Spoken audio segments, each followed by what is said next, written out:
Hello, dear friends, and welcome to Sacred Slumber. Before we begin our journey together into this timeless story of faith and courage, I want to take a moment to connect with you, wherever you are in the world tonight. How has your day been? Perhaps you're settling in as the evening draws near, or maybe you're starting your morning with this gentle retelling. Whether it's midnight where you are, or the sun is just beginning to rise, know that you're exactly where you need to be. I'm curious about where this story is finding you tonight. Are you listening from a cozy bedroom in North America? Perhaps watching the stars appear through your window? Or maybe you're in Europe, beginning a peaceful morning with this tale. Perhaps you're in Asia, Africa, Australia, or anywhere else across our beautiful world. Wherever you are, you're part of our global Sacred Slumber family, and we're so grateful to have you here. If this is your first time joining us, or if you've been with us before, we invite you to subscribe to Sacred Slumber, where we bring you gentle Bible stories and peaceful reflections designed to encourage your heart and strengthen your faith. Now let's settle in together as we journey to ancient Israel, to a valley where faith would triumph over fear, and where a young shepherd boy would show the world that with God all things are possible. The golden sun rises slowly over the valley of Elah, casting long shadows across the rocky terrain. The air is crisp with morning dew, and a gentle breeze carries the scent of wildflowers that dot the hillsides. This valley, nestled between rolling hills covered with olive trees and scattered stones, would soon become the stage for one of history's most remarkable displays of faith. On the eastern ridge, the armies of Israel have made their camp. Hundreds of tents stretch across the hillside, their fabric fluttering softly in the morning breeze. Smoke rises from cooking fires where soldiers prepare their simple breakfast of bread and olives. The men move quietly, their faces etched with concern, their eyes constantly drawn to the valley below and the opposite hill. For across the valley, on the western ridge, stands another camp. The Philistines have pitched their tents there, their bronze weapons glinting in the early light. These are seasoned warriors, confident in their strength, their numbers, and their champion who has struck terror into the hearts of Israel's army for 40 long days. Between these two armies lies the valley itself, a stretch of land that seems to hold its breath in anticipation. The grass grows green here, watered by a small brook that winds its way through the centre of the valley, its waters singing softly over smooth stones. It's a peaceful place, this valley, seemingly too beautiful for the conflict that's about to unfold. But it's here, in this quiet valley, that we find a young man who will change everything. His name is David, and he's not a soldier at all. He's a shepherd from the small town of Bethlehem, the youngest of 8 brothers. While his older brothers serve in King Saul's army, David tends his father's sheep on the hillsides near his home. David has olive skin bronzed by countless hours under the Palestinian sun, and eyes that sparkle with life, an unwavering trust in the God of Israel. His hands, though young, are strong from years of guiding sheep, playing his harp and practicing with his simple shepherd's sling. He's small in stature compared to the warriors in both camps, but there's something different about David, something that sets him apart. It's not his size or his strength, but the quiet confidence that comes from knowing that the God who created the heavens and earth is also the God who watches over him as he watches over his sheep. As the sun climbs higher, painting the valley in shades of gold and amber, a stirring begins in both camps. The day's challenge is about to begin, and David, though he doesn't know it yet, is about to step into a moment that will echo through eternity. For 39 days, the same terrifying scene has played out in the valley of Elah. As the morning sun reaches its full strength, a massive figure emerges from the Philistine camp and strides down the hillside toward the valley floor. This is Goliath of Gath, and he is a sight that would make even the bravest heart tremble. Standing nearly 10 feet tall, Goliath is a giant among men. His frame is muscular and imposing, built like a fortress of flesh and bone. His bronze helmet catches the sunlight, and his scale armour gleams like the surface of a deep, dark sea. Each scale of his armour has been carefully crafted, overlapping like fish scales, to create an almost impenetrable defence. The armour alone weighs more than many men could carry, yet Goliath wears it as easily as another man might wear a simple tunic. In his massive hand he carries a spear, whose iron point is as large as a weaver's rod, and whose shaft is thick as a small tree. On his back hangs a bronze sword, and his legs are protected by bronze greaves that shine like mirrors.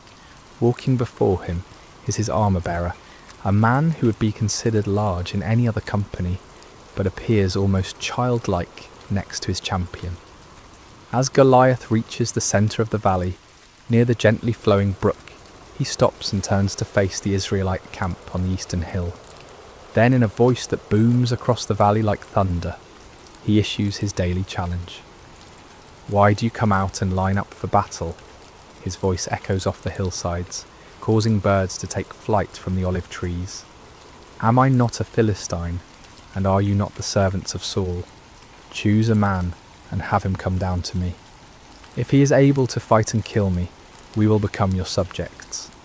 But if I overcome him and kill him, you will become our subjects and serve us." He pauses, letting his words sink in, and then continues with a sneer that the Israelite soldiers can hear even from their distant positions. "This day I defy the armies of Israel. Give me a man and let us fight each other." The challenge hangs in the morning air like a dark cloud. On the hillside, King Saul's army shifts nervously. These are not cowards, these soldiers of Israel. They are men who have fought battles and defended their homeland with courage. But Goliath represents something beyond normal warfare. He is not just a man. He seems like a force of nature, an unstoppable mountain of bronze and flesh. Among the Israelite ranks are 3 brothers, Eliab, Abinadab, and Shammah, sons of Jesse from Bethlehem. They stand with their fellow soldiers, feeling the same chill of fear that grips every man present. They've heard stories of giants in the land, descendants of the Anakim, who struck terror in the hearts of their forefathers. But seeing Goliath is different from hearing stories. His very presence seems to drain the courage from their hearts. King Saul himself, who stands head and shoulders above most men, feels small in comparison to this Philistine champion. The king who once stood fearlessly against Israel's enemies now finds himself at a loss. He has offered great rewards to any man who will face Goliath, riches beyond measure, his own daughter in marriage, and exemption from taxes for the victor's family. But for 39 days, no man has stepped forward. As Goliath's voice fades across the valley, an oppressive silence settles over both camps. The Philistines are confident, almost jovial in their certainty. Their champion is invincible, and they know it. Soon all of Israel will bow before their might. But in the Israelite camp, fear has taken root like a poisonous vine. With each passing day, with each repeated challenge, that fear grows stronger. The soldiers begin to whisper among themselves. Some wonder if they should retreat. Others question whether God has abandoned them. The shadow of one man, one giant, is darkening the faith of an entire nation. Yet God, who sees all things, who knows the end from the beginning, has already prepared an answer to this seemingly impossible challenge. And that answer is not a mighty warrior or a skilled general. It's a young shepherd boy who at this very moment is walking the dusty roads that lead to the valley of Elah, carrying nothing more threatening than food for his brothers and cheese for their commander. As the day progresses and Goliath returns to his camp with another unchallenged victory, the stage is being set for an encounter that will demonstrate, once and for all, that the battle belongs not to the strong, but to the Lord. The morning sun is climbing higher when David crests the hill overlooking the valley of Elah. He's been walking since before dawn, carrying a heavy pack filled with roasted grain and 10 loaves of fresh bread for his brothers and 10 cuts of cheese for their unit commander. His father Jesse, concerned about his son serving in King Saul's army, has sent David to check on them and bring them provisions. As David approaches the Israelite camp, he can hear the familiar sounds of an army preparing for battle. The clank of bronze armour, the scraping of swords being sharpened, and the low murmur of soldiers' voices. But there's something else in the air, something David can sense even before he understands it. There's a tension here, a fear that seems to hang over the camp like morning fog. David makes his way through the camp, asking for directions to find his brothers. The soldiers he passes look weary, their faces drawn with anxiety. Some pace nervously, others sit quietly, staring toward the valley. This is not what David expected to find. Where is the courage of Israel's army? Where is the confidence that should come from serving the God who delivered them from Egypt and gave them this promised land? Finally, David spots his brothers among their unit, and his face brightens with joy. He hurries toward them, his pack bouncing on his shoulders, but as he greets Eliab, Abinadab, and Shammah, he notices that they too carry the same haunted expression as the other soldiers. "Father sent provisions," David says warmly, beginning to unpack the food. "He's been worried about you and wanted to make sure you have enough to eat."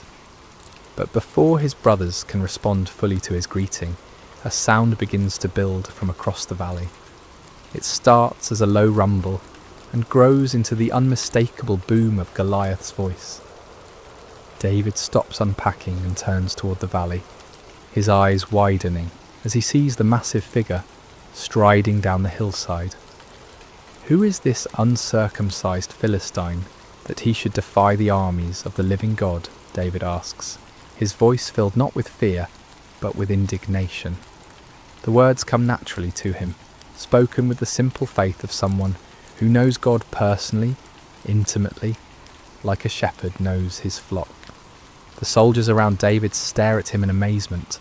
Some even step back, as if his words might bring Goliath's wrath down upon them. But David isn't speaking recklessly. He's speaking from a heart that has experienced God's faithfulness.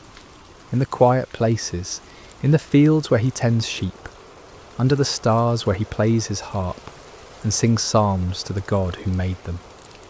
What will be done for the man who kills this Philistine and removes this disgrace from Israel? David continues, his voice carrying a confidence that seems foreign in this camp of frightened warriors. The soldiers explain about King Saul's promised rewards, but David barely seems to hear them. His focus is not on gold or marriage or tax exemption. His concern is for the honour of God and the reputation of God's people.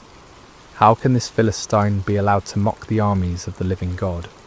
How can Israel's soldiers allow this blasphemy to continue day after day? Word of David's questions and his bold words quickly spreads through the camp.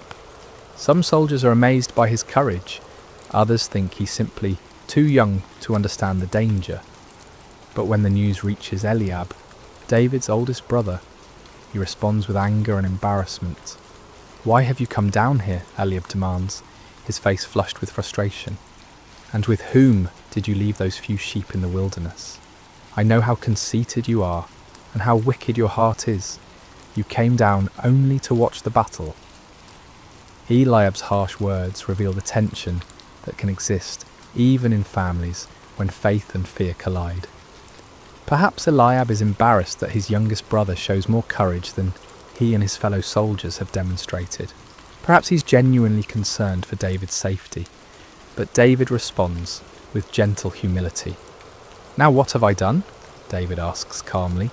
"Can't I even speak?" He doesn't argue with his brother or defend himself harshly. Instead, he he simply continues asking his questions, seeking to understand why no one has stepped forward to defend God's honour. Eventually, word of David's bold questions reaches King Saul himself. The king, desperate for any glimmer of hope, sends for this young man who speaks so fearlessly about facing the Philistine giant. When David is brought before him, Saul sees nothing impressive about this youth. David is small, young, with the sun-darkened skin of someone who works outdoors.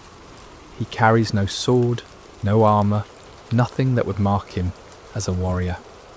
"Let no one lose heart on account of this Philistine," David says to the king with quiet confidence.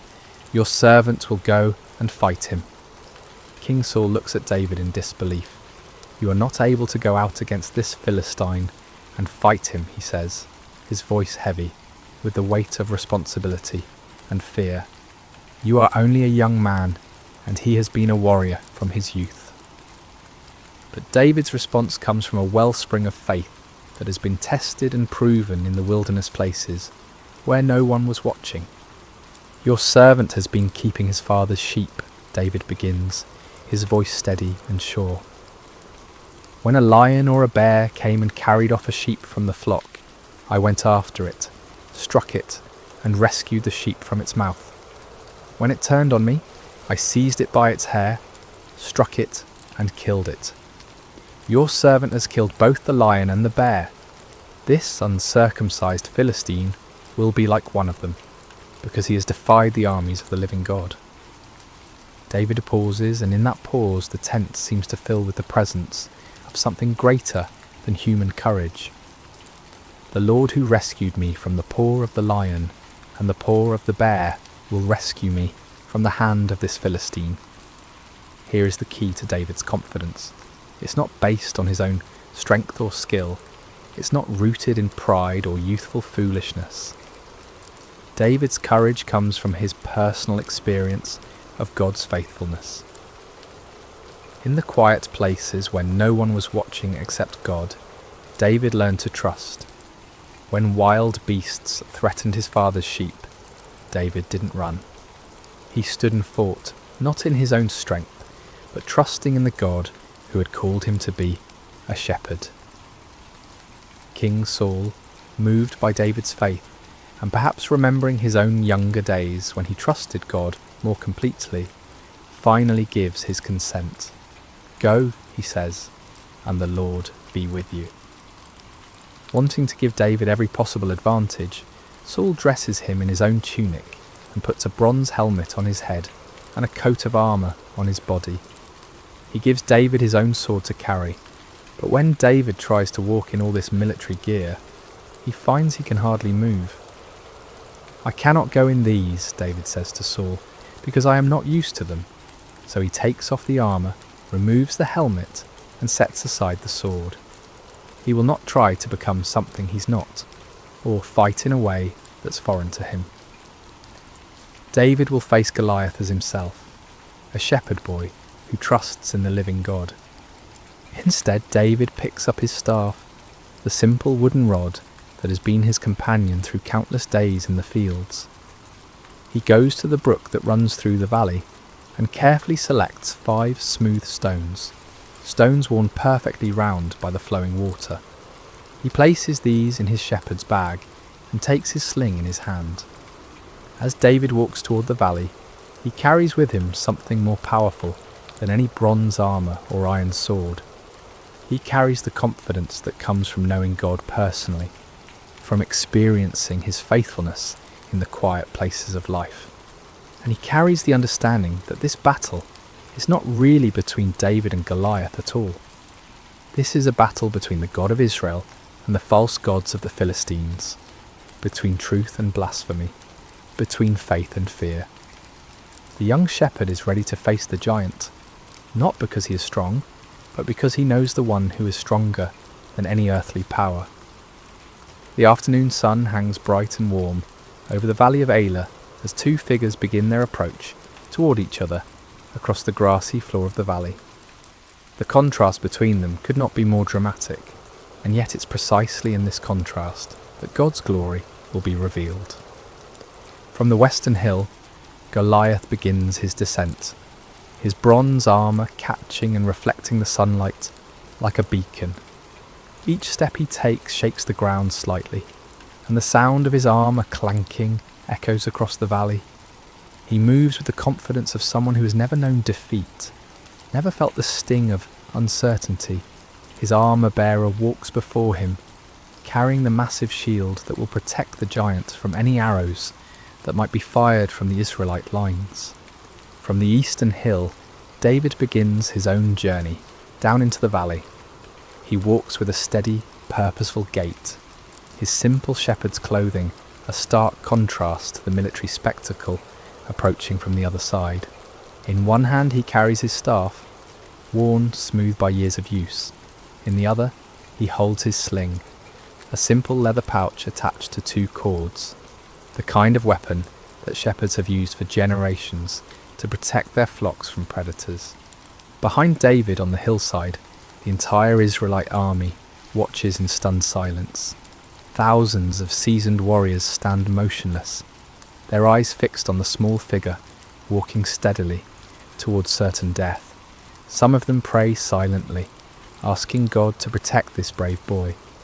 Others shake their heads in disbelief at what they perceive as pointless sacrifice. King Saul watches from his position among his officers, his heart heavy with the responsibility for sending a youth to face a giant.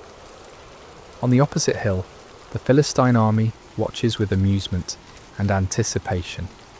They point at David and laugh among themselves, joking about how quickly their champion will dispatch this boy. Some of them are already making plans for the victory celebration they'll hold after Israel surrenders, as surely they must, after witnessing their champion's inevitable defeat. But as David walks down the hillside, his heart is neither fearful nor boastful. Instead, it's filled with a quiet confidence that comes from knowing he is not walking into this valley alone. The same God who helped him rescue sheep from the mouths of lions and bears is with him now. The same God who has been his shepherd will be his strength. As the 2 figures draw closer together, in the centre of the valley, near the gently flowing brook, Goliath gets his first clear look at his opponent. What he sees fills him with contempt and rage. This is not a warrior, this is just a boy, ruddy and handsome, carrying a shepherd's simple tools instead of weapons of war. "Am I a dog," Goliath roars, his voice booming across the valley, "that you come at me with sticks?" His anger at what he perceives as an insult burns hot. He expected Israel to send their greatest warrior, someone worthy of his attention. Instead, they've sent a child. Goliath continues his verbal assault, his voice carrying clearly to both armies. "Come here, and I'll give your flesh to the birds and the wild animals." The threat hangs in the air like the cry of a predator, and even some of the Philistine soldiers feel a chill at the cruelty in their champion's voice. But David, standing in the valley, with the afternoon sun behind him, casting his shadow long across the grass, remains unshaken. When he speaks, his voice carries clearly across the valley, and every word is heard by both armies. "You come against me with sword and spear and javelin," David calls out, his young voice strong and clear, "but I come against you in the name of the Lord Almighty, the God of the armies of Israel, whom you have defied." The words echo across the valley like a bell ringing, clear and pure and full of power. David continues, and as he speaks, something changes in the atmosphere of the valley. The mocking laughter from the Philistine hill begins to fade. On the Israelite side, soldiers lean forward, straining to hear every word. "This day the Lord will deliver you into my hands, and I'll strike you down and cut off your head. This very day I will give the carcasses of the Philistine army to the birds and the wild animals, and the whole world will know that there is a God in Israel. All those gathered here will know that it is not by sword or spear that the Lord saves. For the battle is the Lord's, and he will give all of you into our hands." David's words ring with prophetic power and absolute certainty. He's not boasting in his own strength or skill. Instead, he's making a declaration of faith, a public testimony to the power and faithfulness of the God of Israel. This battle, David understands, is not ultimately about military might or human courage. It's about the honour of God and the revelation of his power to both Israel and the surrounding nations.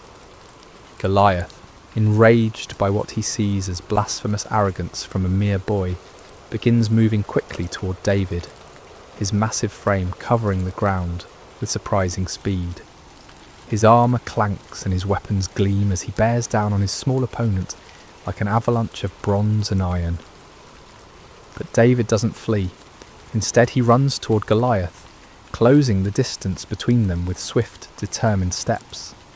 As he runs, he reaches into his shepherd's bag and takes out one of the smooth stones he selected from the brook. With practiced ease, born of countless hours protecting sheep, he places the stone in his sling. The sling is not a child's toy, though it may appear simple. In the hands of a skilled shepherd, it's a precision weapon capable of tremendous force. David has used his sling to drive off wolves and bears, to guide wandering sheep, and to strike targets with accuracy at considerable distances. Now as he runs toward Goliath, all those years of practice culminate in this single, crucial moment. With fluid motion, perfected through countless repetitions, David begins to swing the sling around his head, building momentum. The leather pouch whispers through the air as it spins, faster and faster. Goliath, seeing David's movement, may have raised his shield or adjusted his position, but his great size, which has always been his advantage, now works against him. He cannot change direction quickly, cannot dodge with the agility of a smaller man. At the perfect moment, when the geometry of angle and distance and momentum align exactly right, David releases one of the cords. The stone flies from the sling like an arrow, swift and straight and true, guided by skill and powered by faith. The stone strikes Goliath in the centre of his forehead, at the one spot where his bronze helmet doesn't protect him, with tremendous force. The sound of impact echoes across the valley like the crack of thunder. For a moment time seems suspended. The giant warrior, seemingly invincible, in his bronze armour stands motionless. Then, like a great tree falling in the forest, Goliath topples forward and crashes to the ground. The earth trembles under the impact of his massive frame. His weapons clatter beside him, his armour scrapes against the stones, and then there is silence. David runs to where Goliath lies and stands over the fallen giant. Finding no sword of his own, David draws Goliath's own massive sword from its sheath, and with effort befitting his size, uses it to cut off the giant's head, fulfilling his prophecy exactly as he had spoken it. Then David lifts Goliath's head high above his own, and his voice rings out across the valley one more time, "The battle is the Lord's." The silence that follows is profound and complete, broken only by the gentle sound of the brook flowing peacefully through the valley, washing the smooth stones that remain in David's shepherd's bag. The sight of their fallen champion creates an immediate and dramatic transformation in both armies. On the Philistine hillside, the confident laughter and casual conversation die away instantly, replaced by stunned silence and then growing panic. These seasoned warriors, who moments before were planning their victory celebration, now stare in disbelief at the impossible scene in the valley below. Their champion, their giant, their seemingly invincible Goliath lies motionless in the grass, his own sword in the hands of the shepherd boy, who stands triumphant beside his massive form. The psychological impact is devastating. If Goliath could fall to this young Israelite, what protection did they have? What power could stand against the God of Israel? On the eastern hillside, the transformation is equally dramatic, but runs in the opposite direction. The Israelite soldiers, who have been paralysed by fear for 40 days, suddenly find their voices in a great roar of triumph that echoes off the surrounding hills. The sound builds and builds, a crescendo of relief and joy and renewed confidence that seems to shake the very foundations of the valley. "The Lord has given us victories," they cry. "God has delivered the Philistines into our hands." Swords are drawn from sheaths, not in fear this time, but in confidence.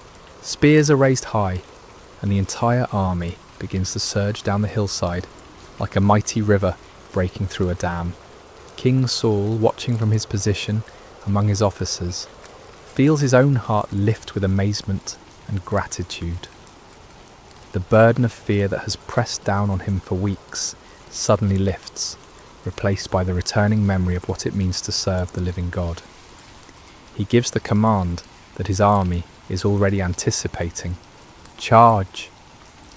The Philistine army, seeing the Israelites rushing toward them and having lost their champion and their confidence in a single moment, turns and flees. What had been an organised military force becomes a scattered mob running for their lives across the hills and valleys of the countryside. The rout is complete and devastating. But as the armies chase and flee across the landscape, David remains in the valley beside the brook, holding Goliath's head and looking up toward heaven with a heart full of gratitude. He has not forgotten, even in this moment of triumph, that the victory belongs to the Lord.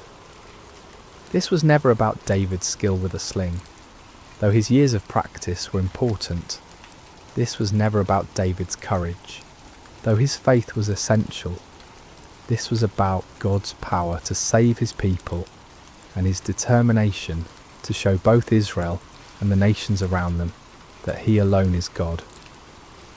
David understands something that many of the celebrating soldiers rushing past him have not yet grasped. This victory in the valley of Elah is not an end in itself, but a beginning.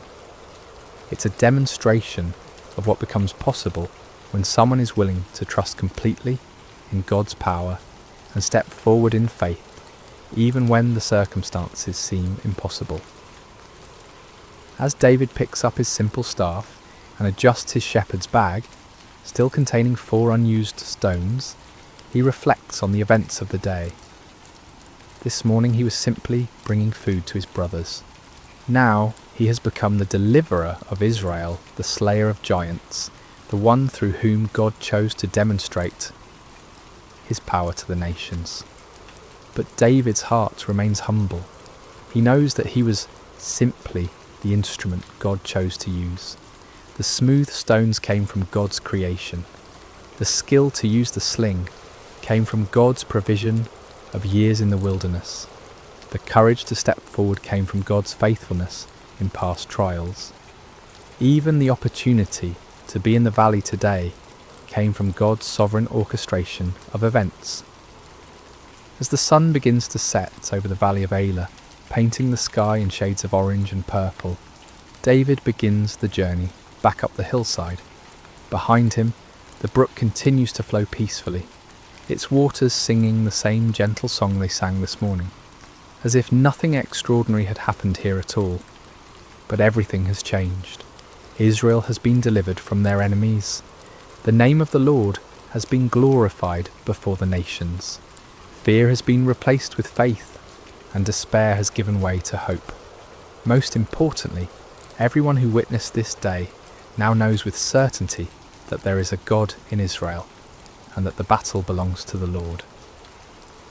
The young shepherd boy who walked down into the valley, carrying only his simple faith and his trust in God, walks back up the hillside as a champion. But he carries with him the same faith and the same trust, because he understands that these were the real weapons that won the victory.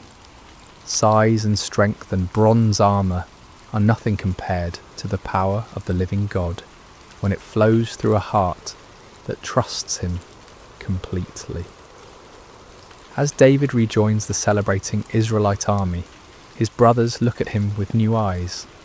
Eliab, who scolded him harshly this morning, now embraces him with tears of joy and amazement. The soldiers who barely noticed the young shepherd this morning now gather around him with respect and wonder, eager to hear him tell the story of his victory. But David's first words are not about his own actions or his own courage. Instead, he lifts his eyes toward heaven and says simply, "Blessed be the Lord God of Israel, who has delivered his people this day." The victory belongs to the Lord, and David never forgets it. This understanding, this heart of worship and gratitude, even in the moment of triumph, is what will carry David through all the challenges that lie ahead in his remarkable life. For this is not the end of David's story, but the beginning. This day in the valley of Elah reveals the heart of a shepherd who will one day be king, a man after God's own heart, who will lead Israel with the same faith and trust he showed when facing a giant with nothing but a sling and the name of the Lord. As we reflect on this timeless story of David and Goliath, we discover that it offers us profound truths that speak directly to our own lives and challenges. The Valley of Elah becomes a classroom where God teaches us about faith, courage, preparation, and the source of true victory. Let's explore these lessons together, allowing them to settle into our hearts like seeds planted in good soil. One of the most striking aspects of David's story is how thoroughly unlikely he seems as a champion. When the prophet Samuel came to Jesse's house to anoint the next king of Israel, Jesse didn't even bother to call David in from the fields at first. David was the youngest, the smallest, the one everyone overlooked. Even his own brothers saw him as insignificant, more of an annoyance than a hero. Yet God specifically chose this overlooked shepherd boy to accomplish what none of Israel's mighty warriors dared attempt. This pattern runs throughout Scripture and continues in our world today. God delights in using people the world considers insignificant to accomplish his greatest purposes. He chooses the weak to shame the strong, the foolish to confound the wise, the humble to teach the proud. This truth offers tremendous encouragement to anyone who has ever felt overlooked, undervalued, or insignificant.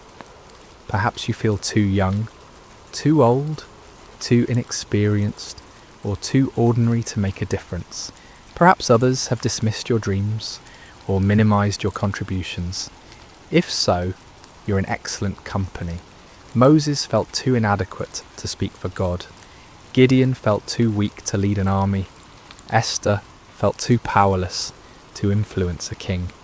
Mary felt too young to bear the Messiah. But God sees what others miss. He looks at the heart while others focus on outward appearances. He values faithfulness over fame, character over credentials, availability over ability. When you feel small in the eyes of the world, remember that you serve a God who specializes in doing extraordinary things through ordinary people who trust him completely. The key is not to become someone else, but to offer who you already are to God with complete surrender. David didn't try to become a traditional warrior. He remained a shepherd who trusted God. Your background, your personality, your unique experiences and perspective are not accidents. They are part of God's preparation for the work he has planned for you. David's courage in facing Goliath didn't appear suddenly on the day of battle. It was forged over years of faithful service in places where no one was watching except God. While tending his father's sheep in the wilderness, David faced lions and bears that threatened the flock.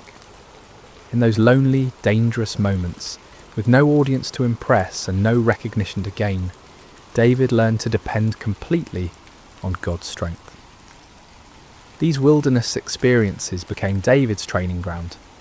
Each time he trusted God to help him protect the sheep, his faith grew stronger. Each time he saw God's faithfulness in the small things, his confidence in God's power increased. By the time he faced Goliath, David had a history with God, a track record of divine assistance that gave him unshakable confidence. This principle applies directly to our lives. The character we develop in private, the faithfulness we demonstrate when no one is watching, the trust we build through small challenges prepare us for the larger battles we'll face later. God often prepares us through what seem like insignificant experiences, developing in us the spiritual muscles we'll need for greater tasks. Perhaps you're in a season of quiet preparation right now. Maybe you're in a job that feels unimportant, dealing with challenges that seem mundane, or serving in ways that go unnoticed. Don't despise these experiences. See them as God's training ground, places where you can learn to trust Him completely without the pressure of public attention. Every act of faithfulness in small things builds spiritual strength. Every time you choose to trust God rather than worry, you're developing the faith muscles you'll need for larger challenges. Every moment you spend in prayer, study and worship during the ordinary days creates the spiritual foundation that will hold firm when storms come. David's Psalms reflect a man who knew God intimately through countless hours of communion in the wilderness. His worship wasn't reserved for public occasions. It was the natural overflow of a heart that had learned to recognize God's presence in solitary places. This private relationship with God became the source of his public courage. The contrast between David's response to Goliath and that of Israel's army reveals the transformative power of proper perspective. The Israelite soldiers saw Goliath's size and focused on their own inadequacy. They measured themselves against the giant and found themselves wanting. Fear paralyzed them because they were looking at the problem instead of at God. David saw the same giant but responded completely differently. Instead of focusing on Goliath's size, David focused on God's greatness. Instead of measuring himself against the Philistine champion, he remembered God's faithfulness in past challenges. Most importantly, David saw this confrontation not as David versus Goliath, but as the God of Israel versus the false gods of the Philistines. This shift in perspective made all the difference. When we focus on our problems, they appear insurmountable. When we focus on God, our problems find their proper proportion. The same challenge that paralyzes us with fear can become an opportunity to witness God's power when we view it through the lens of faith. Your Goliath may not be a 9-foot giant in bronze armour, but it's probably just as real and just as intimidating. It might be a health diagnosis that fills you with dread, a financial crisis that keeps you awake at night, a broken relationship that seems beyond repair, or a dream that feels impossible to achieve. Whatever giant you're facing, the same God who empowered David is available to you today. The key is learning to see your challenges through God's eyes rather than your own. When you focus on how big your problems are, they grow larger in your mind, and your faith shrinks. But when you focus on how big your God is, your problems find their proper place, and your faith grows stronger. Faith doesn't mean pretending problems don't exist or minimizing real challenges. David didn't pretend Goliath was small. He acknowledged the giant's formidable appearance and weapons. But faith means recognizing that God is greater than any challenge we face, and that His power is available to those who trust Him completely. Perhaps the most important lesson from David's story is his understanding that victory belongs to God alone. David never claimed credit for defeating Goliath. He never boasted about his skill with a sling or his courage in facing the giant. Instead, he consistently pointed to God as the source of his victory. This humility wasn't false modesty, it was accurate theology. David understood that without God's strength, he would have been just another casualty in the valley. With God's power, he became an instrument of divine deliverance. The difference was not in David himself, but in David's relationship with God and his willingness to trust completely in divine strength. This principle protects us from both despair and pride. When we face challenges that seem impossible, we can take courage from knowing that we don't have to rely on our own strength. The same God who empowered David is available to empower us. When we experience victory and success, we can maintain humility by remembering that every good gift comes from above. Recognizing that victory belongs to the Lord also frees us from the crushing pressure of trying to achieve success through our own efforts alone. We can work diligently, prepare thoroughly, and act courageously, but we do so knowing that ultimate success depends on God's blessing and power. This perspective brings both peace in the struggle and gratitude in the victory.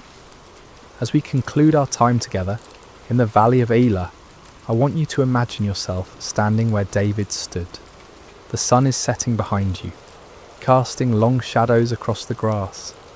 In front of you lies whatever giant has been challenging your faith, threatening your peace, or blocking your path forward.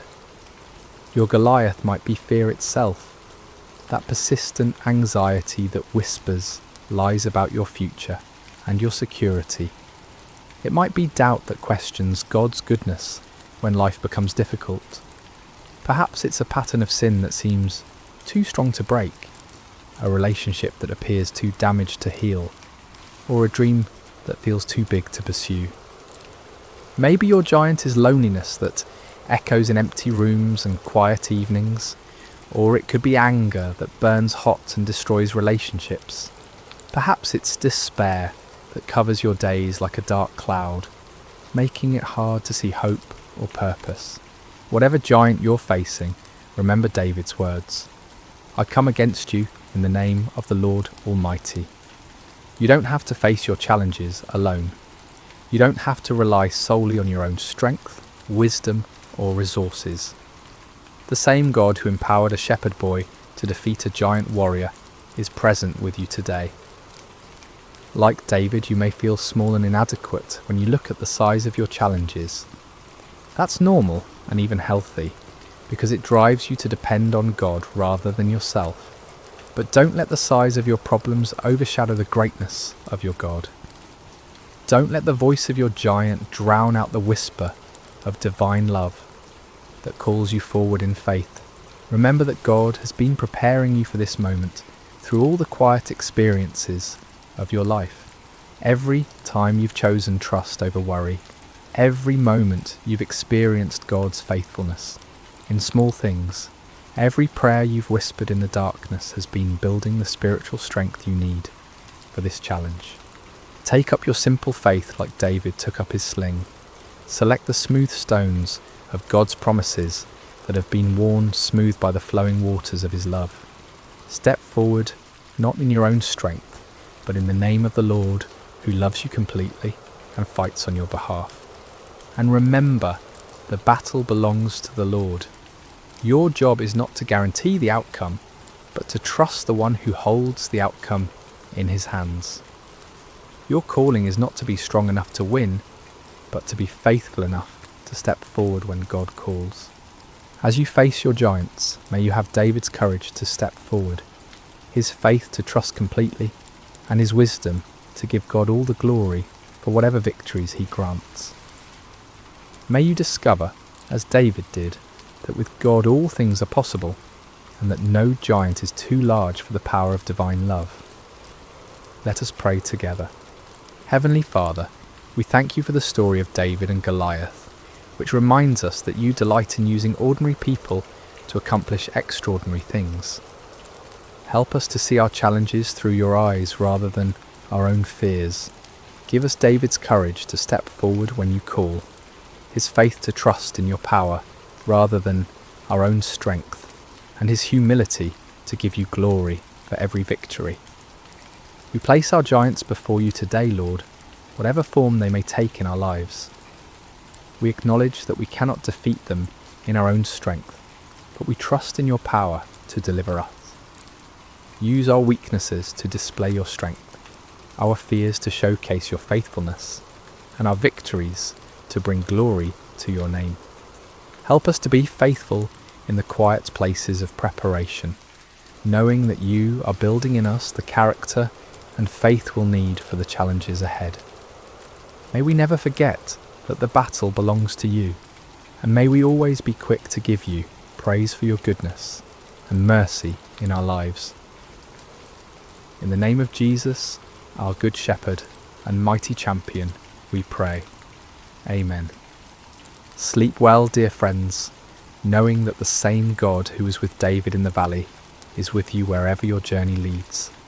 May his peace guard your hearts and minds, and may you wake tomorrow with renewed faith to face whatever giants await. Until we meet again in another story, may God's love surround you like a shepherd's care, and may his strength be your portion in every season.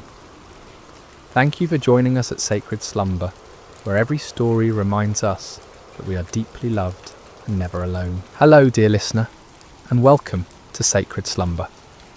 Before we begin tonight's story, I'd love to know how your day has been. Whatever time it is where you are in the world, whether you're settling in for the evening or finding a quiet moment during your day, you're exactly where you need to be. We have listeners joining us from every corner of the globe, and it's beautiful to think that we're all connected through these ancient stories that continue to speak to our hearts today. If this story brings you peace and you'd like to hear more like it, please consider subscribing to Sacred Slumber. Now let us journey back over 3,000 years to a time when the hills of ancient Israel echoed with the cries of an oppressed people, and discover how God chose the most unlikely hero to deliver them. The sun blazed mercilessly over the barren hills of ancient Israel, its heat seeming to mock the suffering people below.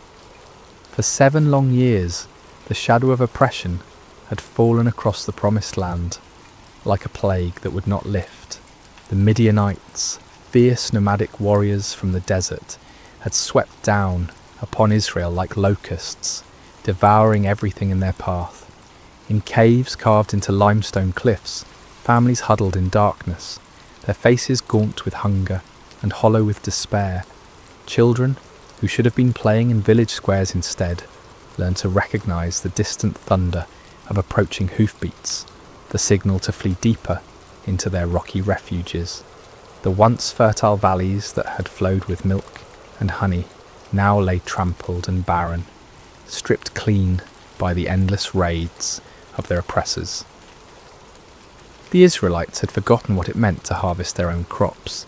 Each year they would plant in hope, tending their fields with trembling hands, always listening for the sound that would send them running. And each year, just as the grain began to ripen, the Midianites would come. They arrived like a sandstorm, their camels innumerable as the sand by the sea, their warriors dark silhouettes against the burning sky.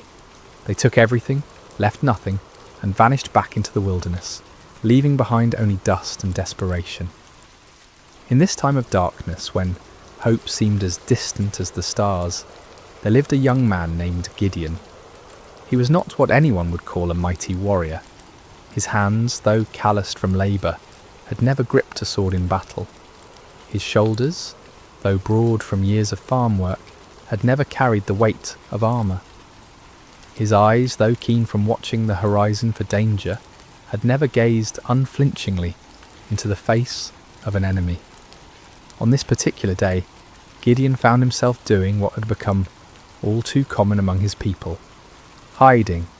He was in his father's wine press, a stone basin carved deep into the earth, meant for treading grapes. But instead of the purple stain of harvest, this hollow held only wheat stalks and the sound of desperate threshing. Gideon worked quickly, quietly, glancing nervously toward the rim of the pit above him. This was no place to thresh grain, but it was hidden from watching eyes, concealed from raiders who might snatch away even this meagre portion of food. The irony was not lost on him. Here he was, a descendant of Abraham, to whom God had promised this very land, reduced to working in secret, like a thief in his own inheritance.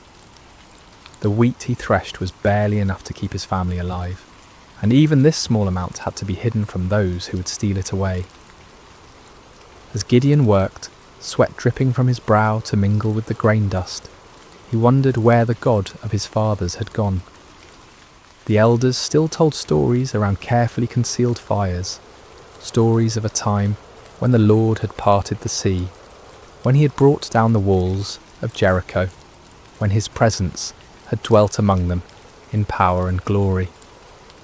But those seemed like tales from another world, stories of a God who had perhaps grown tired of his people and turned his face away. The rhythmic sound of the flail striking grain filled the small space, a lonely percussion that seemed to echo the beating of his own discouraged heart. Each strike felt like a prayer he didn't know how to voice, a desperate plea to heaven from a pit in the earth, and then without warning, the monotonous rhythm was broken by a voice. "The Lord is with you, mighty warrior." Gideon's flail froze mid-swing. His heart hammered against his ribs as he spun around, expecting to see a Midianite soldier who had discovered his hiding place. Instead, he saw a figure sitting beneath the oak tree above the winepress, a man whose presence seemed to make the very air shimmer with an otherworldly light. The stranger's words echoed in Gideon's mind. Mighty warrior? Him? The man who threshed wheat in secret, who started at shadows, who had never held anything more dangerous than farming tools? Surely this visitor was either mocking him or mistaken about who he was addressing. Gideon climbed slowly from the winepress, his legs unsteady, not from exertion, but from the strange presence of this visitor. The man beneath the oak appeared ordinary enough, yet something in his bearing, something in the way the light seemed to gather around him, spoke of anything but ordinary humanity. "Pardon me, my lord," Gideon said, his voice betraying his confusion and fear. "But if the Lord is with us, why has all this happened to us?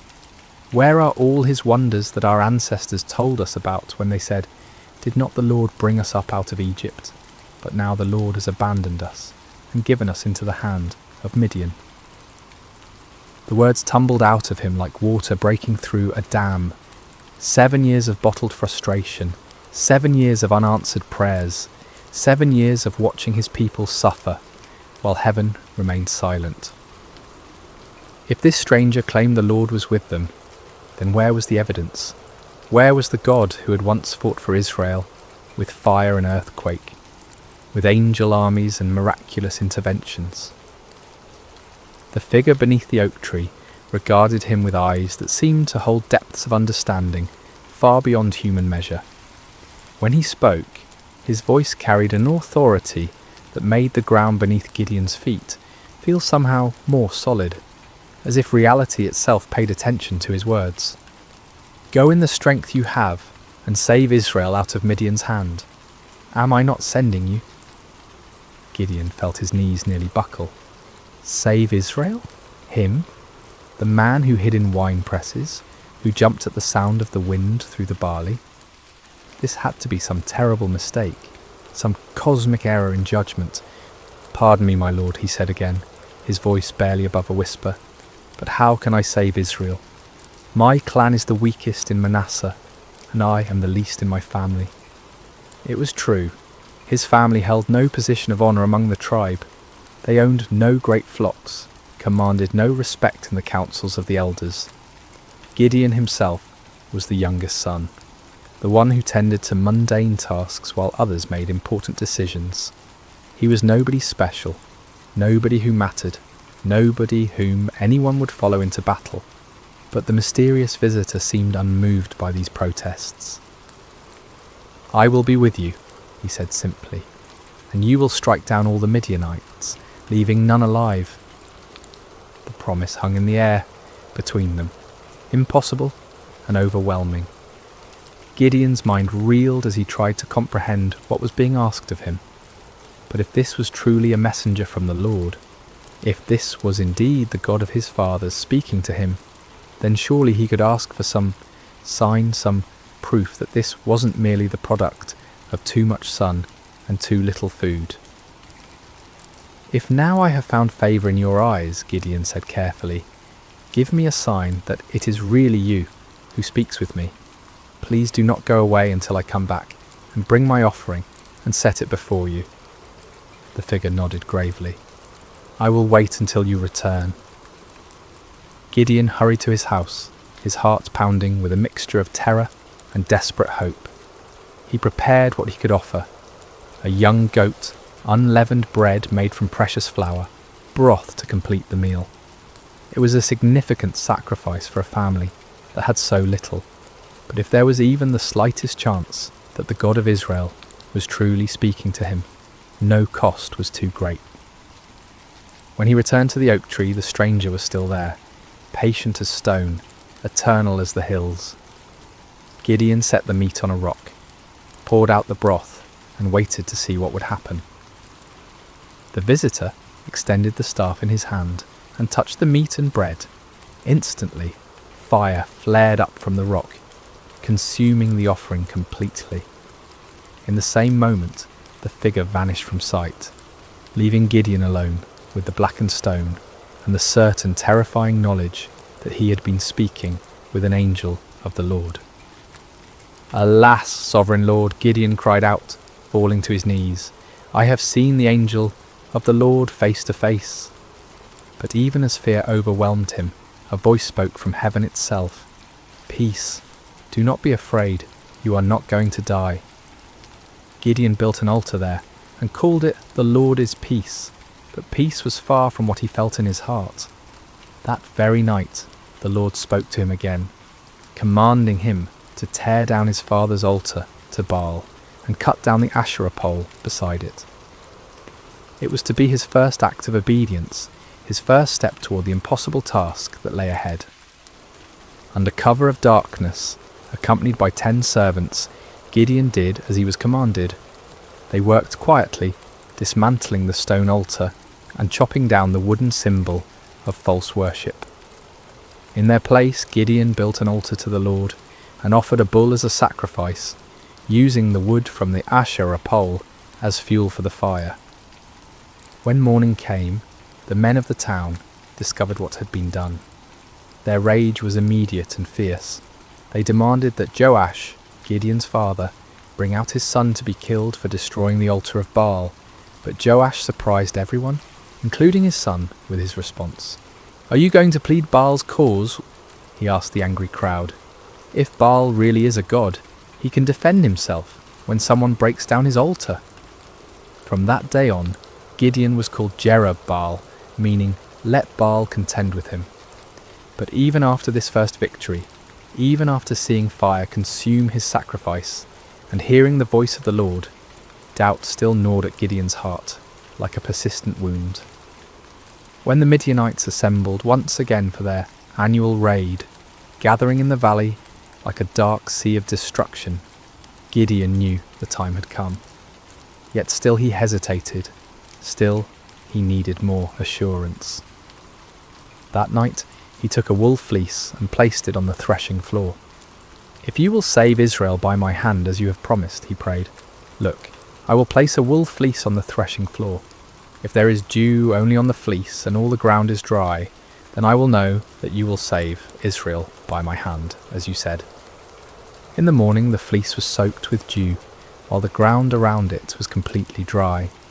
Gideon wrung out the fleece and filled a bowl with water, but still he doubted. Still, he feared he was deceiving himself. "Do not be angry with me," he prayed again. "Let me make just one more request. Allow me one more test with the fleece, but this time make the fleece dry and let the ground be covered with dew." And God, patient with his fearful servant, did exactly as Gideon asked. The next morning, the fleece was dry while dew covered all the ground around it. Finally, Gideon could doubt no longer. The signs were clear, the calling was certain. The God of Israel had indeed chosen him, the least and the weakest, to deliver his people from their oppressors. But as Gideon would soon discover, God's ways of winning battles were as unexpected as his choice of champions. Word spread quickly through the hill country of Israel. Gideon, son of Joash, had called for warriors to gather at the spring of Harod.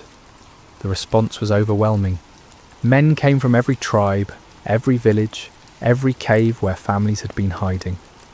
They came carrying whatever weapons they could find. Old swords passed down from fathers, farming implements that could serve as spears, slings and stones gathered from riverbeds. 32,000 men answered the call. It was a significant force, larger than any army Israel had mustered in years.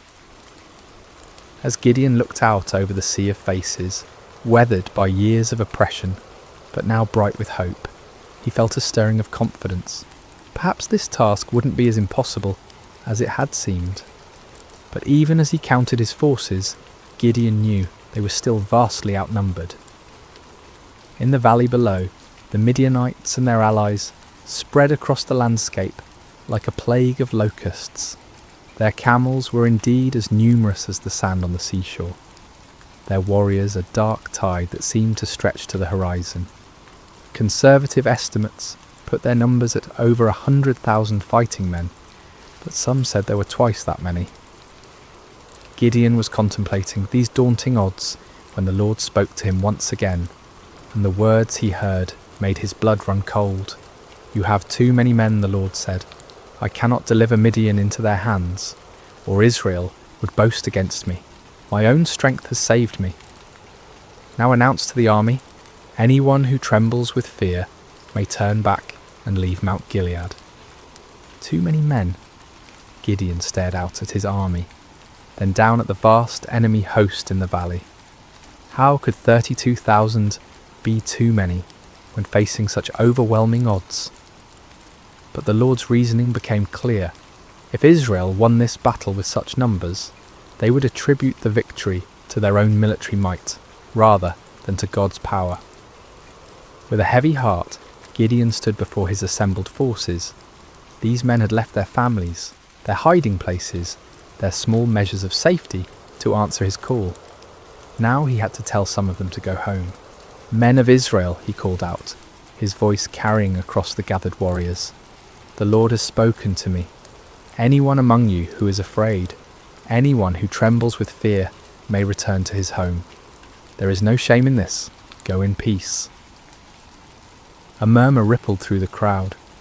Some men looked relieved, others confused, still others ashamed.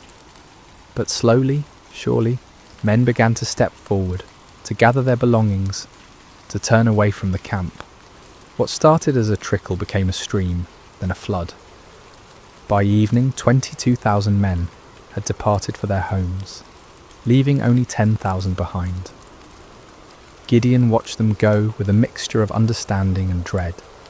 He couldn't blame them for their fear, not after 7 years of running and hiding, but now his army was less than a third of its original size, facing an enemy that seemed to grow larger with every passing hour. Surely now the Lord would be satisfied with the numbers.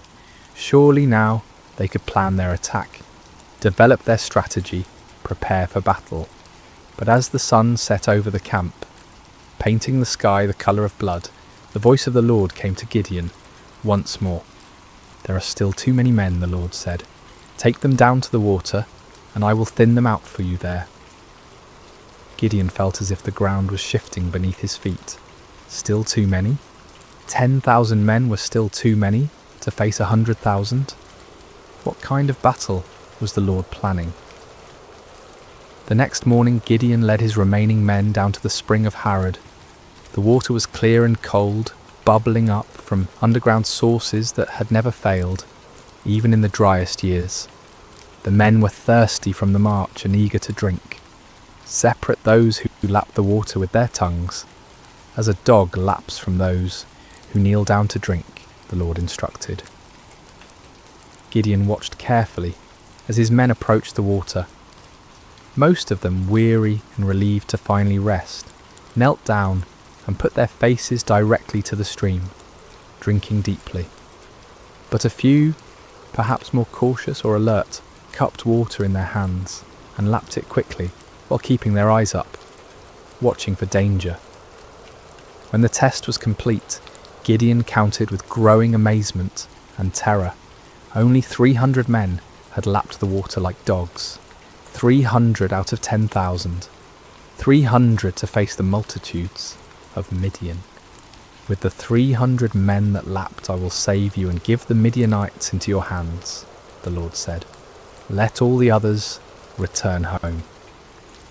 The dismissal of the remaining 9,700 men was even more painful than the first reduction.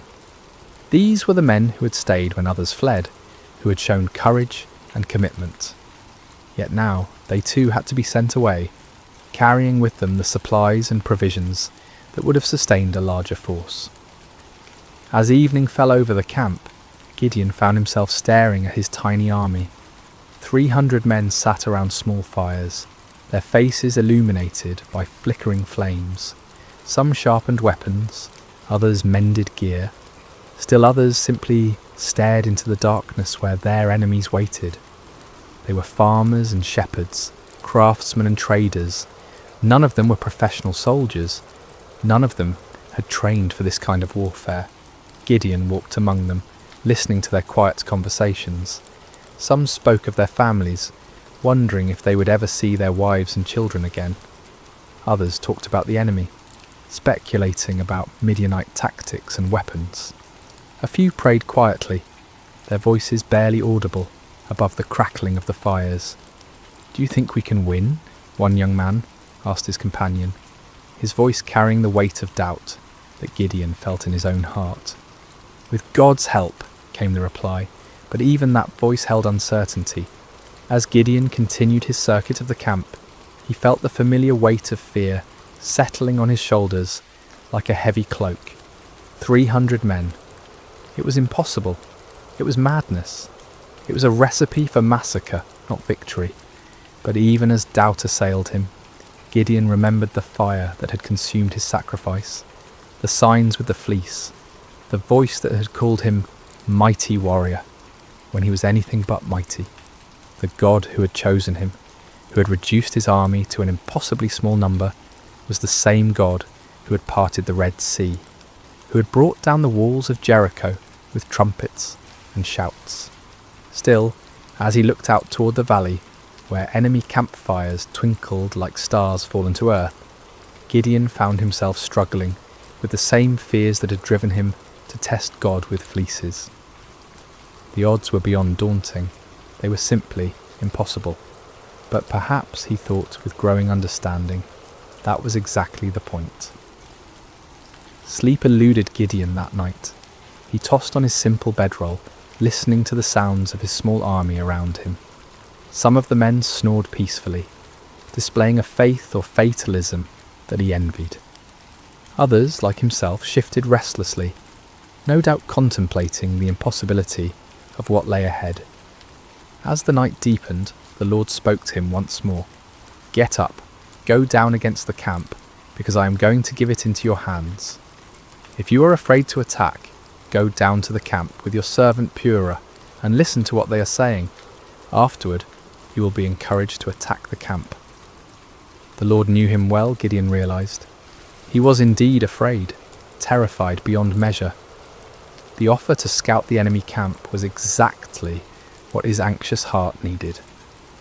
Taking his servant Purah, a young man who had served his family faithfully for years, Gideon crept away from the Israeli camp under cover of darkness. The descent into the valley was treacherous in the darkness. They picked their way carefully between rocks and thorny bushes, each step taking them closer to the vast enemy encampment. As they drew near, the sheer scale of the Midianite army became even more overwhelming. Their campfires stretched as far as the eye could see in every direction, creating a galaxy of light in the darkness of the valley floor. The smell hit them first, thousands of camels, horses and men, creating a pungent mixture that hung heavy in the still night air. Then came the sounds, snoring, quiet conversations, the shuffling of animals, the occasional clank of weapons or armour. It was like approaching a vast, slumbering beast that could wake at any moment and devour them. Gideon and Purah crept to the edge of the camp, staying low among the rocks and scrub brush that dotted the valley floor.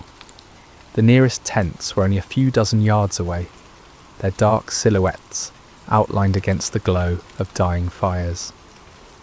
Guards moved slowly through the camp, but their attention was focused inward, watching for disturbances among their own people rather than looking outward for threats. As they settled into their hiding place, Gideon heard voices from a nearby tent. Two men were talking in low tones, their conversation carrying clearly in the still night air. "I had the most disturbing dream," one man was saying. "I dreamed that a round loaf of barley bread came tumbling into the Midianite camp. It struck the tent with such force that the tent overturned and collapsed." His companion was quiet for a moment before responding, and when he did, his voice was heavy with foreboding. "This can be nothing other than the sword of Gideon, son of Joash, the Israelite. God has given the Midianites and the whole camp into his hands." Gideon felt as if lightning had struck him. Here in the heart of the enemy camp, these soldiers were talking about him, about his victory, about their own defeat. The dream was clearly a sign from God. A simple barley loaf, representing humble Israel, would overturn the mighty tent of Midian. He grasped Purah's arm, and together they crept back through the darkness, toward their own camp. But now the impossible seemed possible. Now the 300 seemed not like a pitifully small force, but like the perfect instrument of God's power. The enemy was already defeated in their hearts. All that remained was to make that defeat a reality. Back in the camp, Gideon woke his sleeping warriors. "Get up," he whispered urgently. "The Lord has given the Midianite camp into your hands." The men rose quickly, gathering around their commander in the darkness. Gideon's voice was transformed, no longer tentative and fearful, but filled with supernatural confidence. "Listen carefully," he said. "We will divide into 3 companies of 100 men each.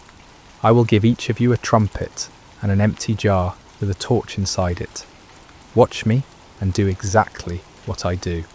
When I and all who are with me blow our trumpets, then you blow your trumpets all around the camp and shout, 'For the Lord and for Gideon.'" The plan was unlike anything any of them had ever heard of. No swords, no spears, no conventional weapons at all. Just trumpets, empty pottery jars and torches. It seemed almost like madness, but there was something in Gideon's voice, something in his bearing, that convinced them this was indeed the Lord's strategy. The men moved quickly and quietly to gather the supplies they would need. Clay jars were found and emptied. Torches were prepared and placed carefully inside, so that their light was completely hidden. Each man took a trumpet, though few of them had any experience with such instruments. The plan didn't require musical skill, however, only the ability to make noise. As the first company prepared to move out, Gideon looked at his men one final time. These farmers and shepherds, these ordinary men who had answered an extraordinary call, were about to attempt something that would be remembered for generations to come. They were terrified. He could see it in their faces, but they were also determined. They had come too far to turn back now. "Remember," Gideon said quietly, "we are not fighting this battle alone. The Lord goes before us. Trust in him, follow my lead, and we will see the salvation of Israel this very night." The 3 companies spread out in the darkness, moving carefully around the perimeter of the enormous enemy camp.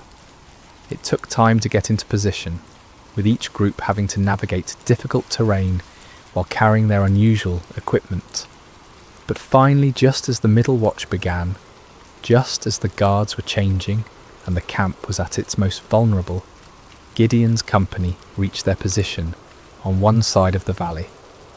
He looked across the vast sea of tents and fires, knowing that his other 2 companies were in position on the other sides. Somewhere out there in the darkness, 200 other men were waiting for his signal, trusting him to lead them in this impossible venture. Gideon raised his trumpet to his lips, lifted his jar with its hidden torch, and prepared to find out whether the God of Israel would indeed fight for his people. The moment had come. 300 men were about to challenge an army of over 100,000, armed with nothing but faith and the most unusual weapons in the history of warfare. The fate of Israel hung in the balance, suspended in the darkness between doubt and faith, between human impossibility and divine power. The signal came like thunder splitting the night sky. Gideon's trumpet blast echoed off the hills surrounding the valley, a piercing note that seemed to come from heaven itself. In the same instant, he smashed his clay jar against a rock, releasing the torch inside to blaze forth like a star suddenly born in the darkness. "A sword for the Lord and for Gideon," he shouted at the top of his lungs. The response was immediate and devastating. All around the perimeter of the vast Midianite camp, 299 other men followed their commander's example. The sound was indescribable. 300 trumpets blowing at once, creating a wall of noise that seemed to shake the very foundations of the earth. 300 clay jars smashed simultaneously, the sound like thunder crashing over and over again. 300 torches suddenly blazed to life, creating a ring of fire around the sleeping army. And 300 voices roared out the battle cry, "A sword for the Lord and for Gideon." The effect on the Midianite camp was catastrophic. Men who had been sleeping peacefully moments before were jolted awake by the tremendous noise, their minds struggling to comprehend what was happening. In the darkness, disoriented and terrified, they saw only the ring of torches surrounding them, and heard only the overwhelming sound of trumpets and shouting. To their sleep-clouded minds, it seemed as if they were surrounded by a vast army. The torches suggested thousands of soldiers, each one marking a warrior ready to attack. The trumpet spoke of organised military might, of disciplined forces moving in coordinated assault. The unified battle cry indicated an enemy confident of victory, sure of their superior strength. Panic spread through the camp like wildfire. Men stumbled from their tents, grabbing weapons, looking desperately for officers to tell them what to do. But in the chaos and darkness, with the deafening noise continuing all around them, communication was impossible. No one could hear orders over the sound of 300 trumpets. No one could see clearly through the confusion of flickering torches and deep shadows. "We're surrounded," someone screamed. "The whole Israeli army is here," shouted another. "We're all going to die," cried a third. The panic was contagious, spreading from tent to tent, from company to company, until the entire vast army was in the grip of terror. Men began running in all directions, some trying to escape what they perceived as encirclement, others attempting to mount some kind of defence against an enemy they couldn't see or understand. In their confusion and fear, the unthinkable began to happen. Midianite soldiers, unable to distinguish friend from foe in the chaos, began attacking each other. A man running through the darkness looked like an enemy soldier. A voice shouting commands in the confusion sounded like the voice of an Israeli warrior. Every shadow could be hiding an attacker. Swords were drawn not against the 300 Israelites on the perimeter, but against fellow Midianites. Spears were thrust not at the enemy, but at allies who had become indistinguishable from foes in the panic and darkness. The great army that had terrorized Israel for 7 years was turning on itself, destroying itself in its fear and confusion. Gideon and his men maintained their positions around the camp, continuing to blow their trumpets and brandish their torches, watching in amazement as their enemies did the work of destruction for them. It was the most extraordinary battle any of them had ever witnessed, a battle won without striking a single blow, a victory achieved through terror rather than traditional warfare. As the chaos in the camp intensified, the Midianites began a massive retreat. Those who could find their camels or horses fled toward the Jordan River and beyond.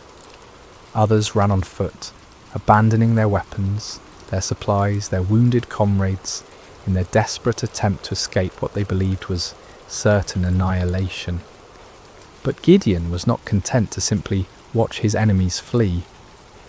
As the first light of dawn began to creep over the eastern hills, he sent messengers throughout the hill country of Israel, calling on his countrymen to join the pursuit.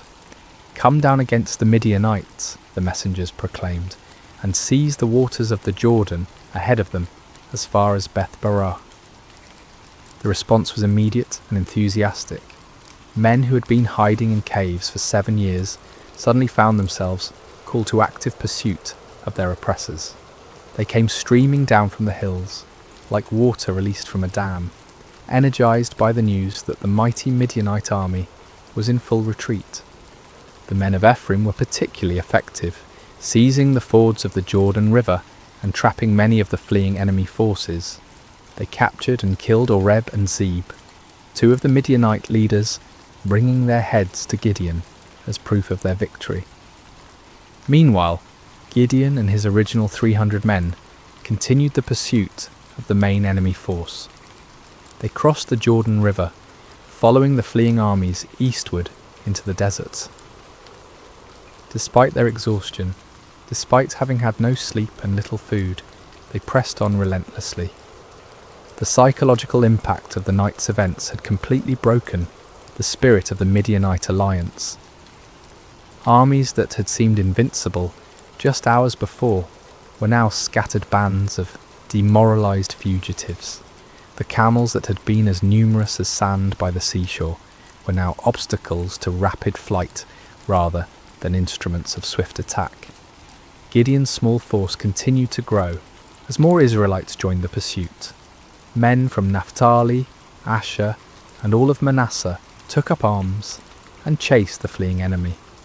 What had begun as an impossible battle for 300 men had become a nationwide uprising, a complete reversal of 7 years of oppression.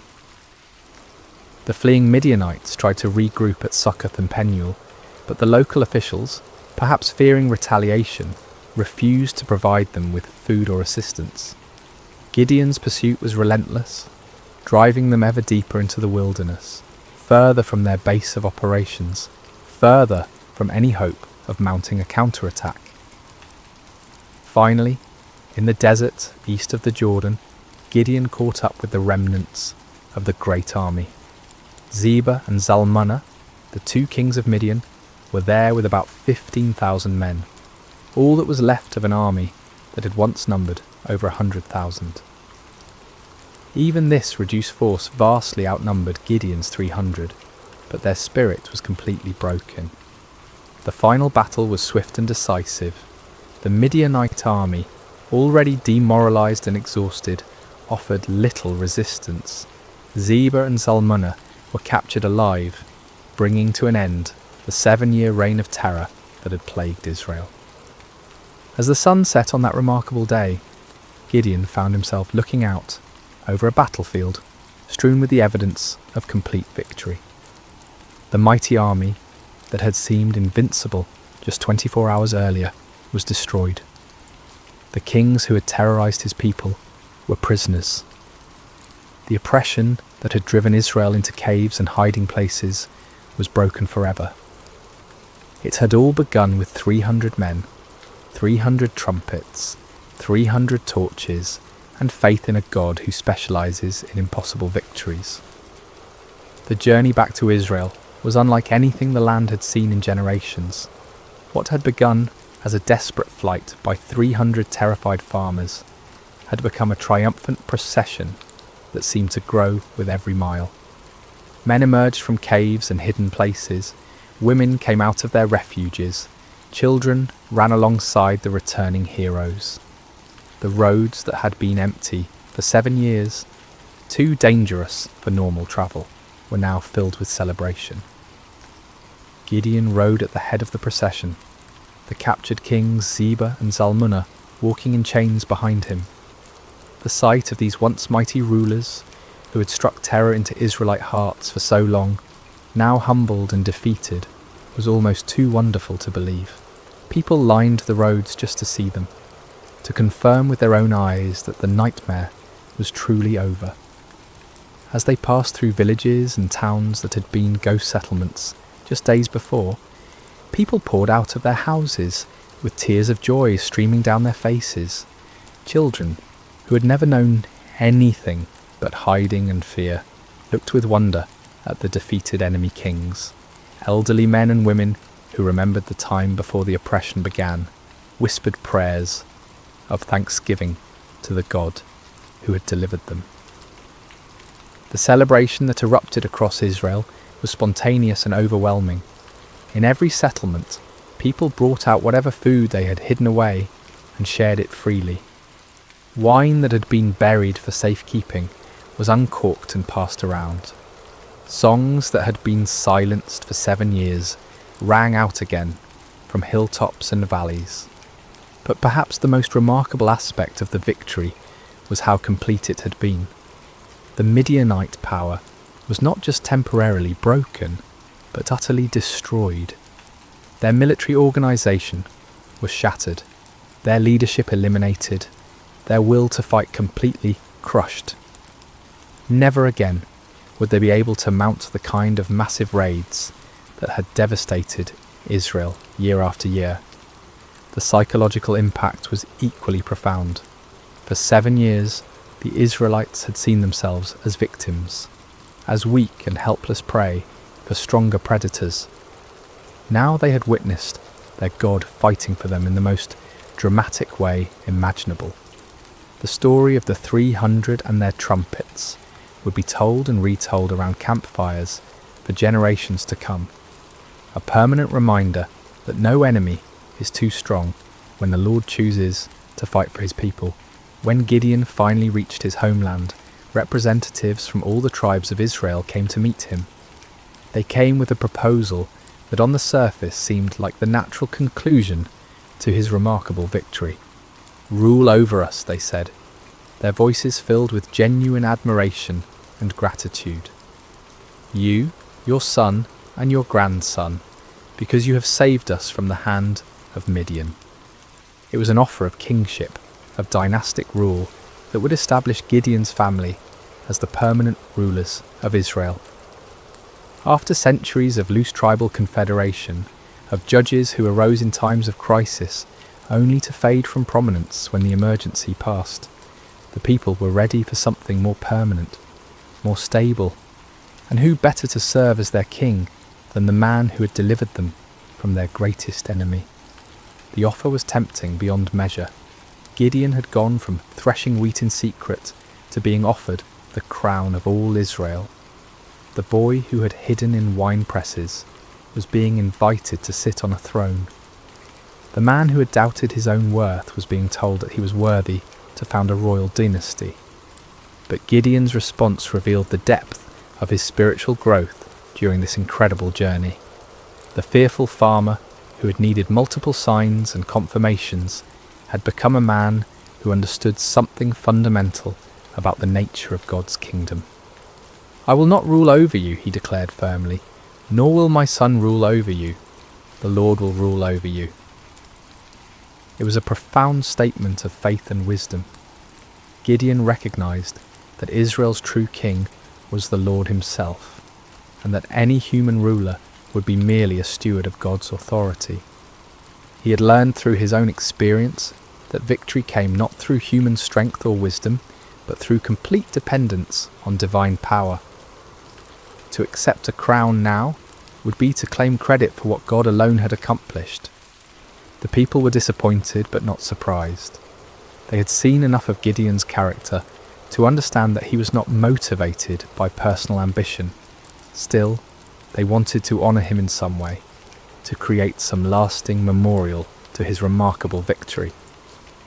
Gideon did make one request of the people, though it would prove to be a fateful one. "I do ask one thing of you," he said. "Each of you give me an earring from your share of the plunder." The Midianites, like many desert peoples, wore gold earrings, and the spoils of victory included a considerable amount of such jewellery. The Israelites were happy to comply with this modest request. They spread out a garment, and each man threw a gold earring onto it. When all the contributions were gathered, the weight of the gold was 1,700 shekels, an enormous fortune by the standards of the time. In addition to the earrings, there were ornaments, pendants, and purple garments worn by the Midianite kings, as well as chains from their camels' necks.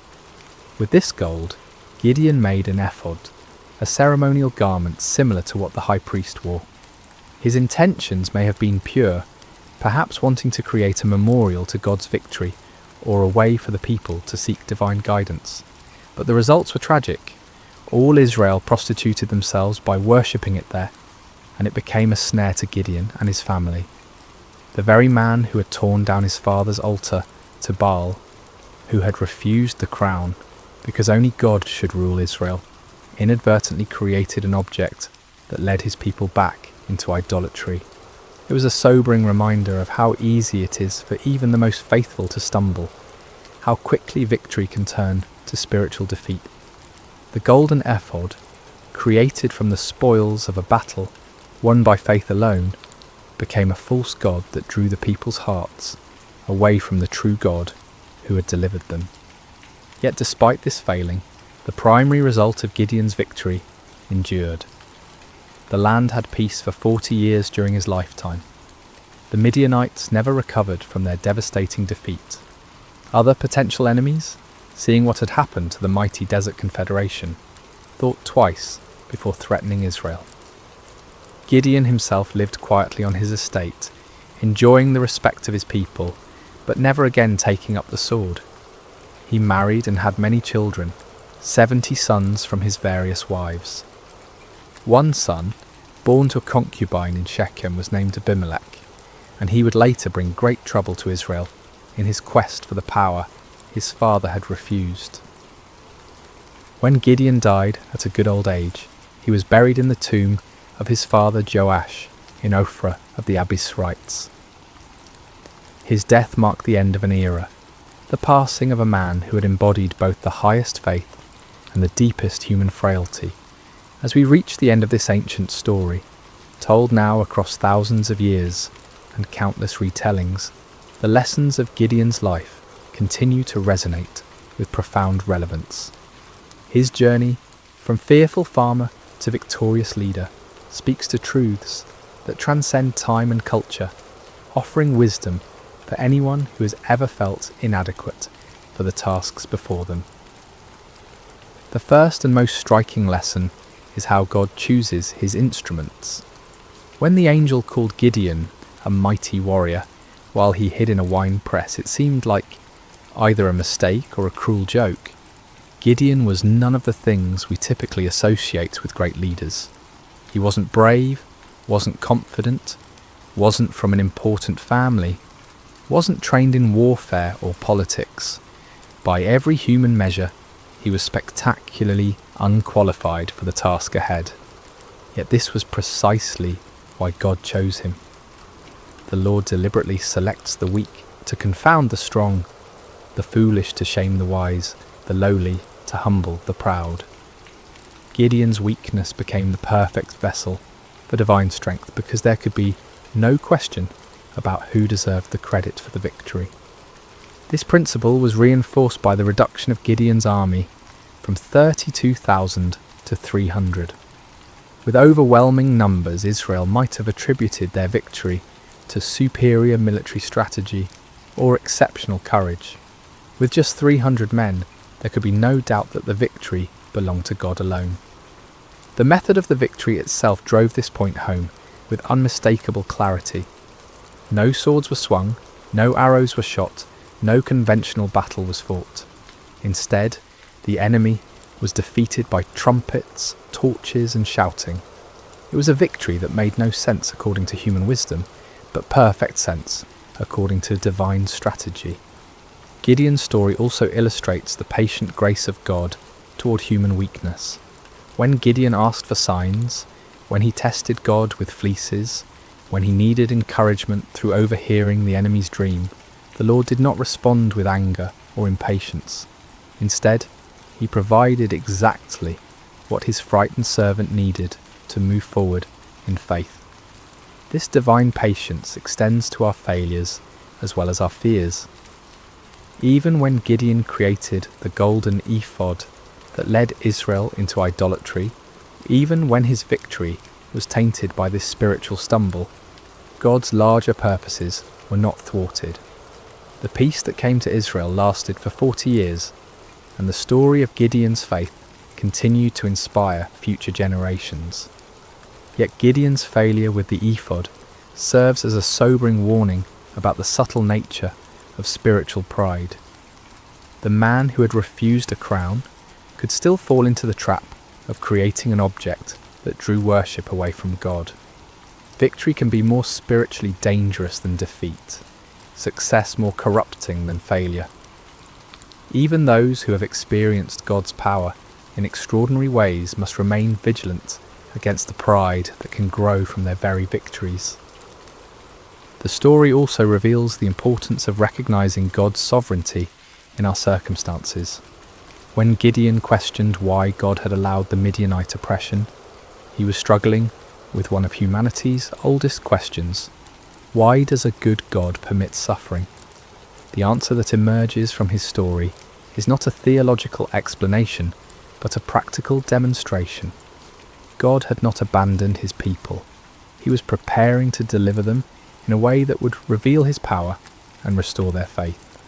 Sometimes what looks like divine absence is actually divine preparation. The 7 years of oppression created the conditions that made Israel ready to trust completely in God rather than in their own strength.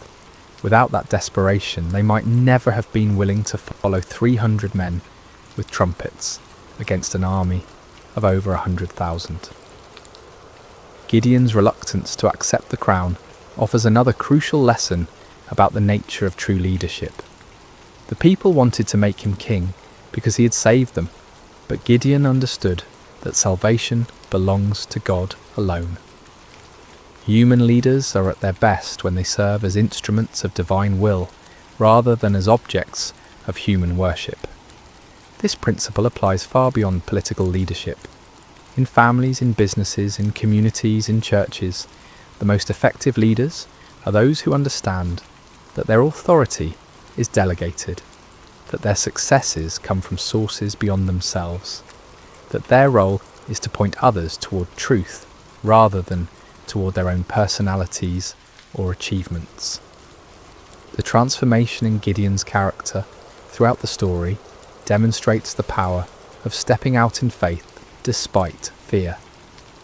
The man who ended the story was dramatically different from the one who began it, not because his circumstances had changed, but because he had learned to trust in something greater than his circumstances. He discovered what countless others have learned: that God's strength is made perfect in human weakness, that his power is most clearly displayed when human power is obviously inadequate, that the greatest victories often come in ways that make no earthly sense. For modern listeners, Gideon's story speaks to anyone who has ever felt overwhelmed by the challenges they face. Whether dealing with personal struggles, family crises, professional obstacles, or community problems, the principles that guided Gideon remain relevant. True solutions often come not through human wisdom or strength, but through surrender to divine wisdom and dependence on divine strength. The story encourages us to look beyond the odds, beyond our qualifications, beyond conventional approaches, to find the unexpected ways that God might work. It reminds us that He specializes in impossible situations, that He delights in using unlikely people, that He often works in ways that confound human expectations. At the same time, Gideon's story warns us about the ongoing nature of spiritual vigilance. Victory is not a destination, but a stepping stone. Success is not an end, but a beginning.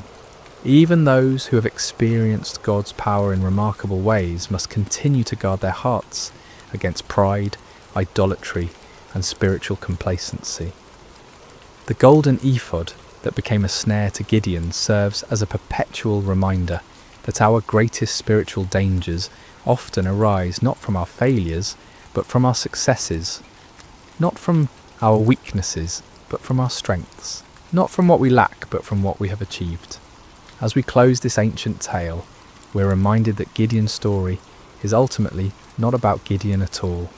It's about a God who sees potential where others see only weakness, who creates strength from surrender, who wins victories through the most unlikely means. It's about divine love that persists through human doubt, divine patience that endures human testing, divine power that works through human frailty. The trumpets that shattered the midnight silence in that valley so long ago continue to echo through the centuries, calling each generation to trust in something greater than themselves, to step forward in faith despite their fears, to discover that the God who delivered Israel through 300 men with torches is still in the business of impossible victories. In our own valleys of challenge and oppression, surrounded by enemies that seem too numerous to count, facing odds that appear insurmountable, Gideon's story whispers the same truth that changed a fearful farmer into a mighty warrior. The Lord is with you, and in him even the weakest can become strong. Even the smallest can achieve great things. Even the most unlikely can be used for extraordinary purposes. The battle belongs to the Lord, and in him, victory is always possible. And so we end where we began, with a simple truth that transcends time and circumstance. When God chooses to fight for his people, no enemy can stand, no odds are too great, and no victory is impossible. The story of Gideon continues to unfold in every generation, in every heart that learns to trust, not in human strength, but in divine power, not in earthly wisdom, but in heavenly guidance, not in what we can see, but in what God can do. May this ancient story find new life in modern hearts. May its lessons take root in contemporary soil, and may its timeless truths continue to inspire faith, courage, and hope in all who hear it. For the God who called Gideon from his hiding place continues to call ordinary people to extraordinary purposes, continues to choose the weak to confound the strong, and continues to win impossible victories through the most unlikely means. The story of Gideon is, in the end, the story of all who learn to trust in something greater than themselves. It is the story of divine love that never gives up, divine power that never fails, and divine grace that transforms fearful hiding into mighty victory. This has been the story of Gideon and the battle against Midian, shared with you tonight through sacred slumber. May it bring you peace, may it strengthen your faith, and may it remind you that no challenge is too great when faced with divine help. Sleep well, dear listener, and may your dreams be filled with the trumpets of victory and the light of hope that never dies. Picture this: a young widow standing at a crossroads, dust swirling around her feet as she faces the most important decision of her life. Behind her lies everything familiar: her homeland, her people, her gods. Ahead stretches an uncertain path toward a foreign land with a grieving mother-in-law who has nothing left to offer but heartache. Most would choose the safety of the familiar. But Ruth, she chose love over security, loyalty over convenience, and in that single moment of breathtaking faithfulness, she stepped into a story that would echo through eternity. What if I told you that in the midst of hardship, one small act of kindness could change the course of history? The book of Ruth isn't just another ancient tale gathering dust on library shelves. It's a masterpiece of hope, painted against the darkest canvas of human loss. This isn't a story of mighty warriors or thundering prophets. There are no plagues here, no walls crumbling at the sound of trumpets. Instead, we find something far more profound: the quiet power of unwavering devotion and the gentle hand of divine providence working through ordinary people, making extraordinary choices. In a world that often celebrates the loud and flashy, Ruth's story whispers a different truth. It tells us that loyalty can triumph over loss, that kindness can overcome cruelty, and that sometimes the most powerful force in the universe isn't found in earthquake or fire, but in the still, small voice of love, choosing to stay when everything else falls apart. This is a tale of hope, peace, and God's gentle provision. A story that begins with death and ends with life, starts with emptiness and concludes with abundance, opens with despair and closes with joy so profound it reverberates through generations. The beauty of Ruth's narrative lies not in its complexity, but in its simplicity. It's a story anyone can understand because it touches the universal human experiences of loss, love, loyalty, and redemption. Yet beneath this surface simplicity runs a current so deep it connects the heart of ancient Moab to the throne of David, and ultimately to a manger in Bethlehem, where another story of divine love would unfold centuries later. The story begins not with triumph, but with tragedy. Not in the promised land, but in foreign territory. Naomi, whose name ironically means pleasant, finds herself in the bitter reality of compound grief that would break most spirits entirely. She had left Bethlehem during a famine with her husband Elimelech and their 2 sons, Mahlon and Chilion, seeking survival in Moab, a land that was both geographically close to Israel and spiritually distant from its God. What started as a temporary sojourn became permanent residence when Elimelech died, leaving Naomi a widow in a foreign land. In ancient times, widowhood wasn't just a personal tragedy, it was an economic and social death sentence. Women had little legal standing, no inheritance rights, and depended entirely on male relatives for protection and provision. Yet Naomi found a glimmer of hope when her sons married Moabite women, Orpah and Ruth. These marriages, while controversial by Israelite standards, brought companionship and the promise of grandchildren who would carry on the family name. But hope proved fleeting.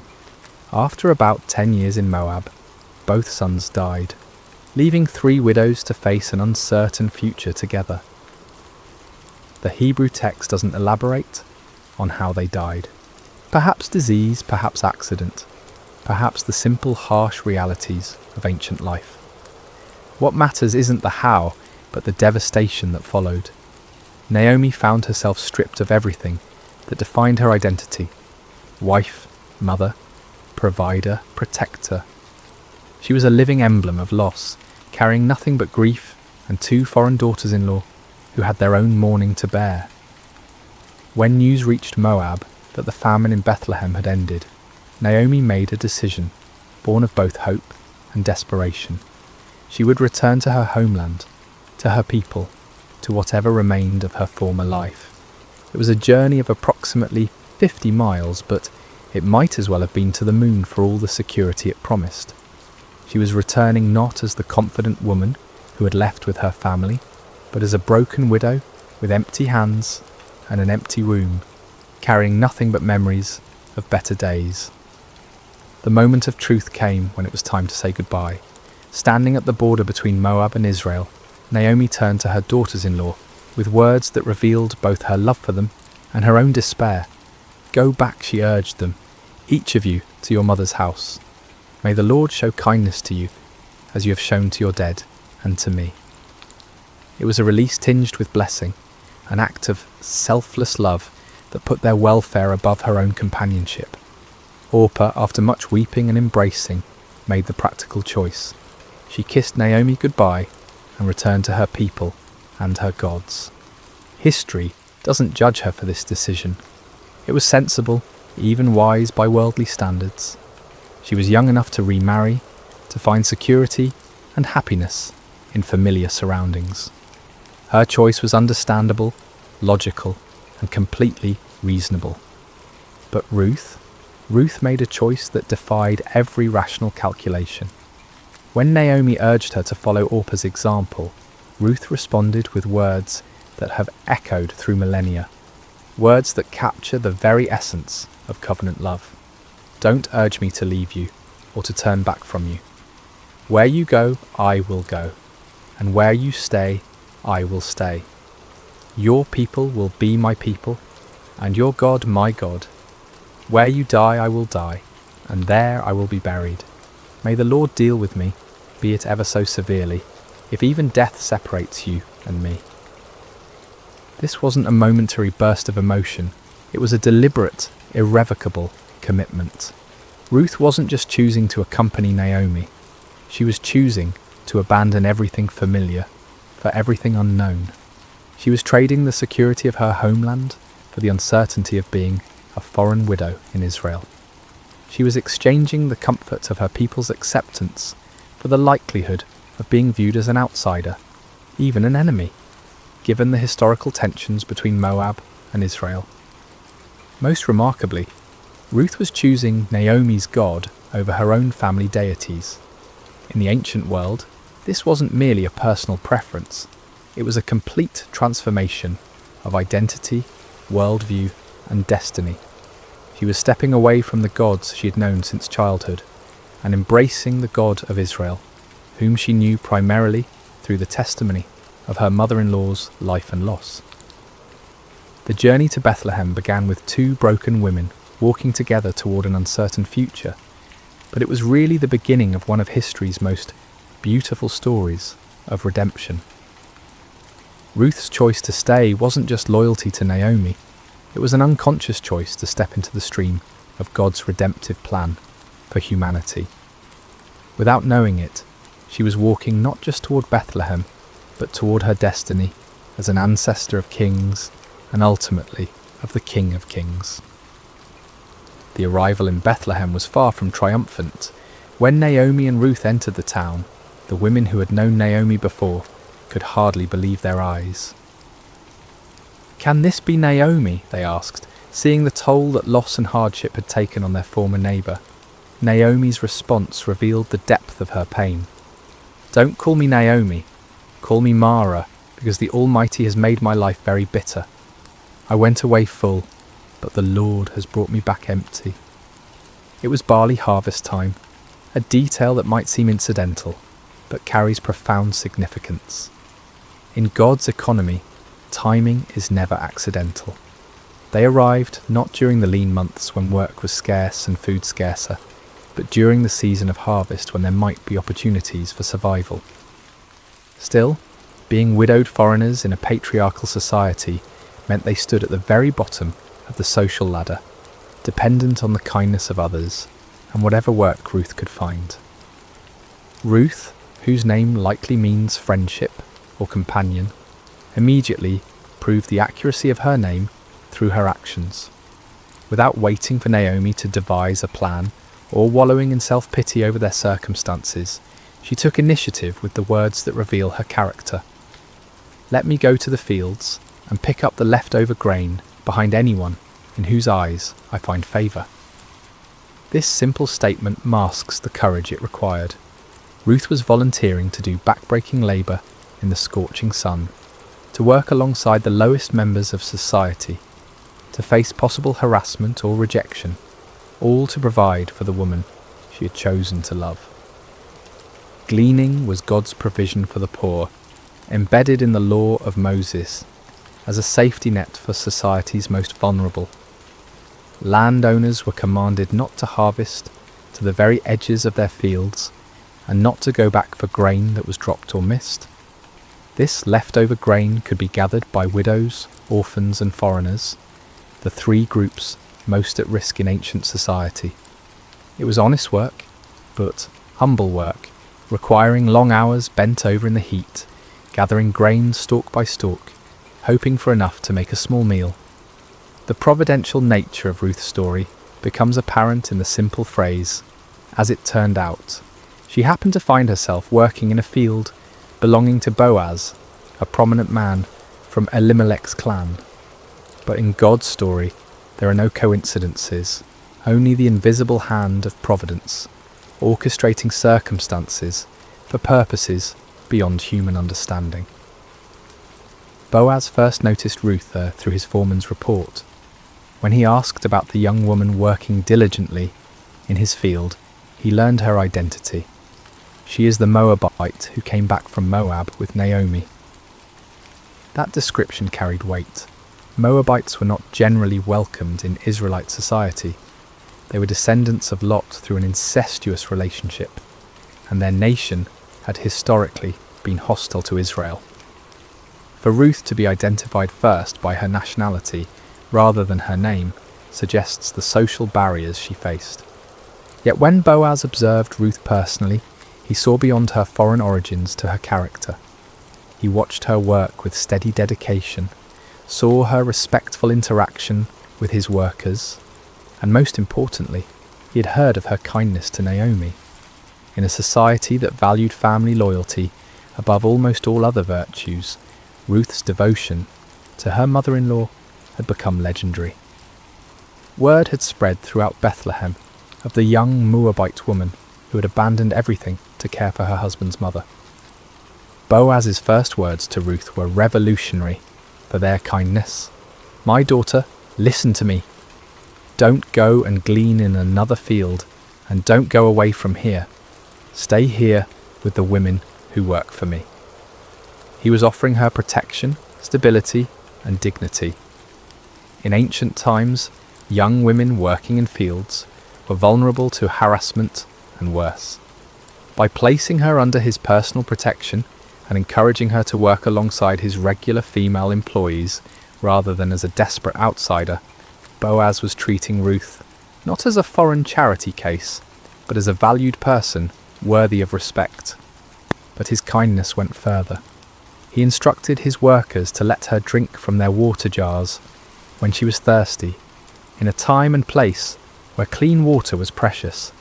He told her to eat with his harvesting crew, sharing in the roasted grain and vinegar that sustained the workers. Most remarkably, he quietly instructed his harvesters to pull out some stalks for her from the bundles and leave them for her to pick up, and don't rebuke her.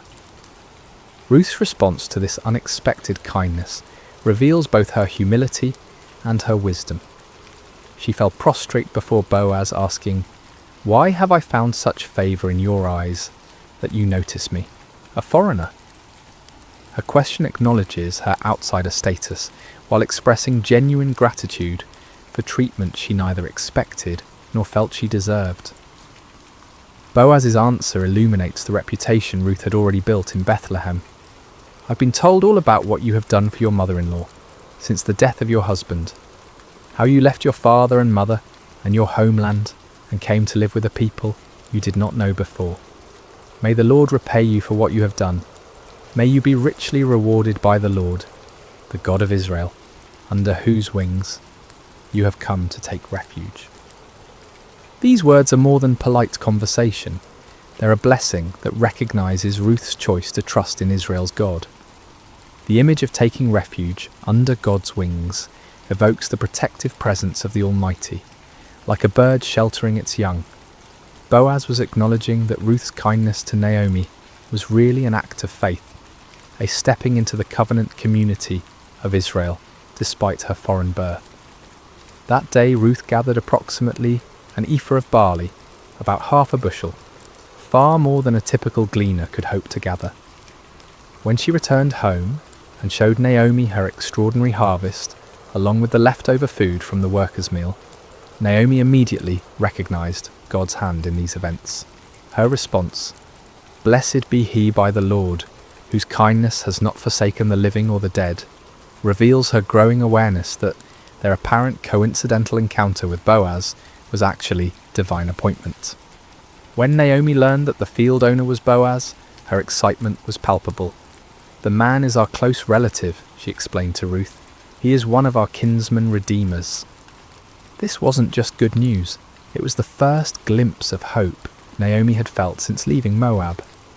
The kinsman redeemer system was God's provision for protecting family lines and property.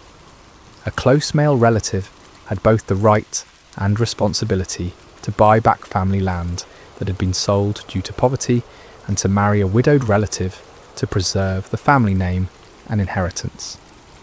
Ruth continued working in Boaz's fields through both the barley and wheat harvests, likely a period of several months. Day after day, she laboured faithfully, building a reputation for diligence and integrity while gradually becoming part of the community. She was no longer just the Moabite woman, but Ruth, the devoted daughter-in-law whose character spoke louder than her foreign birth. During this time, a subtle transformation was taking place. Ruth was learning the ways of Israel, observing their customs, participating in their community life. She was also, unknowingly, becoming the object of Boaz's growing admiration and affection. Though significantly older than Ruth, Boaz found himself drawn not to her physical beauty, but to the beauty of her character, her loyalty, her faith, and her gentle strength.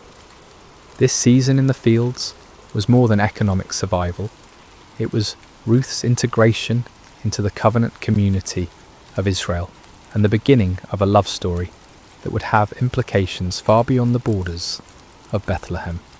As the harvest season continued, the relationship between Ruth and Boaz deepened through daily interactions marked by mutual respect and growing affection.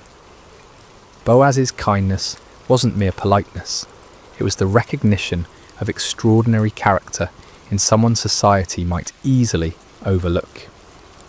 Every morning when Ruth arrived in his fields, every conversation they shared, every protective gesture he made, was weaving a tapestry of love, built on a foundation of honour and integrity. Naomi, meanwhile, was experiencing her own transformation. The bitterness that had defined her return to Bethlehem was gradually giving way to something she hadn't felt in years: hope. Watching Ruth's faithful service and witnessing Boaz's unprecedented kindness toward her daughter-in-law, Naomi began to see the hand of God moving in their circumstances. The woman who had declared herself empty was beginning to see the possibility of fullness once again. It was Naomi who first recognized what Ruth, in her humility and focus on daily survival, might have missed. Boaz's interest was more than benevolent concern for a hard-working gleaner. His protection of Ruth, his generous provisions, his public praise of her character, all pointed to something deeper. In a culture where marriages were often arranged for economic and social advantage, here was a man of standing choosing to honour a foreign widow not for what she could bring him, but for who she was. The harvest season was also a time of community celebration. The successful gathering of crops meant survival for another year, and the people of Bethlehem marked these occasions with festivals and gatherings. During these celebrations, Ruth would have had opportunities to observe Israelite customs, to learn their songs and stories, to better understand the God she had chosen to follow. She was becoming not just a resident of Bethlehem, but a true daughter of Israel. Boaz's generosity during this time went far beyond legal requirements or social expectations. The law required landowners to allow gleaning, but it didn't require them to ensure the gleaners found substantial amounts. When Boaz instructed his workers to intentionally drop extra grain for Ruth, he was going above and beyond duty into the realm of love. When he invited her to share meals with his workers, he was treating her as family rather than charity case. The other workers in the field would have noticed this special treatment. In small communities, nothing goes unobserved, and Boaz's obvious favour toward Ruth would have been the subject of much discussion. Yet the narrative suggests this talk was positive rather than scandalous. Ruth's reputation for integrity and Boaz's character as a righteous man meant their growing relationship was viewed with approval rather than suspicion. During these months, Ruth was also learning about the God of Israel through observation and experience. She saw how the law protected the vulnerable, how the community cared for its members, how even foreigners could find acceptance when they showed faithfulness. The God she had committed to following in her pledge to Naomi was revealing himself to be trustworthy through the kindness of his people. The emotional climate was changing for all three main characters. Ruth, while still focused on providing for Naomi, was discovering that life could hold possibilities beyond mere survival. Naomi was moving from despair to cautious optimism as she watched events unfold. And Boaz, a man who might have remained unmarried and childless, was finding his heart stirred by a woman whose character exemplified everything he valued. The religious significance of this season cannot be understated. Ruth was effectively completing her conversion to Judaism not through formal ceremony, but through lived experience. She was learning to trust in the God of Israel, not through theological instruction, but through witnessing his provision and protection.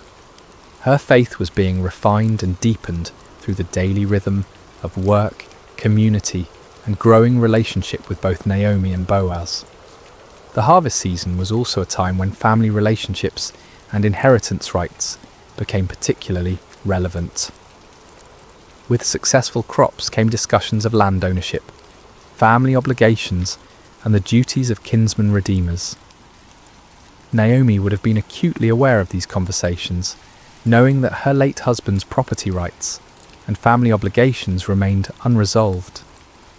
The presence of a kinsman redeemer like Boaz, combined with his obvious interest in Ruth, would have sparked hope for resolution of their precarious situation. As the wheat harvest drew to a close, the foundations had been laid for the dramatic events that would follow.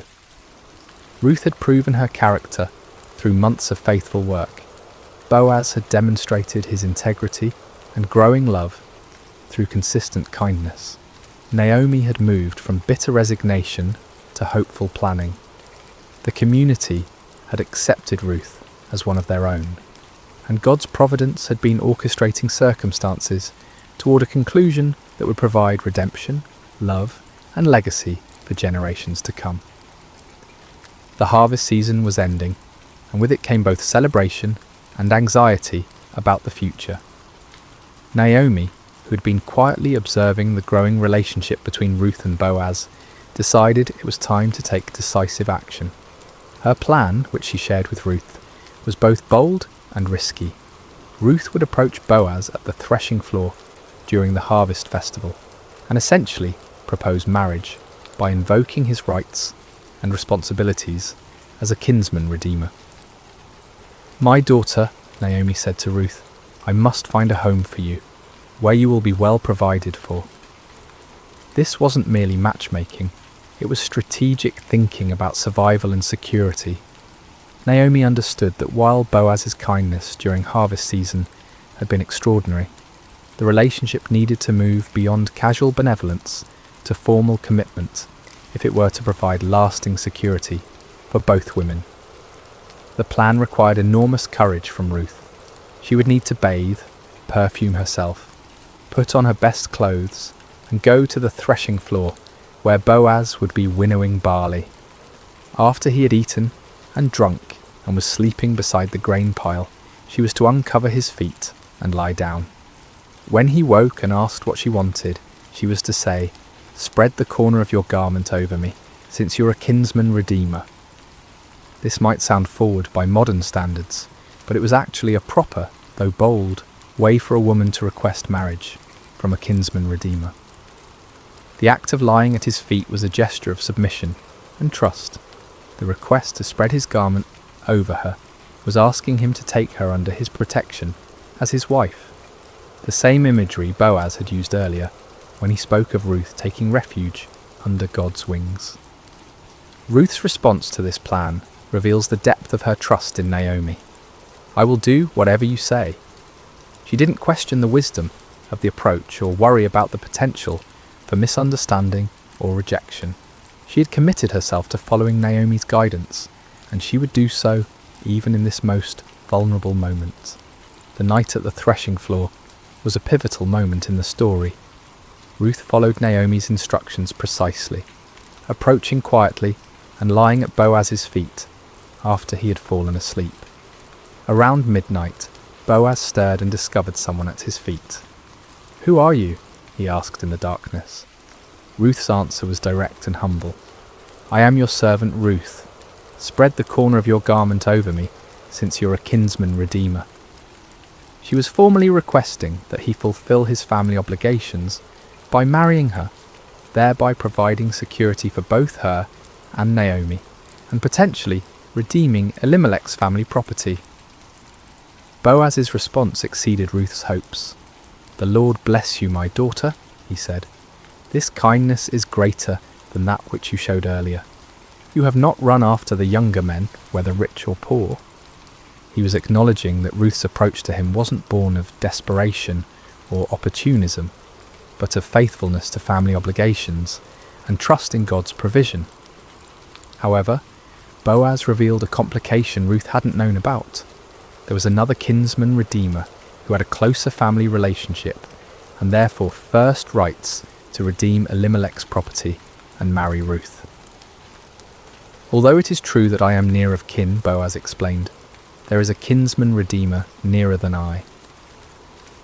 This was devastating news, but Boaz assured Ruth that the matter would be resolved properly according to law and custom. Boaz's handling of this delicate situation reveals his character perfectly. He could have taken advantage of Ruth's vulnerable position, but instead he protected her reputation and committed himself to resolving the legal complications honourably. He told Ruth to stay until morning, but leave before anyone could recognise her, protecting her from potential scandal. Before she left, he filled her cloak with 6 measures of barley, ensuring she didn't return to Naomi empty-handed. When Ruth returned home and reported everything to Naomi, the older woman's response was confident. "Wait, my daughter, until you find out what happens, for the man will not rest until the matter is settled today." Naomi knew Boaz well enough to trust that he would handle the situation with integrity and dispatch. That very morning, Boaz went to the city gate, the place where legal and business matters were conducted in ancient Israel. He sat down and waited for the other kinsman redeemer to pass by. When the man appeared, Boaz called him over and assembled a group of 10 elders as witnesses for the legal proceedings that would follow. The negotiation was masterful. Boaz began by telling the man about a piece of land that had belonged to their relative Elimelech, which Naomi was selling. According to law, the nearest kinsman redeemer had first rights to purchase the property to keep it in the family. The man was interested until Boaz explained the complete package. "On the day you buy the land from Naomi," Boaz said, "you also acquire Ruth the Moabite, the dead man's widow, in order to maintain the name of the dead with his property." This changed everything. Purchasing the land was one thing, but marrying Ruth meant taking responsibility for supporting her and Naomi, and any sons born to Ruth would inherit the redeemed property rather than being part of the Redeemer's own family line. The closer kinsman declined. "Then I cannot redeem it because I might endanger my own estate. You redeem it yourself. I cannot do it." His refusal, while disappointing for him personally, was providential for Ruth and Boaz. To formalise the transaction, the man took off his sandal and gave it to Boaz, the customary way of transferring rights in Israel. Boaz then made a public declaration before the assembled witnesses. "Today you are witnesses that I have bought from Naomi all the property of Elimelech, Kilion, and Mahlon. I have also acquired Ruth the Moabite, Mahlon's widow, as my wife, in order to maintain the name of the dead with his property, so that his name will not disappear from among his family or from his hometown." The witnesses responded with a beautiful blessing. "We are witnesses. May the Lord make the woman who is coming into your home like Rachel and Leah, who together built up the house of Israel. May you have standing in Ephrathah and be famous in Bethlehem. Through the offspring the Lord gives you by this young woman, may your family be like that of Perez, whom Tamar bore to Judah." This blessing was prophetic in ways the speakers couldn't imagine. They were comparing Ruth to the matriarchs of Israel and expressing hope for the continuation of significant family lines. Their mention of Perez was particularly significant, as Perez was an ancestor of Boaz and would be an ancestor of David and ultimately Jesus. The marriage between Ruth and Boaz was celebrated throughout Bethlehem. Here was a love story that had captured the community's imagination. The virtuous foreign woman and the honourable landowner, brought together by providence and confirmed by their own choices of faithfulness and integrity. Their wedding was not just a personal celebration, but a community affirmation of God's goodness and the power of loyal love.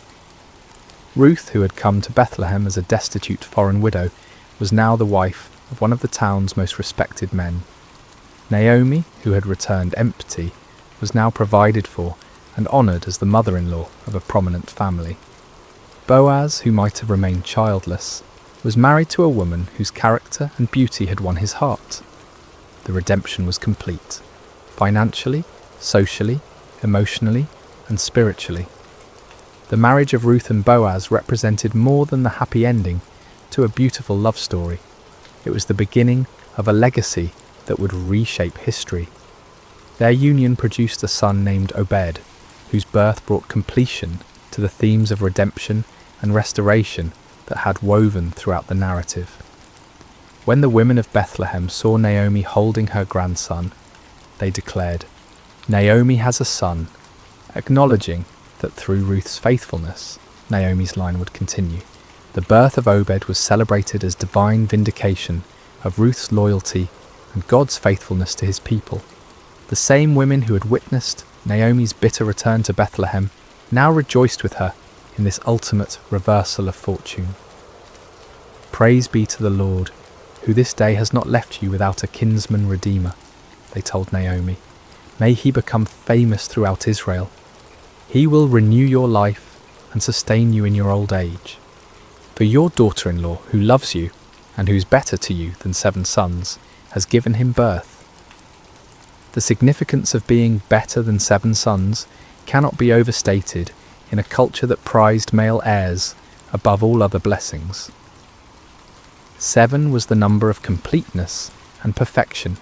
So to say Ruth was better than 7 sons was to declare her the ultimate blessing, a foreign woman who had proven more valuable than the greatest treasure a family could hope for. But the story of Ruth and Boaz was part of a much larger narrative that wouldn't be fully revealed for generations. Their son Obed became the father of Jesse, who became the father of David, the shepherd boy who would become Israel's greatest king. Through their lineage, Ruth, the Moabite widow, became the great-grandmother of the man after God's own heart, whose dynasty would rule Israel and whose throne God promised would endure forever. The genealogy that concludes the book of Ruth traces the line from Perez, son of Judah and Tamar, through Boaz and Ruth to David, showing how Ruth's faithfulness became part of the messianic line. What began as a simple act of loyalty to a grieving mother-in-law ultimately contributed to God's plan for redeeming all humanity. Ruth's decision to stay with Naomi and adopt Israel's God placed her squarely in the centre of salvation history. This foreign woman, who could have been excluded from the covenant community, instead became one of only 4 women mentioned in Matthew's genealogy of Jesus, along with Tamar, Rahab and Bathsheba. Each of these women had unusual circumstances that made their inclusion remarkable, but Ruth's story is particularly beautiful because it demonstrates how God's love extends beyond ethnic and national boundaries to embrace all who respond to him in faith. The legacy of Ruth extends beyond genealogy to the realm of character and faith. Her story became a teaching tool for generations of Israelites about the power of loyal love, the Hebrew concept of hesed that encompasses devotion, faithfulness, and sacrificial commitment. Ruth embodied hesed in her relationship with Naomi, and Boaz demonstrated it in his treatment of Ruth. Their marriage was built on this foundation of covenant love that mirrors God's relationship with his people.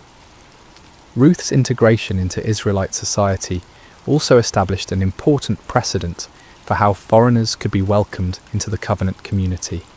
Her acceptance wasn't based on her ethnicity or social status, but on her character and faith. She proved that nationality was less important than loyalty, that birth circumstances mattered less than personal choices, and that God's family was open to all who chose to belong to it. The story of Ruth also demonstrates God's providence in the seemingly ordinary events of life. There were no dramatic miracles in Ruth's story, no parting of seas or walls falling down, yet God's hand guided every step. The timing of their arrival during harvest season, the chance encounter with Boaz's field, the availability of the kinsman-redeemer laws, the other redeemer's decision to decline his rights. All of these coincidences work together to create the perfect conditions for redemption and blessing. For Naomi, Ruth's legacy meant the restoration of everything she thought she had lost forever. Through Ruth's son, Naomi's family line continued, her security was assured, and her later years were filled with joy instead of bitterness. The woman who had asked to be called Mara, bitter, was now surrounded by the sweetness of new life and hope. For Boaz, marrying Ruth brought fulfillment he might never have expected. Instead of remaining childless, he became the father of a son who would carry on his name and values. His kindness to a foreign gleaner was rewarded with a love that enriched his life and extended his influence through generations. For Bethlehem and the wider community, Ruth's story became a testament to the power of character over circumstances. Her reputation for faithfulness outlasted her foreign origins, and her descendants would bring honour to the very town where she had once worked humbly in the fields. The house of bread, Bethlehem's meaning, became truly blessed through the presence of this woman who had chosen loyalty over security.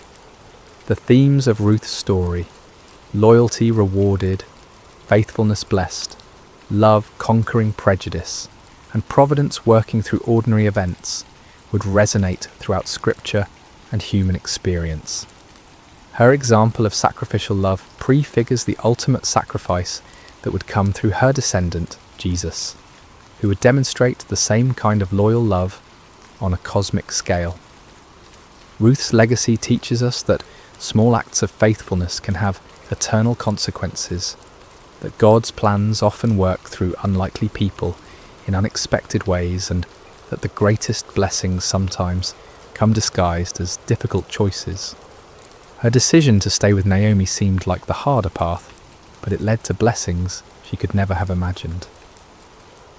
As we close the pages of Ruth's story, we're left not with the thunderous echoes of conquest or the dramatic flourishes of miracle, but with something far more profound, the quiet certainty that love endures, that faithfulness matters, and that God's gentle hand guides even the most ordinary moments toward extraordinary purposes.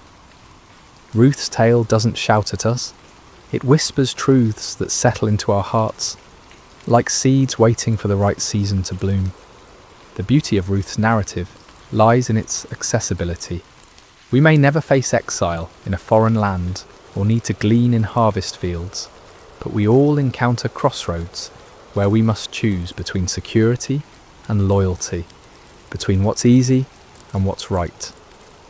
Ruth's story reminds us that these moments, when we choose love over convenience, faithfulness over comfort, are the building blocks of legacy. In our contemporary world, where relationships are often disposable and commitment is seen as restriction rather than strength, Ruth's devotion to Naomi offers a counter-narrative. Her famous words, "Where you go, I will go, and where you stay, I will stay," weren't just poetry. They were a life philosophy that valued connection over independence, loyalty over self-preservation. In an age of radical individualism, Ruth models radical commitment. Her story also speaks to anyone who has ever felt like an outsider. Ruth was foreign by birth, widowed by circumstance, and poor by necessity. 3 strikes that should have kept her on society's margins. Yet through character and faith, she moved from the periphery to the centre of God's plan. Her journey from Moabite stranger to beloved ancestor of kings offers hope to everyone who has wondered if their background, circumstances, or mistakes disqualify them from significance. The gentleness of God's providence in Ruth's story offers comfort to those who wonder if their lives matter in the grand scheme of things. There were no burning bushes or angelic visitations in Ruth's experience, just the quiet orchestration of ordinary events toward extraordinary outcomes.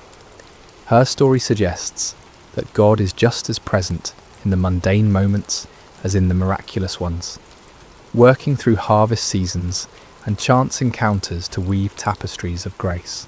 For those experiencing seasons of loss like Naomi, Ruth's story offers hope without minimizing pain.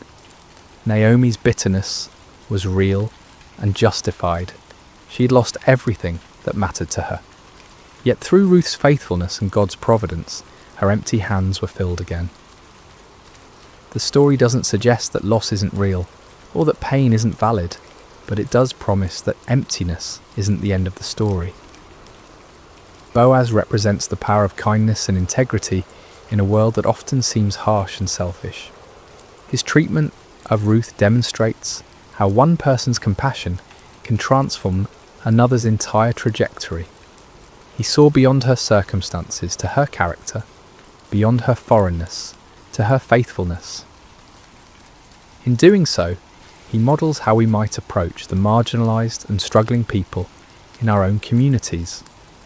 The redemption theme that runs throughout Ruth's story speaks to our deepest longing for second chances and new beginnings. Ruth redeemed Naomi's emptiness through loyalty. Boaz redeemed Ruth's vulnerability through love. Their union redeemed a family line that seemed destined for extinction. This pattern of redemption points toward the ultimate Redeemer, who would come through their lineage, offering restoration to all who are broken, lost, or forgotten. Perhaps most powerfully, Ruth's story reminds us that our choices ripple through eternity in ways we cannot foresee.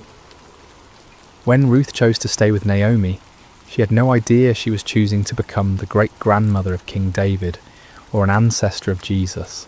She simply chose love. Her decision, made in a moment of grief and uncertainty, affected the course of history and the salvation of the world. The story teaches us that faithfulness is its own reward, but it's also the foundation for blessings we cannot imagine. Ruth's loyalty to Naomi brought her love with Boaz. Her willingness to work humbly brought her honour. Her choice to embrace Israel's God brought her into the centre of his redemptive plan. As we reflect on Ruth's journey from foreign widow to beloved ancestor, we're reminded that God delights in using the unlikely and the overlooked. He chooses the humble to confound the mighty, the faithful to accomplish the impossible, the loving to heal the broken.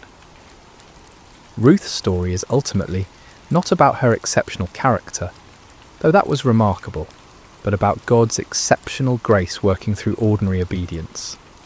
In a world that often feels chaotic and uncertain, Ruth's story offers the gentle assurance that someone is writing a larger story, weaving together our small acts of faithfulness into a tapestry of purpose and beauty.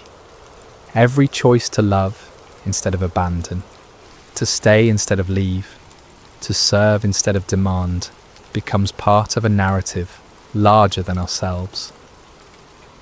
The final truth Ruth's story whispers to our hearts is perhaps the most beautiful of all. Sometimes the smallest acts of love carry the weight of eternity. A foreign woman's decision to care for her grieving mother-in-law became part of the story that leads to Christmas morning and the cross of Calvary. Her simple faithfulness participated in God's plan to redeem not just a family, but a world. Ruth's legacy lives on not only in the genealogies of Scripture, but in every act of sacrificial love, every choice of loyalty over convenience, every decision to stay when leaving would be easier. Her story continues in our stories when we choose, as she did, to let love be our guide and faithfulness be our strength. In the end, Ruth teaches us that we don't need to be heroes to be heroic. We don't need to be perfect to be used by God. and we don't need to see the whole staircase to take the next step of faith. Sometimes, all that's required is the courage to say, like Ruth, "Where you go, I will go," and trust that the God who guided her steps will guide ours as well. The gentle hope of Ruth's story rests in this beautiful truth. In God's economy, no act of love is ever wasted, no gesture of faithfulness ever forgotten, and no choice to follow him ever in vain. Sometimes the smallest acts of love carry the weight of eternity, echoing through generations, and touching the very heart of God's redemptive plan for humanity. Hey there, peaceful soul. Before we begin tonight's gentle journey through Scripture, I'd love to know where in the world you're listening from right now and what time it is in your corner of creation. Please leave a comment below sharing this. It's always such a blessing to see how God's Word brings rest to hearts across every time zone. And if tonight's story brings you peace, please consider subscribing to Sacred Rest for more Scripture-based sleep stories delivered with calm, unhurried care. Now take a deep breath and let's rest in God's presence. The Sea of Galilee rested in quiet splendour as the day's light began its gentle retreat toward the horizon. Golden rays stretched across the water's surface, dancing and shimmering as if heaven itself had scattered coins across the deep. It had been a full day, a day when crowds pressed in from every direction, hungry for wisdom, for healing, for a glimpse of this man who spoke as no one had spoken before. Jesus had been teaching since morning, his voice carrying across the gathered multitudes. He spoke of seeds falling on different soils, of tiny mustard seeds growing into sheltering trees, of hidden treasures and precious pearls.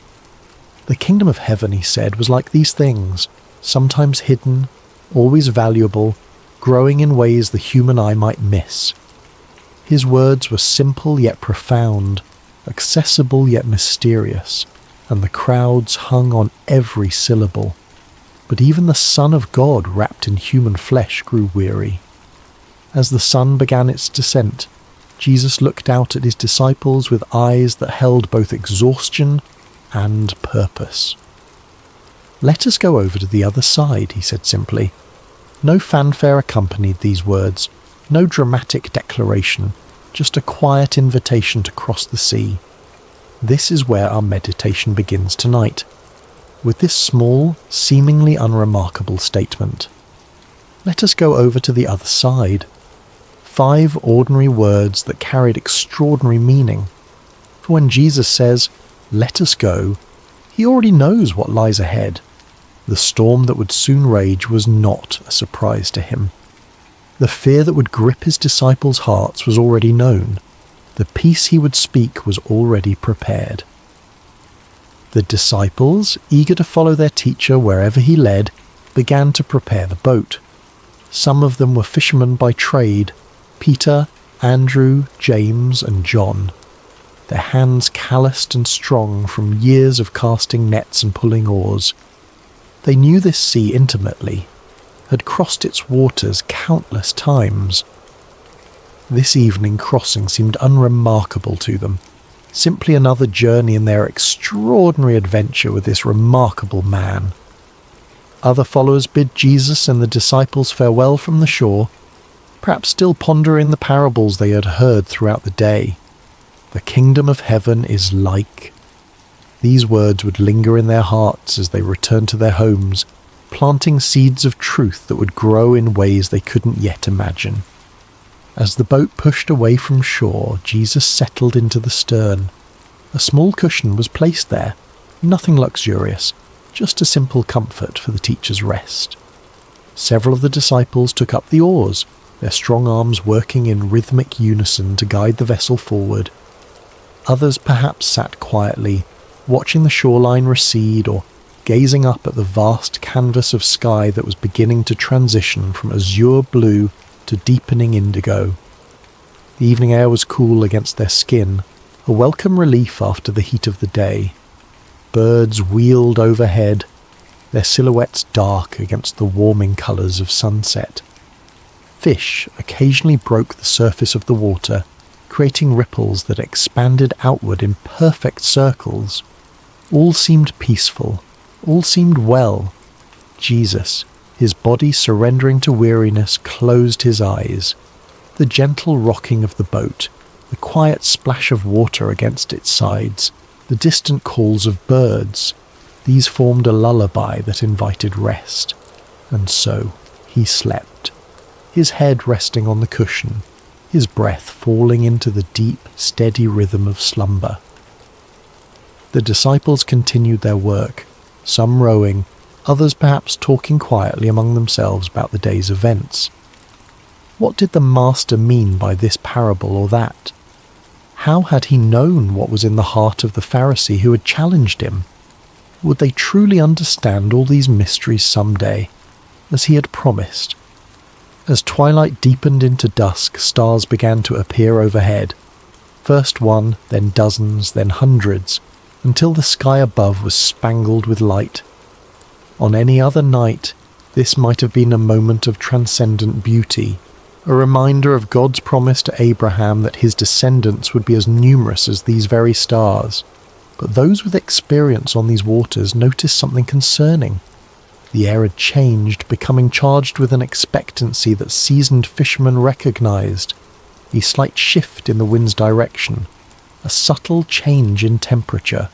Small signs that spoke volumes to those who knew how to read them. Peter exchanged glances with Andrew, then with James. No words were needed between men who had spent their lives on these waters. Something was coming. The sea, now growing restless beneath them, had secrets to tell.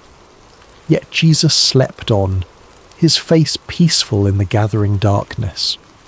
Did the disciples consider waking him then, when the first signs appeared? Did they debate among themselves whether to alert their teacher to the changing conditions? We don't know. Perhaps they chose to let him rest, confident in their own abilities to handle whatever came. Perhaps they thought the signs would come to nothing. As the boat continued its journey across the darkening waters, the shoreline they had left grew distant, a thin line of shadow against the night sky. Ahead lay their destination, the country of the Gerasenes, but it remained out of sight, beyond the curve of the horizon. They were in the middle space now, too far from where they had been to return quickly, not yet close enough to where they were going to find shelter. It is in these middle spaces of our lives that storms often find us. Not when we're safely harboured, not when we've reached our destination, but in the vulnerable in-between, in the waiting, in the journeying, in the not yet there. The disciples could not know what lay ahead, but Jesus did. His rest was not the ignorant sleep of one caught unaware, but the peaceful repose of one who knows the end from the beginning. In this, there is profound comfort for us tonight as we rest. Whatever journey we're on, whatever middle space we find ourselves in, Jesus knows. He has already seen what we have not yet encountered. As our minds begin to slow and our bodies relax into this moment of rest, let us picture ourselves in that boat. Feel the gentle rocking beneath you. Hear the quiet splash of water against wood. See the stars appearing one by one in the vast expanse above, and know that Jesus is there with you, perfectly at peace even as the first winds of change begin to stir. It began with a whisper, a subtle change in the rhythm of the night. The stars that had shone so brightly overhead began to disappear, one by one, as clouds moved across the sky like silent spectators gathering for some celestial event. The gentle lapping of water against the sides of the boat grew more insistent, less soothing. The disciples, some of whom may have been drifting towards sleep themselves, grew more alert, their senses heightened by years of experience on these unpredictable waters. The Sea of Galilee, also known as Lake Gennesaret or the Sea of Tiberias, sits more than 600 feet below sea level, nestled in a basin surrounded by mountains. This unique geography creates a natural phenomenon well known to local fishermen. When cool air from the Mediterranean Sea, about 30 miles to the west, collides with the hot, humid air over the lake, sudden and violent storms can emerge with startling speed.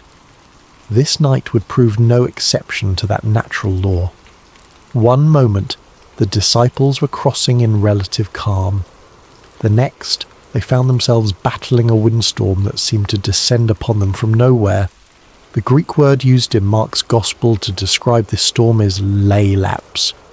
Not a gentle rain shower or passing breeze, but a furious squall, a tempest of frightening power.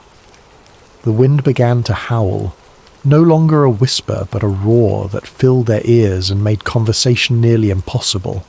It seized the sail, straining the ropes that secured it, and threatening to tear the fabric from its moorings. Those disciples with seafaring experience would have worked quickly to secure what they could, their hands moving with practiced efficiency despite the growing chaos. Waves rose around them, no longer gentle undulations but angry mountains of water that lifted the boat high before dropping it with stomach-churning speed into the next trough. Water began to break over the sides, soaking the men to their skin and pooling at their feet. In the dim light of whatever lamps they might have had, or perhaps by now extinguished by wind and water, they could see the boat beginning to fill. For modern readers, it might be difficult to fully appreciate the terror of this moment. We who cross oceans in massive ships or fly above the clouds in airplanes may have experienced turbulence or rough seas, but few of us have truly feared for our lives while travelling. These men, however, even those who had spent their lives on the water, understood their mortality with stark clarity in this moment. The boat was filling with water faster than they could bail it out. The wind showed no signs of abating. The shore was nowhere in sight. In the ancient world where swimming was not a commonly taught skill, and where the depths of the sea represented chaos and death, their situation was dire indeed. And Jesus slept on, his head still resting on the cushion in the stern of the boat. This image of Christ sleeping peacefully while chaos rages is one of the most powerful in all of Scripture. There is something almost incongruous about it, something that both confounds and comforts. The disciples must have looked at him with bewilderment. How could anyone sleep through such a storm? Did he not feel the water soaking his garments?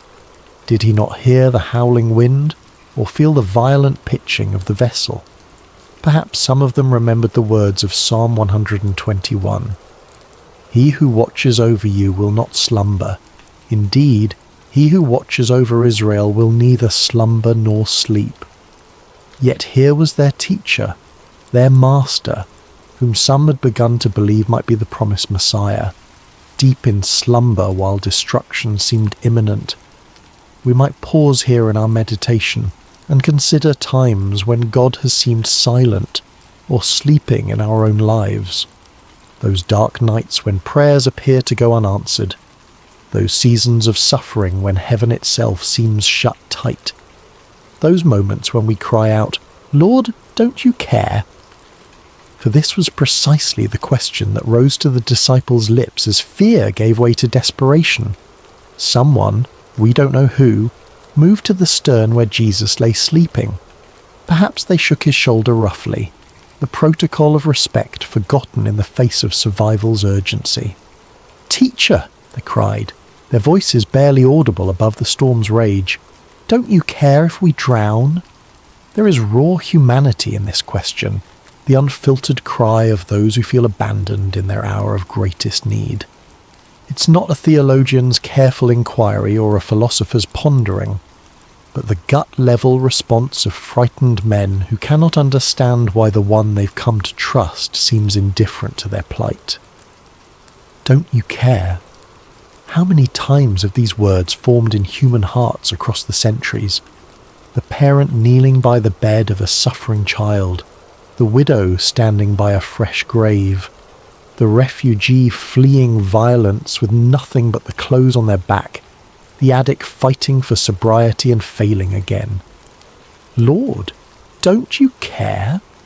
It's worth noting that the disciples didn't question Jesus' ability to help. They questioned his concern, his heart. They believed he could do something. Why else wake him? But they wondered if he would. Did their plight move him? Did their fear matter to him? Was he as invested in their well-being as they had come to believe? In asking this question, they revealed something profound about the nature of faith. True faith isn't just believing that God can, it's trusting that God will, that his heart is good, that his love is sure, that his timing is perfect. And this is often where our faith is tested most severely, not in questioning God's power, but in questioning his character, his concern, his care.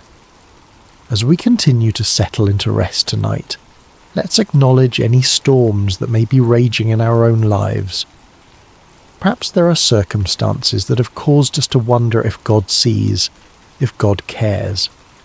Like the disciples, we may have experienced moments of feeling alone in the tempest, questioning whether our prayers are heard. The beauty of this story, and the comfort it offers us even now, is that Jesus' response to their cry reveals the truth about his heart. But before we explore that response, let's sit for a moment with the reality of the storm itself. Feel the wind's force, hear its howl, see the waves crashing over the sides of the boat. Experience the fear, the confusion, the desperate cry for help, and know that in the midst of it all, Jesus is present, not distant, not removed, but right there in the boat with them, with us. Whatever storm we face, we do not face it alone. The Lord of all creation has chosen to journey with us, to be present with us in every turbulent moment and every threatening circumstance. As our breathing deepens and our bodies grow heavier with approaching sleep, let us find comfort in this reality. The presence of Jesus in our boat does not exempt us from storms, but it changes everything about how we experience them. He's here even when he appears to be sleeping. He hears even when he seems silent. And he will respond in his perfect time with his perfect power. Now, as we picture the disciples crowding around Jesus, as we hear their cry of "Don't you care if we drown?" let us watch and see what happens next, for the storm is about to meet its match. The chaos is about to encounter its creator. The winds and waves are about to recognize the voice of the one who called them into being. Jesus woke to the violent pitching of the boat, to the spray of water across his face, to the desperate cries of his disciples. "Teacher, don't you care if we drown?" Their question hung in the air between them, nearly lost in the howling of the wind, yet impossibly loud in its implication. Did he care? Could they truly doubt this? He who had healed the sick, restored sight to the blind, cleansed the lepers, did they think his compassion extended only to strangers and not to those closest to him? He who had called them by name, who had shared meals and long roads and countless conversations with them, did they imagine his heart was indifferent to their fear?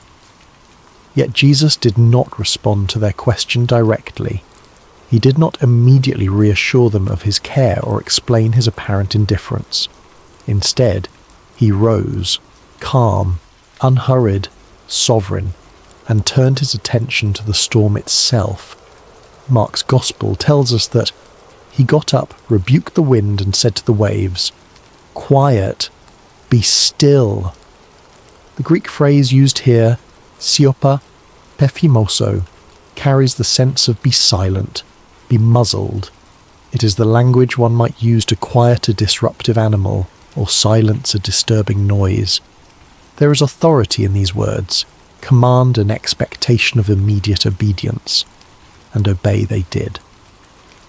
The wind, which had been screaming across the water with destructive force, died away at once.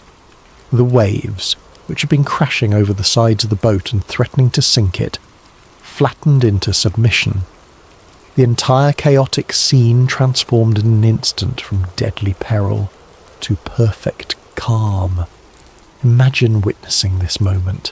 1 second, you're fighting for your life against one of nature's most terrifying displays of power. The next, you're floating on a sea as smooth as glass under a clearing sky. The contrast would be disorienting, almost unbelievable. The silence following such tumult would ring in your ears. The stillness after such violent motion would leave you feeling strangely weightless.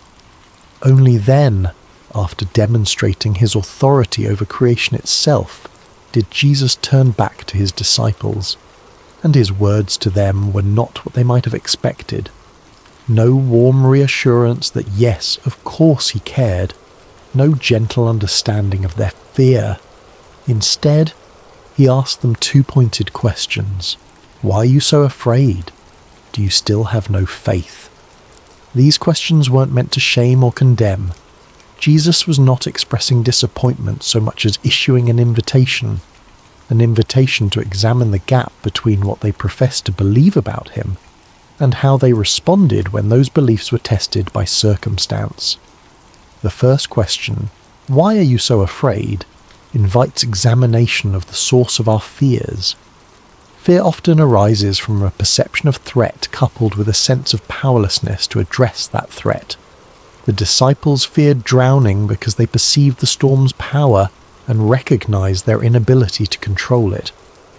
But Jesus was suggesting another perspective. When he is in our boat, the equation changes. The presence of the Creator fundamentally alters the balance of power in any situation. The second question, do you still have no faith, probes even deeper. These disciples had witnessed Jesus perform miracle after miracle. They had seen him heal diseases medicine couldn't touch. They had watched him cast out demons that had tormented their victims for years. They had even seen him challenge the religious authorities of their day with an authority that clearly came from above. Yet when the storm came, when their own lives were threatened, their faith faltered. They reverted to fear rather than resting in confidence that the God who had demonstrated his power in so many other circumstances remained just as powerful in their present crisis. This is a common human pattern, isn't it? We can intellectually believe in God's power and love. We can recall times when we've experienced his faithfulness. We can even testify to others about how he has worked in our lives. But when new challenges arise, particularly ones that feel overwhelming or threatening, we can forget everything we know and surrender to panic. Jesus' questions invite a different response. They challenge us to align our emotional reactions with our professed beliefs, to allow what we know about God's character to inform how we feel when facing life's storms. This is not about denying fear.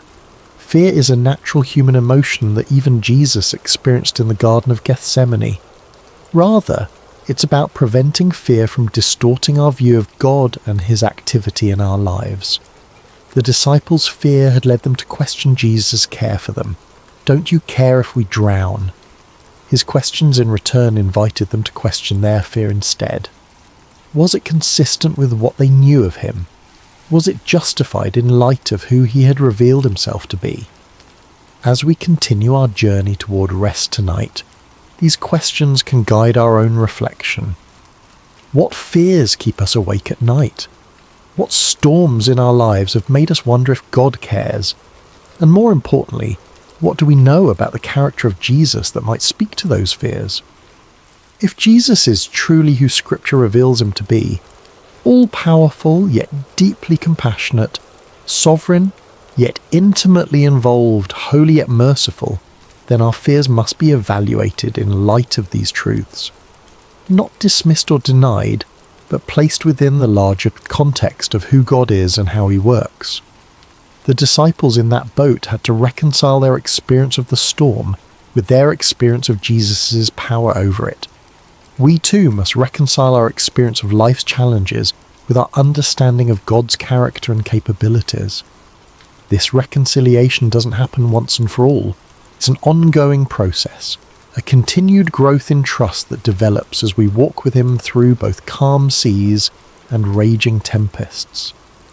Perhaps the most comforting truth in this entire account is the simple reality that Jesus was in the boat with them. He had said, "Let us go over to the other side, you will," not "let me meet you on the other side," or "to try to make it to the other side." When Jesus says, "let us go," he commits to the entire journey, not just the destination. Similarly, when Jesus calls us to follow him, he doesn't promise absence of storms. He doesn't guarantee that the path will be smooth or the journey comfortable. What he does promise is his presence with us in whatever we face. "I am with you always," he would later tell his followers, "to the very end of the age." This presence changes everything. It doesn't always change our circumstances, though sometimes, as in this story, it dramatically does. But it always changes the meaning of those circumstances and how we can respond to them. As we feel sleep drawing nearer, let us rest in this truth. Whatever storm we face, Jesus is in our boat, not as a passive passenger, but as the Lord of wind and wave, the one whose word can transform chaos into calm, the one whose presence transforms our fear into faith. The question Jesus asks, "Why are you so afraid?" isn't meant to dismiss our feelings, but to direct our focus toward the greater reality of his presence and power. The perfect love he embodies casts out fear, not by pretending the storm doesn't exist, but by reminding us that he exists within the storm with us, and that makes all the difference. In the aftermath of the storm's sudden cessation, a profound silence settled over the Sea of Galilee. The only sounds remaining might have been the gentle lapping of now calm waters against the boat's hull, the dripping of seawater from soaked clothing and hair, and perhaps the still rapid breathing of men whose hearts had not yet caught up with the dramatic change in their circumstances. The contrast could not have been more stark. Moments before, chaos had reigned, wind howling, waves crashing, men shouting in fear. Now, perfect stillness surrounded them. The sky was clearing, stars reappearing like hesitant witnesses emerging after danger has passed. The sea, which had threatened to claim their lives, now cradled their boat with gentle care. In this strange new quiet, Jesus' words hung in the air. "Why are you so afraid? Do you still have no faith?" These questions weren't harsh or condemning. They were asked by the same voice that had just commanded the elements and been instantly obeyed. They were spoken by the same lips that had taught multitudes about the kingdom of heaven, that had pronounced forgiveness to the repentant, that had offered living water to the thirsty. His tone may have been one of genuine curiosity rather than criticism, a teacher using a powerful experiential lesson to reveal what was in his students' hearts. The disciples' reaction to this moment is profoundly revealing. Mark tells us that they were terrified and asked each other, "Who is this? Even the wind and the waves obey him." This was a new kind of fear, not the desperate fear of drowning that had gripped them during the storm, but the reverent awe that comes from encountering something, someone, beyond human comprehension. Their question, "Who is this?" is perhaps the most important question any person can ask about Jesus. It's a question that has echoed through centuries across cultures within countless human hearts. Who is this man who spoke with unparalleled authority, who healed with a touch, who forgave sins as if they were his to forgive, and who, as they had just witnessed, commanded the very elements of nature with a word? The disciples had already seen Jesus perform many miracles. They had watched him heal sickness, cast out demons, even restore withered limbs. But this display of power struck them differently, perhaps because it touched so directly on their own expertise. Peter, Andrew, James, John, these were fishermen who had spent their lives on this very sea. They knew its moods and dangers. They had weathered storms before through their own skill and experience. But they had never seen anyone simply speak to a storm and have it obey. Their question reveals something profound about spiritual growth. revelation comes in layers. We don't grasp the full reality of who Jesus is all at once. Even those who walked with him physically, who ate with him and listened to his teaching daily, came to understand his identity gradually, through accumulated experiences and progressive revelation. This moment on the sea represented a significant shift in their understanding. The Jesus they thought they knew, teacher, healer, friend, suddenly revealed himself to be Lord of creation itself. The one who had been sleeping on a cushion moments before now stood before them as the one who held authority over the very forces of nature. "Who is this?" they asked each other. They were beginning to realize that the answer was far more profound, far more cosmic, far more divine than they had previously imagined. This question invites us into our own reflection tonight. Who is Jesus to us? Is he simply a wise teacher whose moral guidance we appreciate? A historical figure who founded a religion? A comforting presence when life gets difficult? Or is he the sovereign Lord of all creation, whose authority extends over every aspect of our existence, from the largest cosmic forces to the smallest details of our daily lives? Our answer to this question shapes everything about our faith journey. If Jesus is merely a good teacher, then his words are suggestions we can take or leave. If he is simply a historical religious figure, then his relevance to our modern lives may be limited. But if he is who he claimed to be, the Son of God, one with the Father, the Word made flesh, then every word he spoke carries divine authority. Every promise he made is utterly trustworthy, and every command he gave deserves our complete obedience. The disciples in that boat were confronting this reality in a visceral, immediate way. The Jesus they thought they knew had just done something only God could do. The Psalms describe God as the One who stilled the roaring of the seas, the roaring of their waves. Psalm 65:7, and the one who stilled the storm to a whisper, the waves of the sea were hushed. Psalm 107:29. Now they had seen Jesus do exactly this, with their own eyes in their own boat, in response to their own cry for help.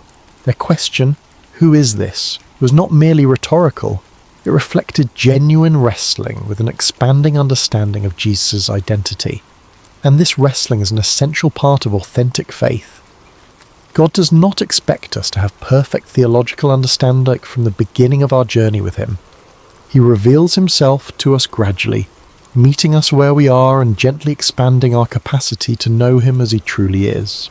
For the disciples, this storm became a classroom, a place where their understanding of Jesus grew deeper and wider.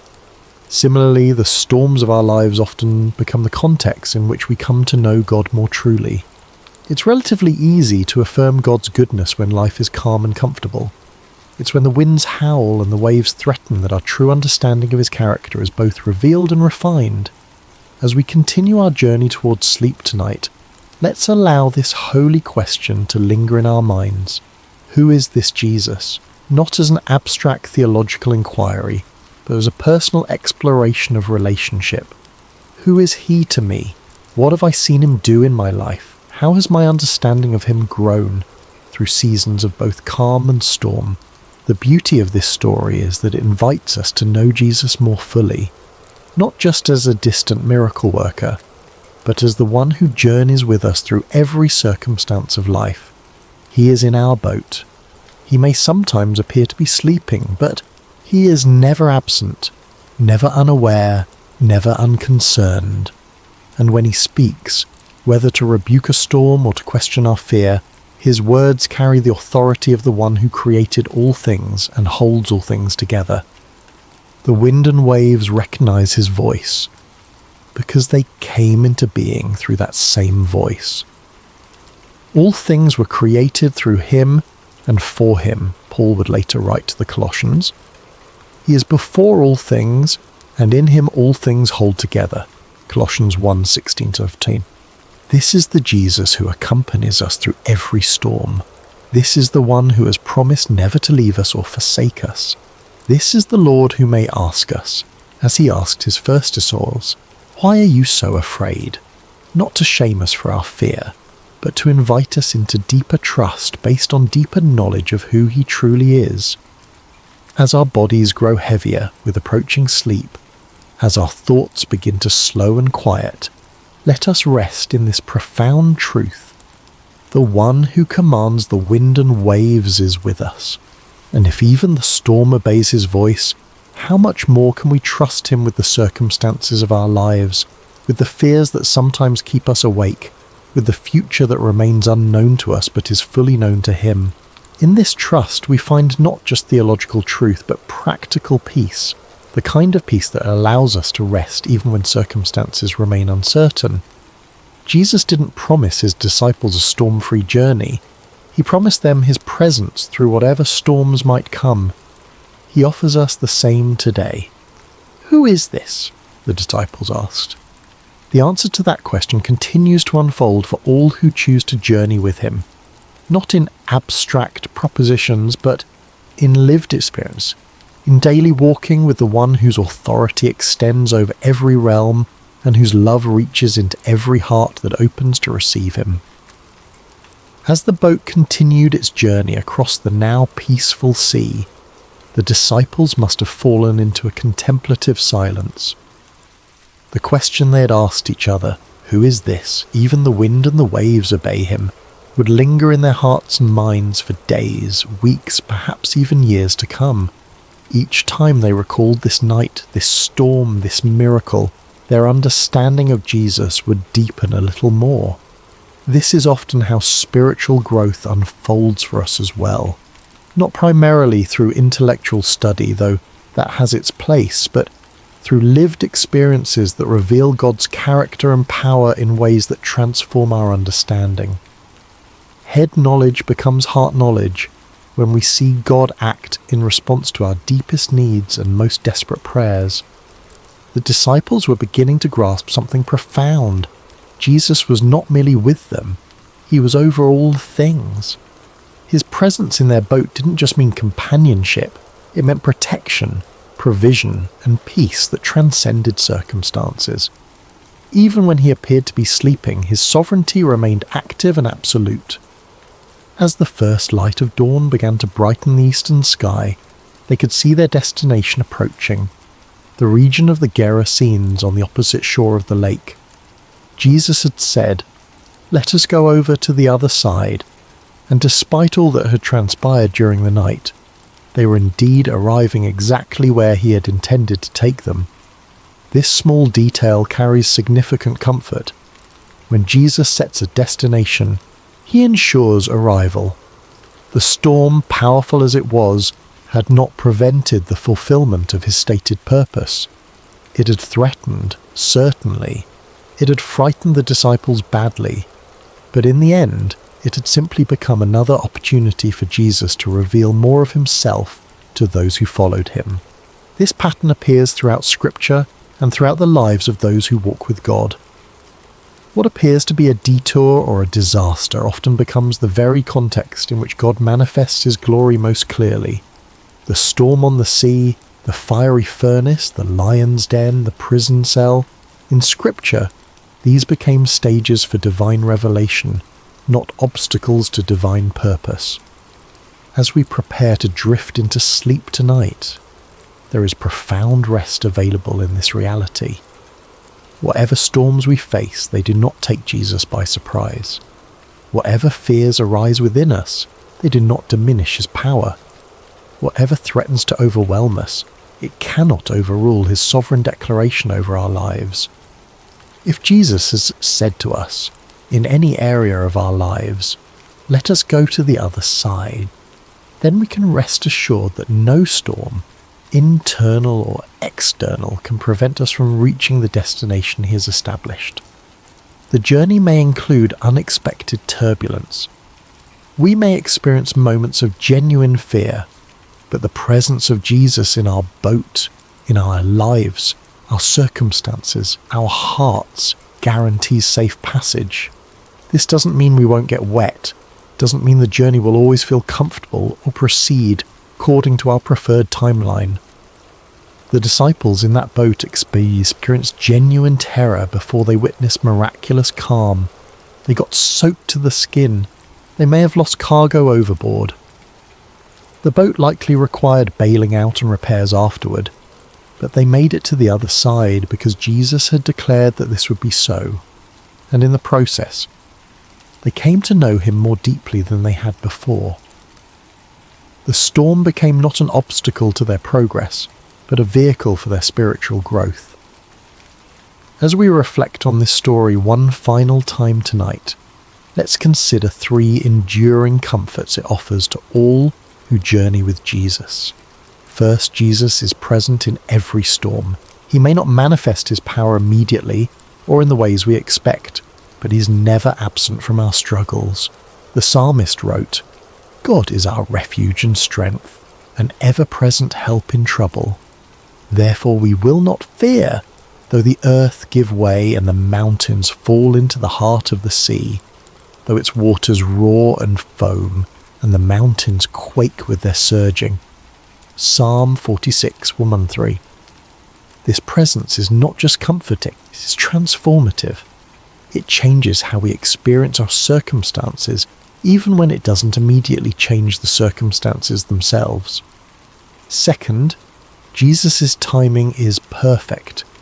He allowed the storm to rage for a time before calming it, not because he was indifferent to the disciples' fear, but because the experience would deepen their understanding and strengthen their faith. Similarly, when he seems silent or inactive in our lives, it is never due to indifference. His timing takes into account purposes and perspectives that extend far beyond our immediate comfort, encompassing our long-term growth and God's eternal glory. Third, Jesus' authority is absolute. When he spoke to the wind and waves, they had no choice but to obey. The same voice that said, "Let there be light" at creation, now said, "Be still" to the storm, with the same creative authority and the same immediate result.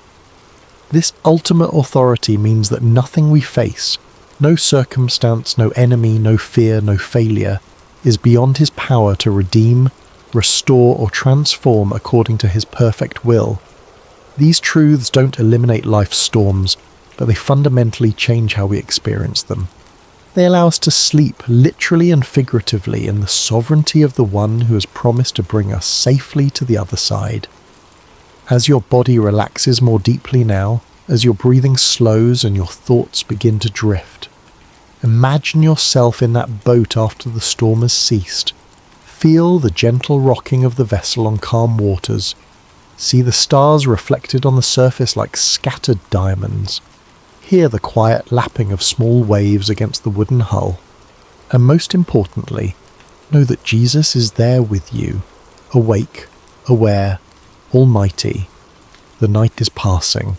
Dawn approaches. The shore draws nearer with each moment. And the one who commanded the storm with a word continues to hold you in the palm of his hand, guiding your vessel to exactly where he intends it to go. In this assurance there is deep peace. In this knowledge there is perfect rest. In this presence there is complete safety.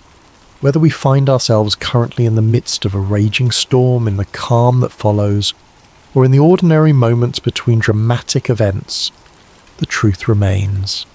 Jesus is with us. Jesus is for us, and Jesus will bring us safely to the other side. So breathe deeply now. Release the tension you may be holding in your shoulders, your jaw, your hands, your mind. Allow your body to grow heavy with approaching sleep. What if I told you there's a Bible story where a piece of iron floated? Not metaphorically, not symbolically, literally floated on water like a cork bobbing on the surface of a pond. You've heard of Moses parting the Red Sea. You know about David slaying Goliath. The story of Daniel in the lion's den rolls off your tongue, but tucked away in the pages of 2 Kings chapter 6 lies one of the most overlooked miracles in all of Scripture. A miracle so humble, so seemingly insignificant, that most people skip right over it without a second thought.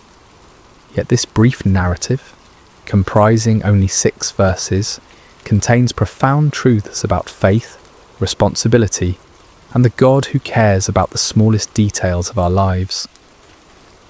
During the prophetic ministry of Elisha, miracles often happened in ordinary, almost mundane situations. While his predecessor, Elijah, called down fire from heaven and raised the dead, Elisha's ministry was marked by intimate, practical interventions, healing bitter water, multiplying oil for a widow's debt, and yes, making iron float. This story is brief in scripture but rich in meaning, a testament to faith in small things, a reminder that no problem is too insignificant for divine intervention. In a world where we're conditioned to believe that God only shows up for the spectacular, the floating axe head whispers a different truth. Sometimes, the most profound miracles happen in the most ordinary moments of our lives. The sun cast long shadows across the Jordan River Valley as another day began in the divided kingdom of Israel. It was a time of political turmoil and spiritual awakening, when the northern kingdom teetered between apostasy and revival, largely dependent on the influence of God's prophets. This was the era of Elisha's ministry, roughly 850 BC, decades after the dramatic departure of his mentor Elijah in a chariot of fire. The sons of the prophets, a community of disciples and spiritual students gathered around Elisha, had been growing steadily. These weren't prophets in the sense of fortune tellers or mystics, but rather men dedicated to learning God's ways, studying his word, and serving under the guidance of established prophets like Elisha. Think of them as a biblical seminary, a community of faith where young men came to deepen their understanding of the divine and prepare for ministry. Their current living situation had become cramped and inadequate. What had once been sufficient space for a handful of devoted followers was now bursting at the seams. The community was thriving, and with growth came practical challenges. They needed more room, more space to gather, to learn, to live together in their pursuit of spiritual wisdom. "The place where we dwell with you is too small for us," they told Elisha one morning, their voices carrying the respectful deference due their teacher, but also the practical urgency of their situation. It wasn't a complaint so much as an observation, a statement of fact that required action. Their solution was both practical and communal. They would go to the Jordan River region and gather timber to construct a larger dwelling place. The Jordan Valley was known for its trees, sycamores, willows, and other varieties that could provide the lumber they needed. It was honest work, the kind of labour that built both character and community as they worked side by side toward a common goal. "Let us go to the Jordan," they proposed, "and let every man take a beam from there, and let us make a place where we may dwell." The plan was simple, straightforward, and entirely reasonable. They weren't asking for a miracle or divine provision dropped from heaven. They were willing to work, to sweat, to use their hands and their backs to meet their need. Elisha, ever the encouraging leader, gave his blessing. Go. But their invitation touched his heart. "Please consent to go with your servants." They wanted their teacher among them, not just giving permission but participating in their labour. And Elisha, who could have remained comfortably behind while his students did the hard work, responded with characteristic humility, "I will go." So the small company set out for the Jordan, tools in hand, ready to transform their vision into reality. The Jordan River had witnessed countless biblical events. It was here that Joshua led the Israelites into the Promised Land, where the priest's feet touched the water and it parted just as the Red Sea had done for Moses. It was in these very waters that centuries later John the Baptist would immerse Jesus Christ himself. But on this particular day, there would be no grand procession, no miraculous river crossing. Just a group of dedicated men heading to the riverside to cut timber, their hearts full of purpose and their hands ready for honest labour. The Jordan Valley stretched before them, its banks lined with the trees they needed, its waters flowing steadily toward the Dead Sea, carrying with it the silt and sediment of the highlands above. None of them could have imagined that before the day was through, these same waters would become the stage for a miracle that defied every law of physics they understood. The ordinary was about to become extraordinary, but for now it was simply another day of work in service to God and community. The work began in earnest as the sun climbed higher in the morning sky. The sounds of labour filled the Jordan Valley, the rhythmic thud of axes biting into wood, the crack and groan of falling timber, the calls of men coordinating their efforts. It was satisfying work, the kind that produces visible results and builds camaraderie among those who share the burden. Among the workers was a young man whose name history has forgotten, but whose predicament would echo through the ages. Unlike some of his fellow students who had brought their own tools, he had needed to borrow an axe for the day's work. In ancient Israel, this was no small matter. Iron tools were precious commodities, expensive and carefully maintained. They weren't mass-produced items you could easily replace if lost or damaged. The transition from the Bronze Age to the Iron Age had been gradual in Israel, and iron tools still represented significant investment. A good axe might cost several days' wages for an ordinary labourer. For a student prophet, likely supported by the generosity of others and focused on spiritual rather than material pursuits, such a tool was far beyond his means to purchase. Borrowing the axe wasn't just a casual favour between friends. It was a serious responsibility, a trust that carried moral and financial weight. The lender had placed confidence in this young man's character and ability to care for a valuable tool. To lose or damage it would bring not only financial burden, but also shame and damaged relationships within the community. The young man worked diligently, perhaps even more carefully than usual, acutely aware of the responsibility he carried.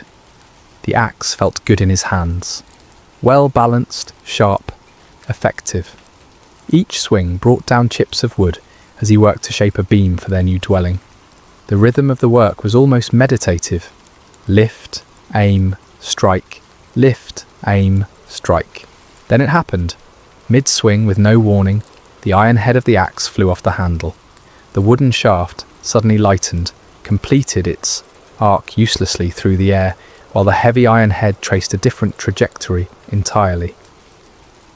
Time seemed to slow as the young man watched in horror as the precious tool spun through the air and landed with a splash in the muddy waters of the Jordan. Alas, my master, it was borrowed!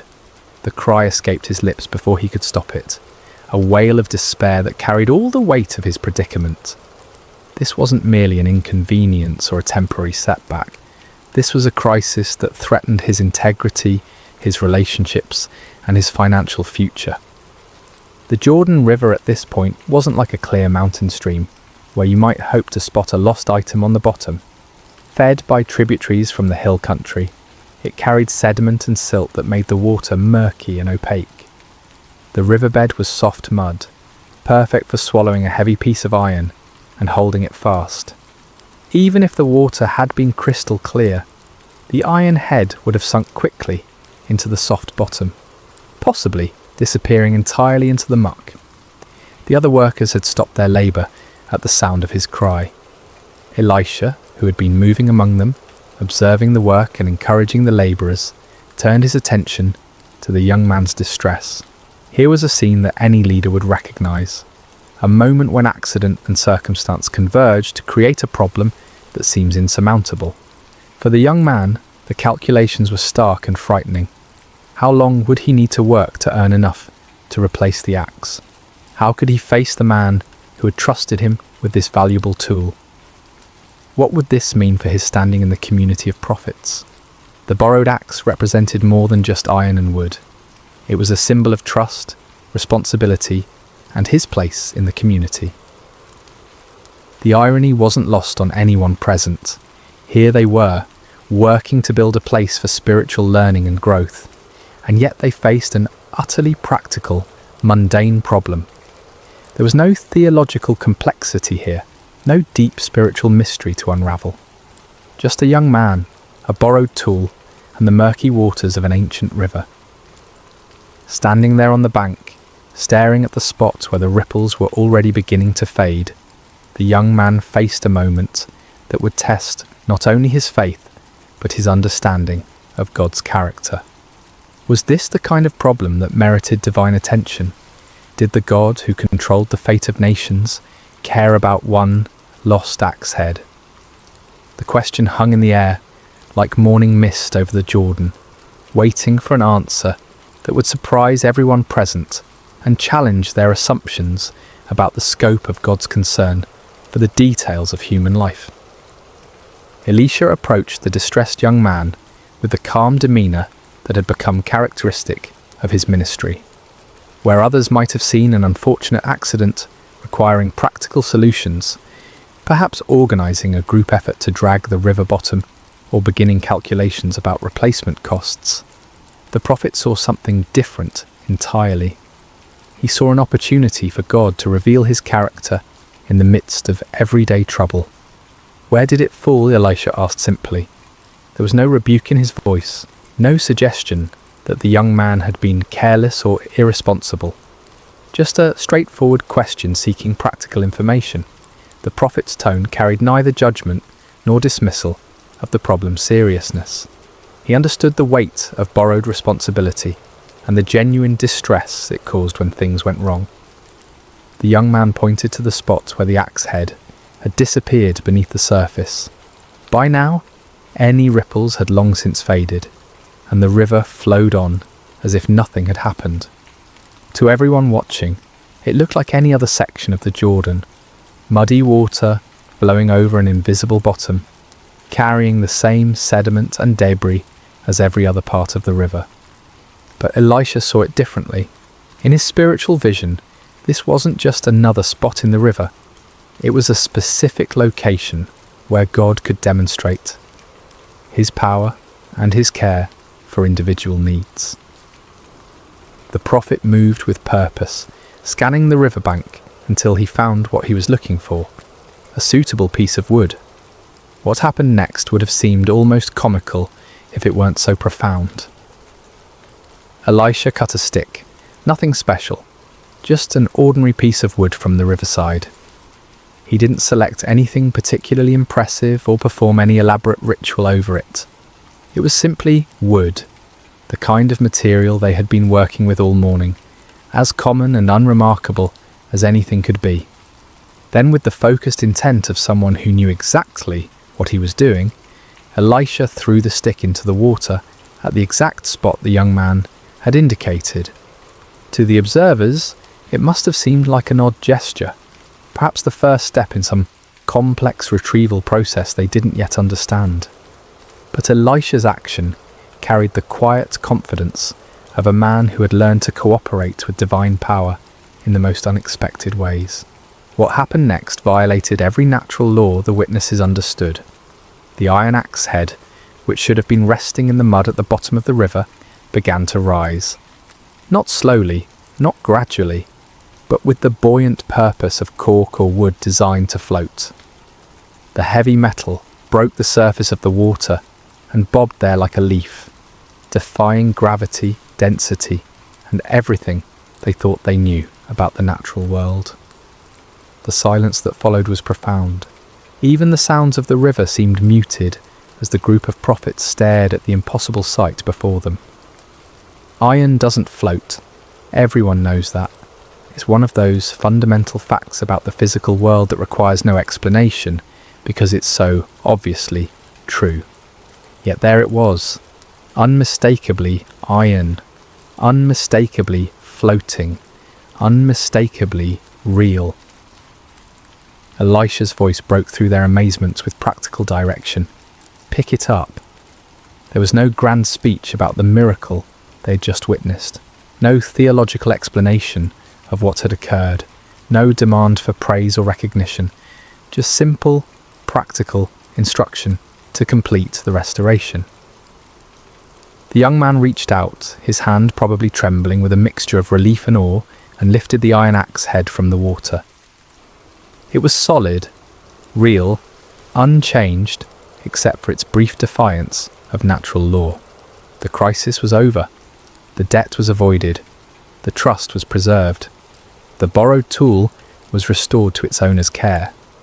But something much more significant than problem solving had just occurred.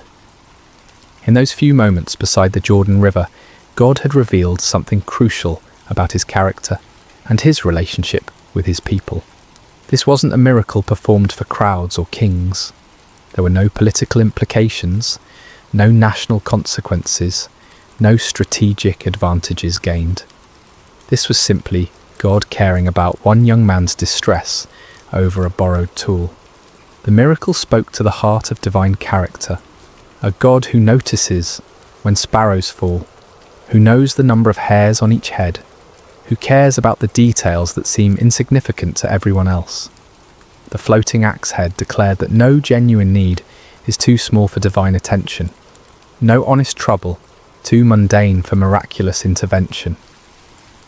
As the young man hefted the restored tool, feeling its familiar weight and balance, the entire community of prophets had received a lesson they would never forget. They had come to the Jordan to cut timber for a building project. They were leaving with something far more valuable, a deeper understanding of the God they served and his intimate involvement in the practical details of their lives. The miracle of the floating axe head resonates through the centuries precisely because it speaks to truths that transcend its humble circumstances.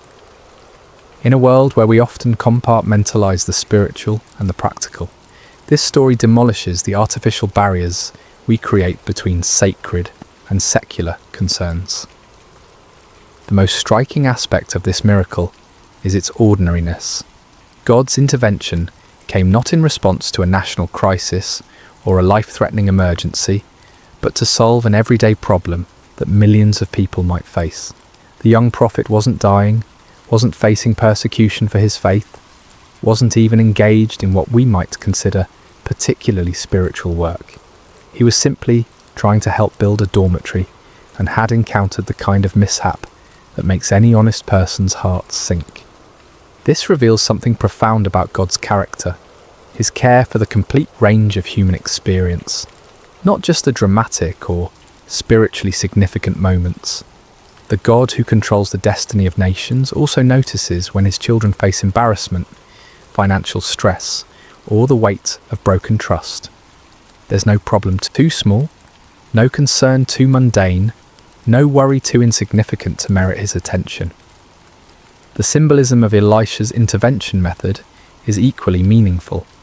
The prophet used a stick, one of the most common humble materials imaginable. He didn't employ exotic implements, rare metals, or elaborate ceremonies.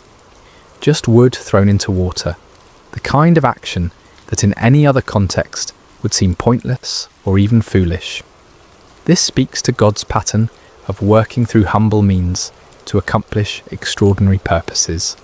Throughout Scripture, God consistently chooses the simple to confound the wise, the weak to overcome the strong, the ordinary to achieve the extraordinary. Moses had a staff, David had a sling, Gideon had clay pots and torches, and Elisha had a stick. The message is clear. God's power isn't dependent on impressive tools or elaborate methods. His strength is made perfect in weakness, his glory revealed through the most unlikely instruments. The miracle also serves as a powerful picture of restoration. What was lost was recovered. What seemed gone forever was returned. What threatened to bring shame and financial burden was transformed into a testimony of God's faithful care. This speaks to one of humanity's deepest needs, the longing for redemption, for second chances, for the restoration of what has been damaged or lost. In the broader context of human experience, we all have borrowed things that we've lost or damaged. Trust, opportunities, relationships, innocence, time.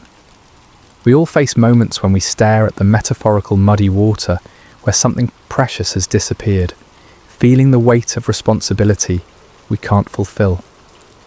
The floating axe head whispers hope into those moments, suggesting that restoration is possible, that what seems irretrievably lost can be recovered. The response required of the young man is also significant. When the miracle occurred, he still had to reach out and take the floating iron. God provided the supernatural intervention, but human cooperation was still necessary. The axe head floated, but it didn't jump back onto the handle by itself. This reflects the general pattern of divine human cooperation throughout Scripture. God provides what only He can provide, but humans must still act in faith to appropriate His provision. Faith in action is another crucial theme woven through this narrative. The young man's cry for help wasn't a formal prayer with proper theological language. It was a raw expression of distress that nevertheless carried implicit faith that his predicament mattered to God and to God's representative, Elisha. His willingness to point out exactly where the axe head fell demonstrated trust that something could be done, even when the situation looked hopeless. Elisha's calm confidence throughout the episode reveals the prophet's deep understanding of God's character and ways. He didn't hesitate, didn't doubt, didn't suggest alternative solutions.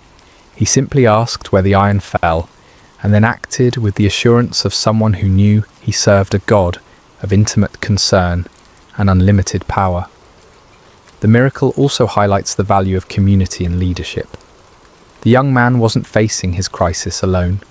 He was surrounded by fellow believers and guided by a seasoned prophet. Sometimes God's miraculous provision comes through the community of faith, through leaders who see possibilities where others see only problems, through the collective faith of those who believe God cares about every aspect of our lives. Perhaps most importantly, the floating axe head demonstrates that God's miracles often meet practical needs rather than serving merely as spectacular displays of power.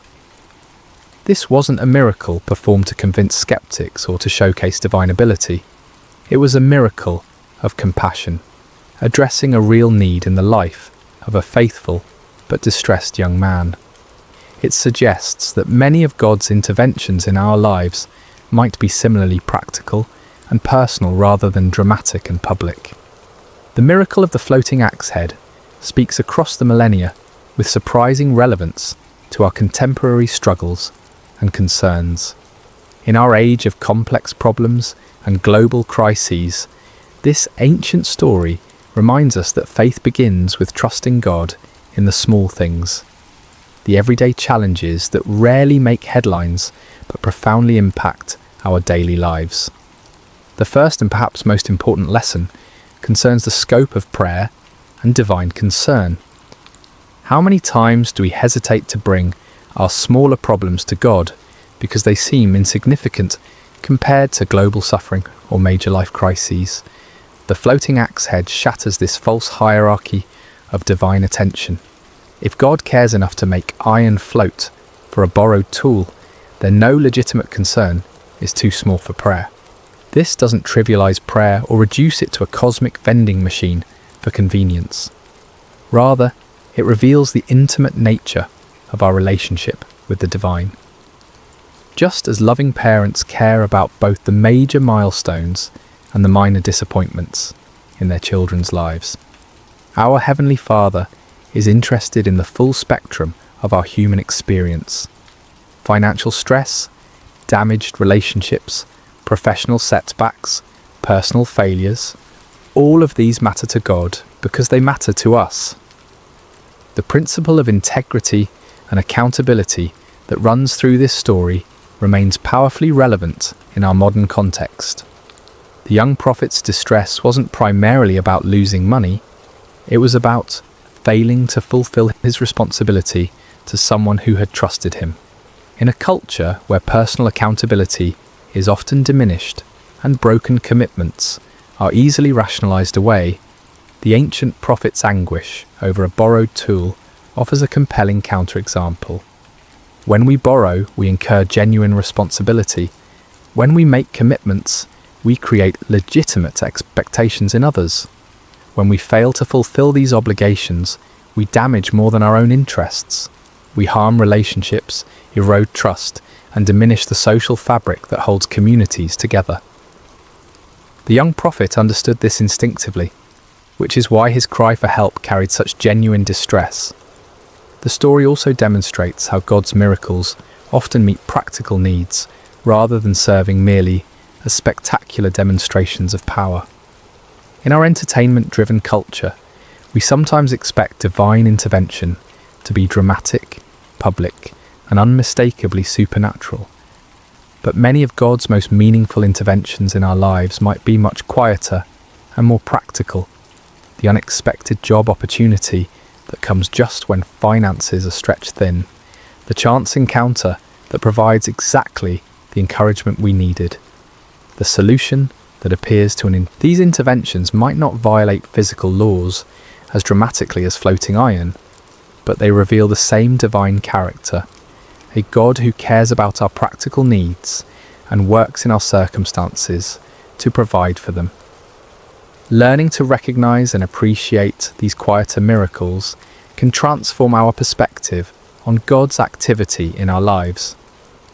The method of the miracle, using a simple stick to accomplish the impossible, continues to speak to God's pattern of working through humble means. In our technology-obsessed age, we often assume that bigger problems require more sophisticated solutions. The floating axe head reminds us that God's power isn't constrained by the impressiveness of our tools or the complexity of our methods. This has profound implications for how we approach problems, both personal and social. Sometimes, the most effective solutions are the simplest ones. Sometimes, the most powerful interventions come through the most ordinary means. The stick that Elisha threw into the Jordan wasn't impressive, but it was available, and God used it to accomplish the impossible. The story encourages us to bring our authentic selves and genuine problems to God without feeling the need to dress them up in spiritual language or make them sound more significant than they are. The young prophet's cry, "Alas, my master," it was borrowed, contained no theological sophistication, no proper prayer format, no spiritual jargon. It was simply an honest expression of distress from someone who believed his problem mattered to God and to God's representative. In our prayer lives, we sometimes feel pressure to make our requests sound sufficiently spiritual or theologically correct. The floating axe head suggests that God values authenticity over eloquence, genuine need over religious rhetoric. He understands our distress even when we can't articulate it perfectly, and he responds to the heart behind our words, rather than their theological precision. The communal aspect of the miracle also offers important insights for contemporary faith communities. The young prophet wasn't facing his crisis in isolation. He was surrounded by fellow believers and guided by experienced leadership. When problems arise, the community of faith should be a place where burdens are shared, wisdom is offered, and faith is strengthened through mutual support. Too often, we try to handle our difficulties alone, either from pride, embarrassment, or a mistaken belief that faith means never needing help. The sons of the prophets model a different approach, a community where needs could be expressed, help could be sought, and miracles could be witnessed together. This kind of authentic community creates an environment where God's provision can be both sought and celebrated corporately. Finally, the story reminds us that faith often requires us to act even when we don't understand the mechanism of God's provision. The young man still had to reach out and pick up the floating iron. He couldn't fully comprehend how iron could float, but he could respond to the miracle by accepting what God had provided. In our lives, we frequently face situations where we must act on faith without complete understanding of how God will work out the details. The floating axe head encourages us to focus on obedience and trust rather than demanding comprehensive explanations before we're willing to move forward. Sometimes the miracle becomes visible only as we step out in faith to receive what God has already provided. As we close this exploration of one of Scripture's most overlooked miracles, it's worth reflecting on why such a seemingly small event earned its place in the biblical narrative. In a book filled with the dramatic interventions of an almighty God, seas parting, walls falling, armies defeated, why does the story of one floating piece of iron deserve 6 verses in 2 Kings? The answer lies in what this miracle reveals about the God we serve and his relationship with his people. While the parting of the Red Sea demonstrated God's power to save nations, and the fall of Jericho showed his ability to conquer enemies, the floating axe head reveals something equally important but more intimate: his attention to individual needs and personal crises. This forgotten miracle has been overlooked precisely because it's so humble, so ordinary in its context, so focused on solving a simple human problem rather than achieving strategic objectives or demonstrating spectacular power. But perhaps that's exactly why it's so important. It serves as a counterbalance to our tendency to assume that God is only interested in the big things, the major decisions, the life-changing moments, the dramatic interventions that make compelling stories. The young prophet facing his borrowed axe head crisis represents all of us in those moments when we feel overwhelmed by problems that might seem insignificant to others but loom large in our personal experience. The financial burden we can't meet, the relationship we've damaged, the commitment we can't fulfill, the mistake that threatens to bring consequences we can't bear, the responsibility we've failed to handle properly.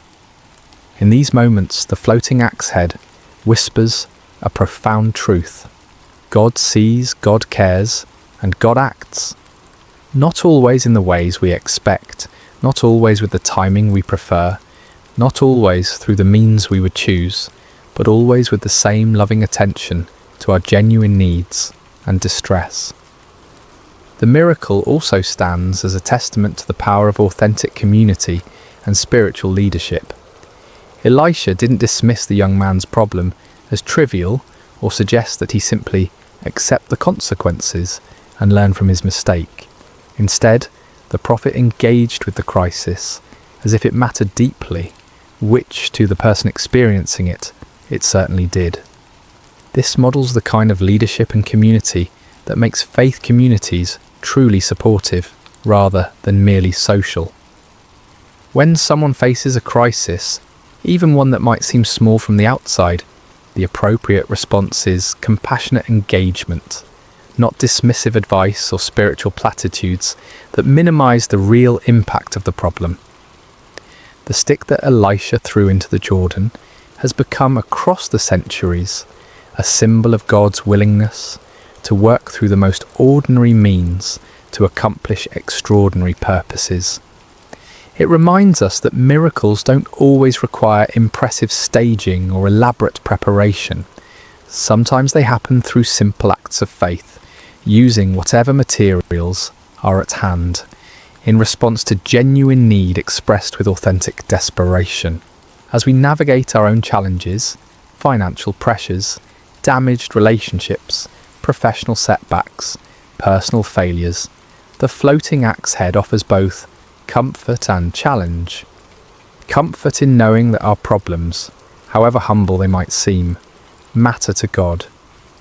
Challenge in trusting Him to work in ways we might not expect or understand, using means we might not have chosen, through community we might not have anticipated. The young prophet left the Jordan River that day with more than a recovered tool. He carried with him a testimony of God's intimate care, a story that would strengthen his faith through future challenges, and a deeper understanding of the God he served. his fellow students witnessed not just a miracle, but a revelation of divine character that would shape their own ministries and their own relationship with the Almighty. Perhaps most importantly, the floating axe head reminds us to pay attention to God's activity in the ordinary moments of our lives.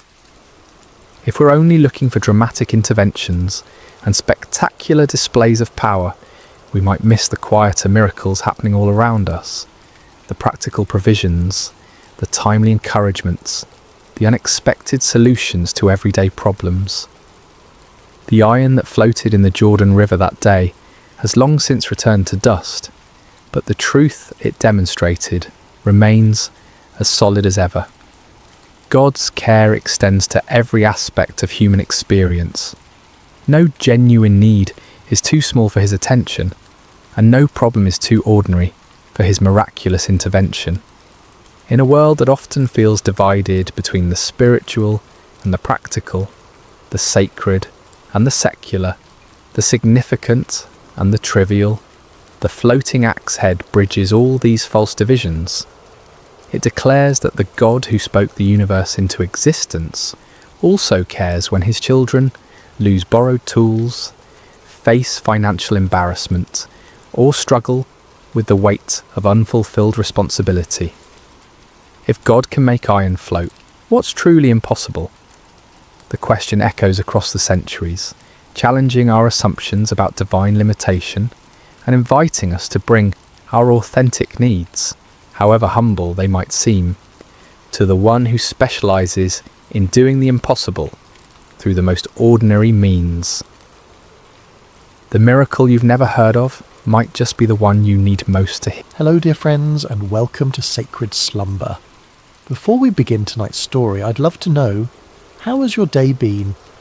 Whether it's evening where you are, or perhaps the middle of the night, or even early morning on the other side of the world, you're so welcome here. What time is it in your corner of the world right now? And where are you listening from tonight? Whether you're in a bustling city or a quiet countryside, in the mountains or by the ocean, you belong in this peaceful space we're creating together. If this is your first time with us, welcome to our community of seekers finding rest in ancient wisdom. And if you're returning, thank you for being part of this journey. Don't forget to subscribe to Sacred Slumber so you never miss these moments of peace and reflection that we share together. Now let's settle in as we travel back to ancient Israel, to a time of prophets and miracles, to discover a story about trust, provision, and the surprising ways that hope can multiply in our darkest hours. The morning sun cast long shadows across the dusty village streets, but Miriam barely noticed its warmth. She stood in the doorway of her small stone house, watching her 2 young sons sleep on their woven mats, their faces peaceful in the golden light. For a moment she allowed herself to pretend that everything was as it had been before the illness took her husband, before the debts mounted like stones upon her chest, before the collectors began their visits with increasingly stern voices and hardening faces. But pretending was a luxury she could no longer afford. The sound of approaching footsteps made her stomach clench with familiar dread. She knew that measured pace, those heavy sandals against the packed earth. The debt collectors had returned, and this time she knew they would not leave empty-handed. Miriam's husband, Obadiah, had been a good man, a servant in the school of prophets, devoted to following Elisha and learning the ways of the Lord. But goodness, she had learned, did not always translate to prosperity. When the drought had stretched on for months, when the harvest had failed, Obadiah had borrowed money to keep food on their table and oil in their lamps. He had been certain that better times were coming, that the Lord would provide as he always had. Then the fever came, swift and merciless, taking Obadiah before the rains returned, before the debts could be repaid, before he could see his sons grow into men. Now 3 men stood at her threshold, their faces grim with business. The lead collector, a man named Josiah with calculating eyes and soft hands that had never known hard labour, stepped forward. Miriam, widow of Obadiah, he announced formally, though they all knew each other's names in this small village. The time for payment has come and gone. Your husband's debts must be settled. Miriam's throat felt as dry as sand. "Please, I have explained our situation. I am a widow with nothing. Give me more time, and I will find a way." "Time is a luxury that costs money," Josiah interrupted, his voice neither cruel nor kind, simply matter-of-fact. "We have been patient, but patience does not feed our families, or pay our own obligations. The law is clear about what must be done when debts cannot be paid." Behind him, the other two men shifted uncomfortably. They knew what came next, and while they might not relish it, they would not hesitate to carry out what the law demanded. "Your sons," Josiah continued, his eyes flicking toward the doorway where the boys still slept. "They will come with us. 7 years of service will settle your husband's debt. It is more merciful than we are required to be." The words hit Miriam like a physical blow. She gripped the door frame to keep from falling, her knuckles white against the worn wood. 7 years. Her sons were only 8 and 10 years old. By the time they returned, they would be grown men who barely remembered their mother's face. "No," she whispered, then louder. "No, please. They're all I have left. There must be another way." But even as she spoke, she knew the futility of her words. She had nothing of value to offer. No jewellery, no livestock, no land. The house itself belonged to her husband's brother, who had graciously allowed her to remain but could offer no financial help of his own. "I will give you until tomorrow morning to say your goodbyes," Josiah said, and there was perhaps the smallest note of sympathy in his voice. "We will return at sunrise." As the men walked away, their sandals raising small clouds of dust that caught the morning light, Miriam sank to her knees in the doorway.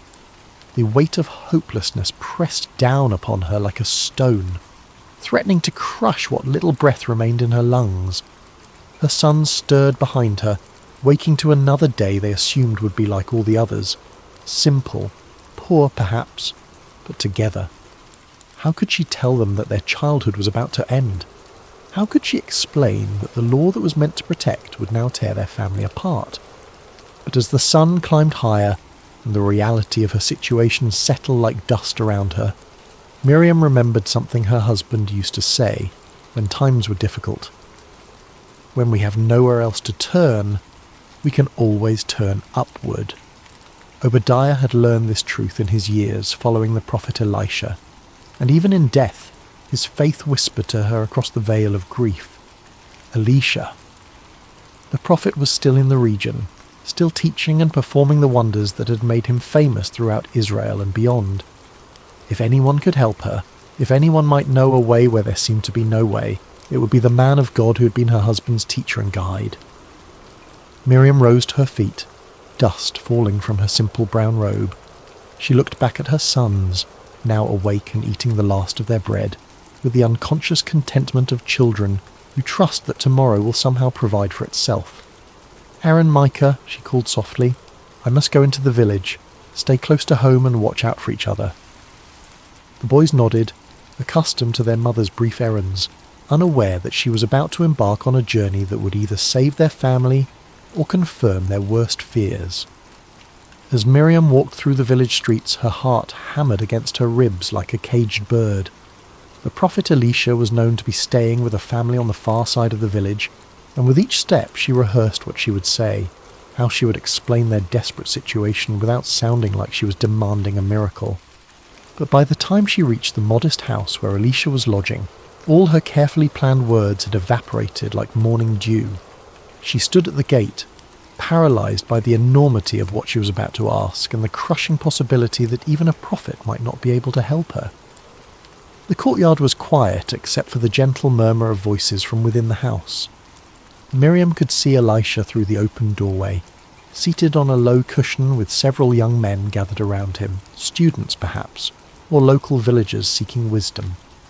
His presence was immediately recognisable, not because of any physical grandeur, but because of a quality of stillness that seemed to radiate from him like heat from a hearth. Miriam had seen the prophet before, of course. In a village this small, everyone knew when such a significant figure was present.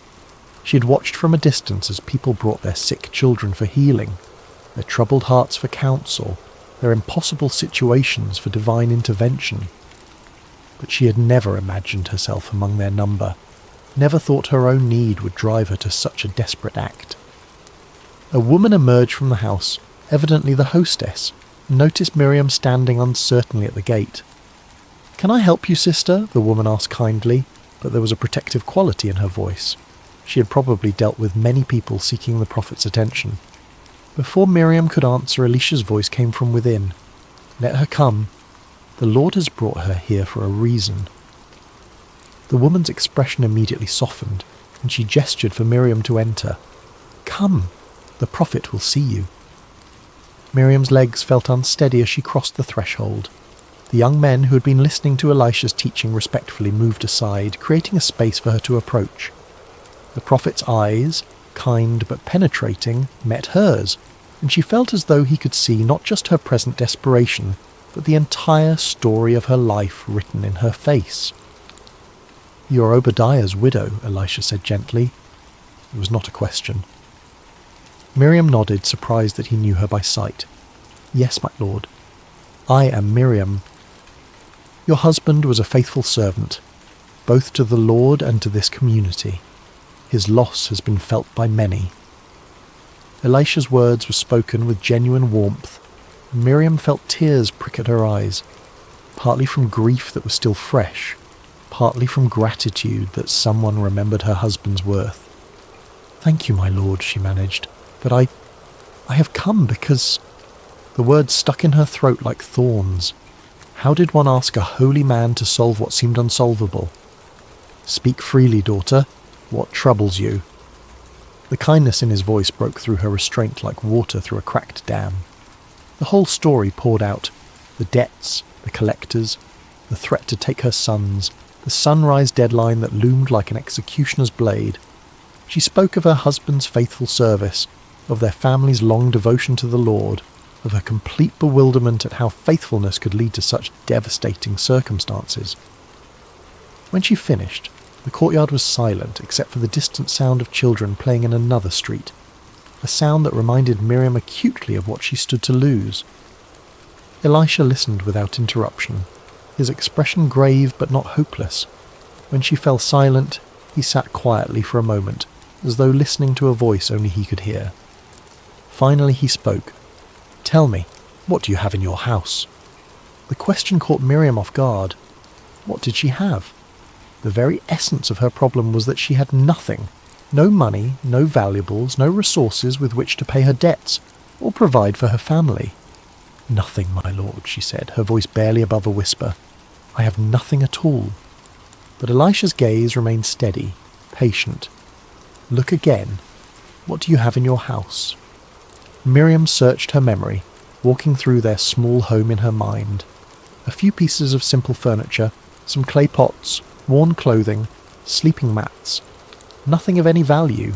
Certainly nothing that could solve a debt large enough to require 7 years of servitude to repay. Then she remembered. There is a small jar of olive oil," she said hesitantly. "Just a little. Barely enough for a few meals." She almost apologized for mentioning something so insignificant, but the prophet's face had changed. There was something in his expression now. Not quite a smile, but a kind of quiet intensity that made the air in the courtyard feel charged with possibility. "A jar of oil," Elisha repeated thoughtfully. "How much oil?" "Very little, my lord. Perhaps enough to fill a cup, no more." The prophet nodded slowly, as though this small detail was exactly what he had been hoping to hear. He stood up, his movements deliberate and purposeful. "Here is what you must do," he said, his voice carrying the authority of someone who spoke not just his own words, but those of the Almighty. "Go to all your neighbours, not just the ones nearby, but throughout the village. Ask them to lend you their empty jars and vessels. Don't ask for just a few. Collect as many as you can carry." Miriam blinked in confusion. Empty jars? What good would empty vessels do when her problem was that she had nothing to fill them with? "I don't understand, my lord. If I had oil to fill jars, I would not be in this position." "Understanding comes after obedience, not before," Elisha said, but his tone was gentle, not reproving. "Trust in the Lord's provision, even when his ways seem strange to our human reasoning." He continued with his instructions. "When you have gathered the empty vessels, go into your house with your sons. Close the door. This miracle is not for the curious eyes of the neighbours, but for the desperate faith of a mother. Then take your small jar of oil and begin to pour. Pour into what, my lord? Into the empty jars. Pour until they are full. The instructions seemed impossible, even absurd. How could she pour from a nearly empty jar into multiple vessels? The physical laws that governed their world simply didn't work that way. But as Miriam looked into the prophet's eyes, she saw something that gave her pause. Not madness, not delusion, but absolute certainty. This was a man who had seen the impossible become routine, who had learned to expect miracles the way others expected sunrise. "Do you trust me?" Elisha asked simply. Miriam thought of her sons, sleeping peacefully this morning while she faced the possibility of never tucking them in again. She thought of her husband's faith, unwavering even in illness, even in poverty, even at the end. She thought of the alternative, doing nothing, accepting defeat, watching her children be led away at sunrise. "Yes, my lord, I trust you. Then go. The Lord will not fail you." As Miriam prepared to leave, one of the young men who had been listening spoke up. "Master, shouldn't we accompany her? Help her carry the vessels." But Elisha shook his head. This work must be hers alone. Faith cannot be borrowed or carried by another. It must be exercised by the one who needs the miracle. Walking back through the village streets, Miriam felt as though she were in a dream, or perhaps more accurately, as though she had just awakened from the nightmare of the past few months into a reality where impossible things might be possible. The prophet's instructions echoed in her mind: collect empty jars, as many as possible, then pour from her nearly empty vessel into them. It made no earthly sense. But then again, neither did most of the stories she had heard about Elisha and his master Elijah before him. Prophets who had called down fire from heaven, raised the dead, and fed multitudes with meagre supplies. Perhaps the very impossibility of the instruction was itself a sign that she was about to witness something beyond the natural order.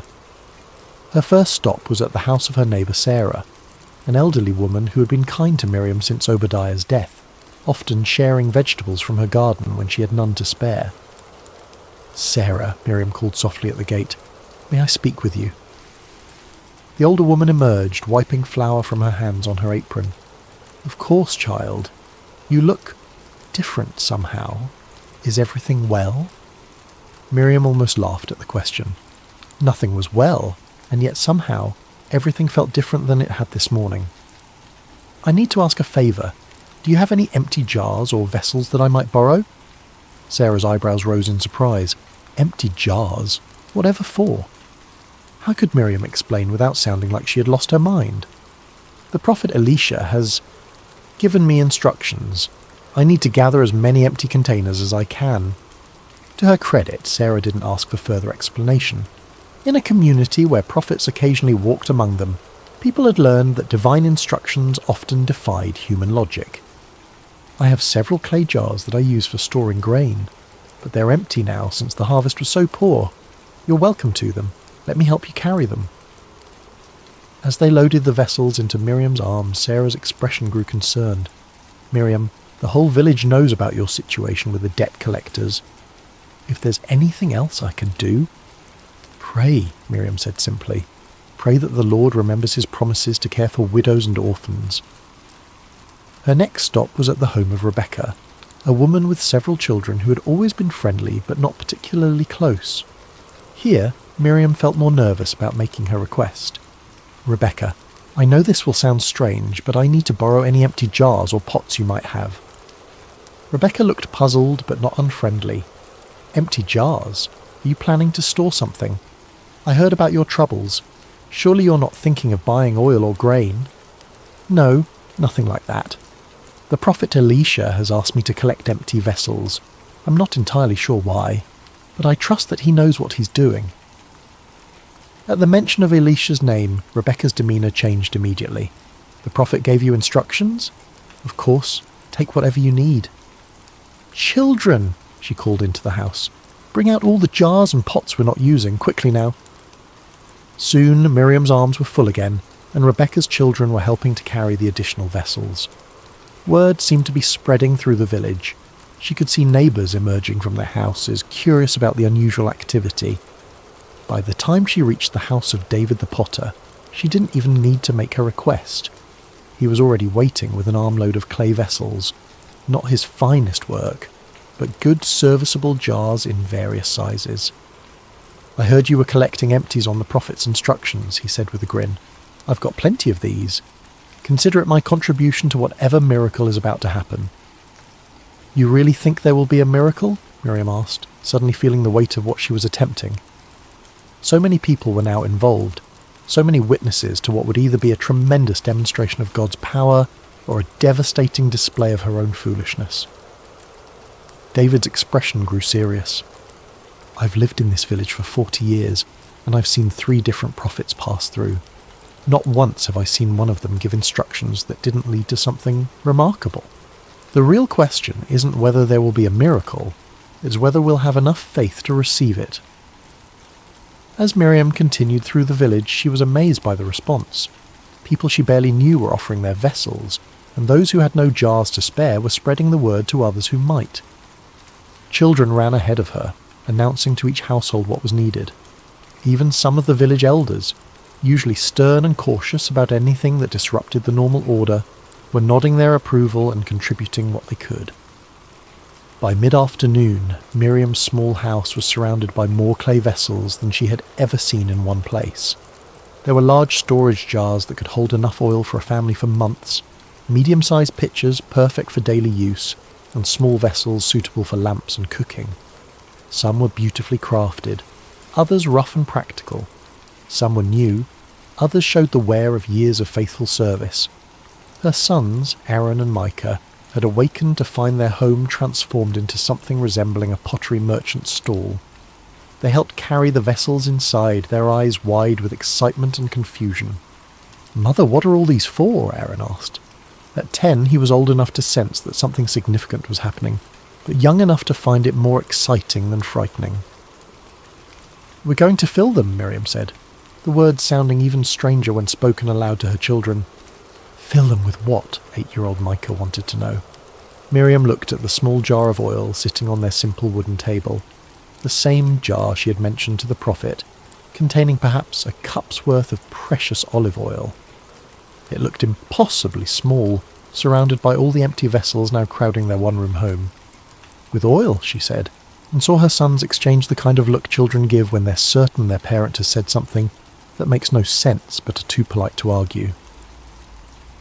As the sun began to sink toward the horizon, painting the sky in shades of orange and gold, Miriam stood in her doorway one last time before following the prophet's final instruction.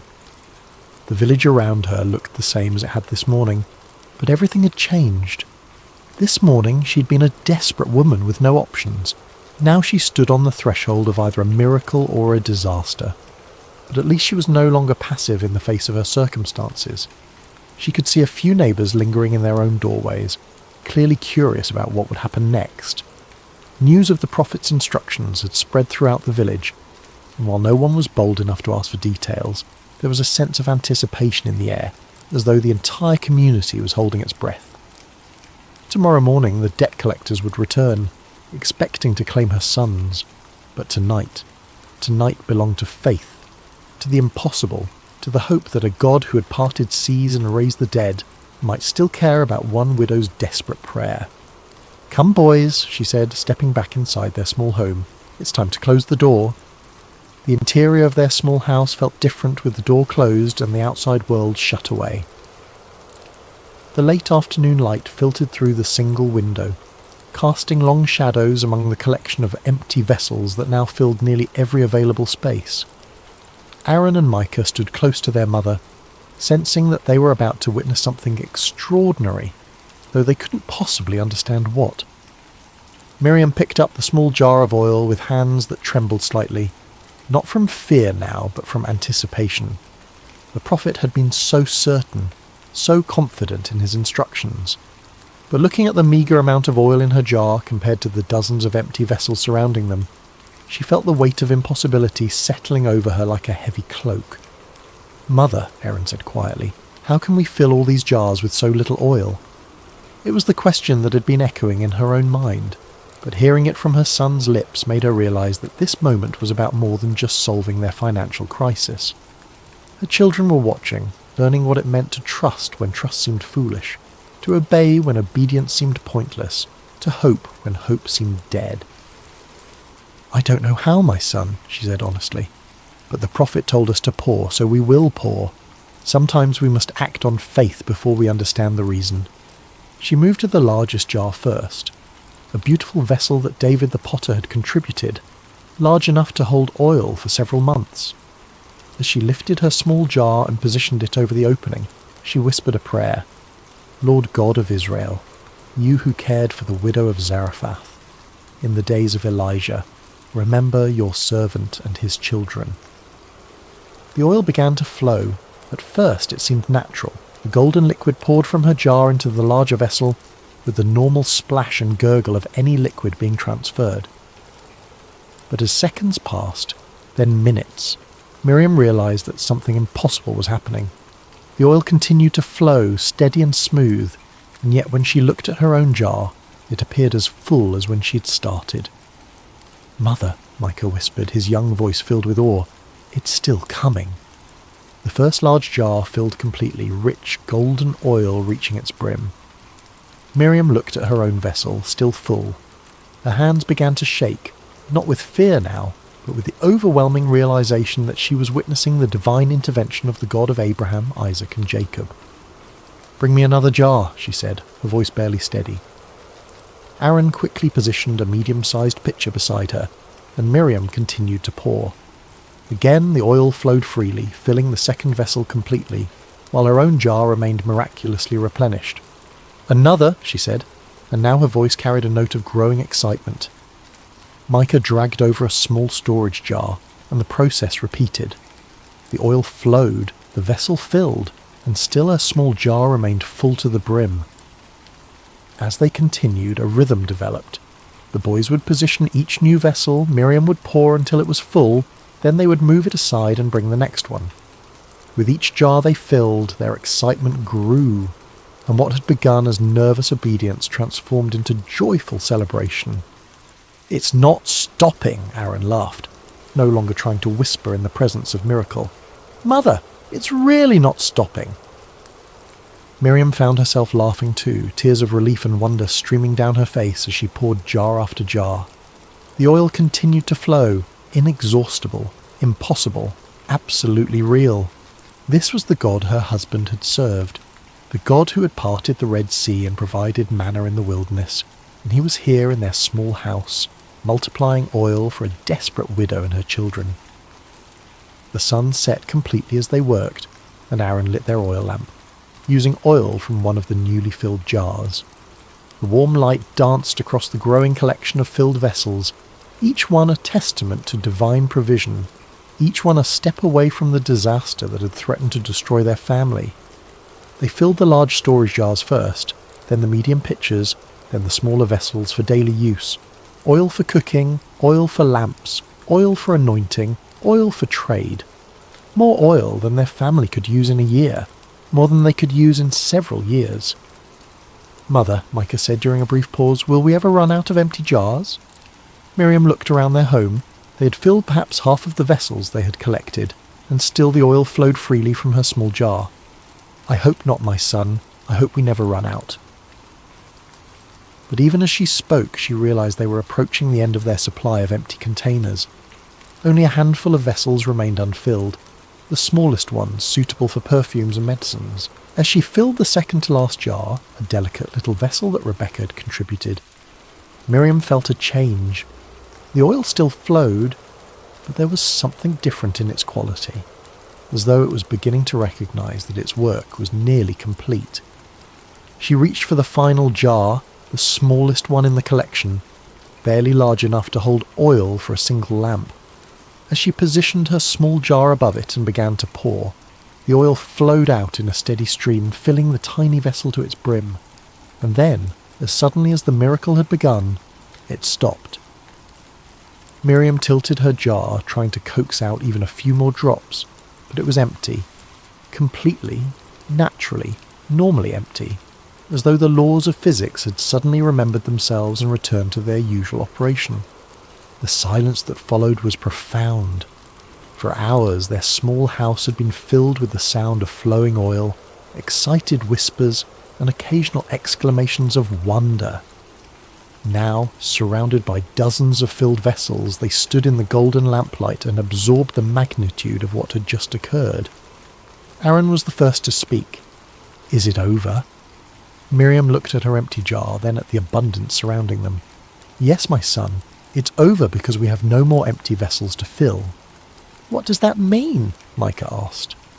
Before Miriam could answer, she remembered something the prophet had implied in his instructions.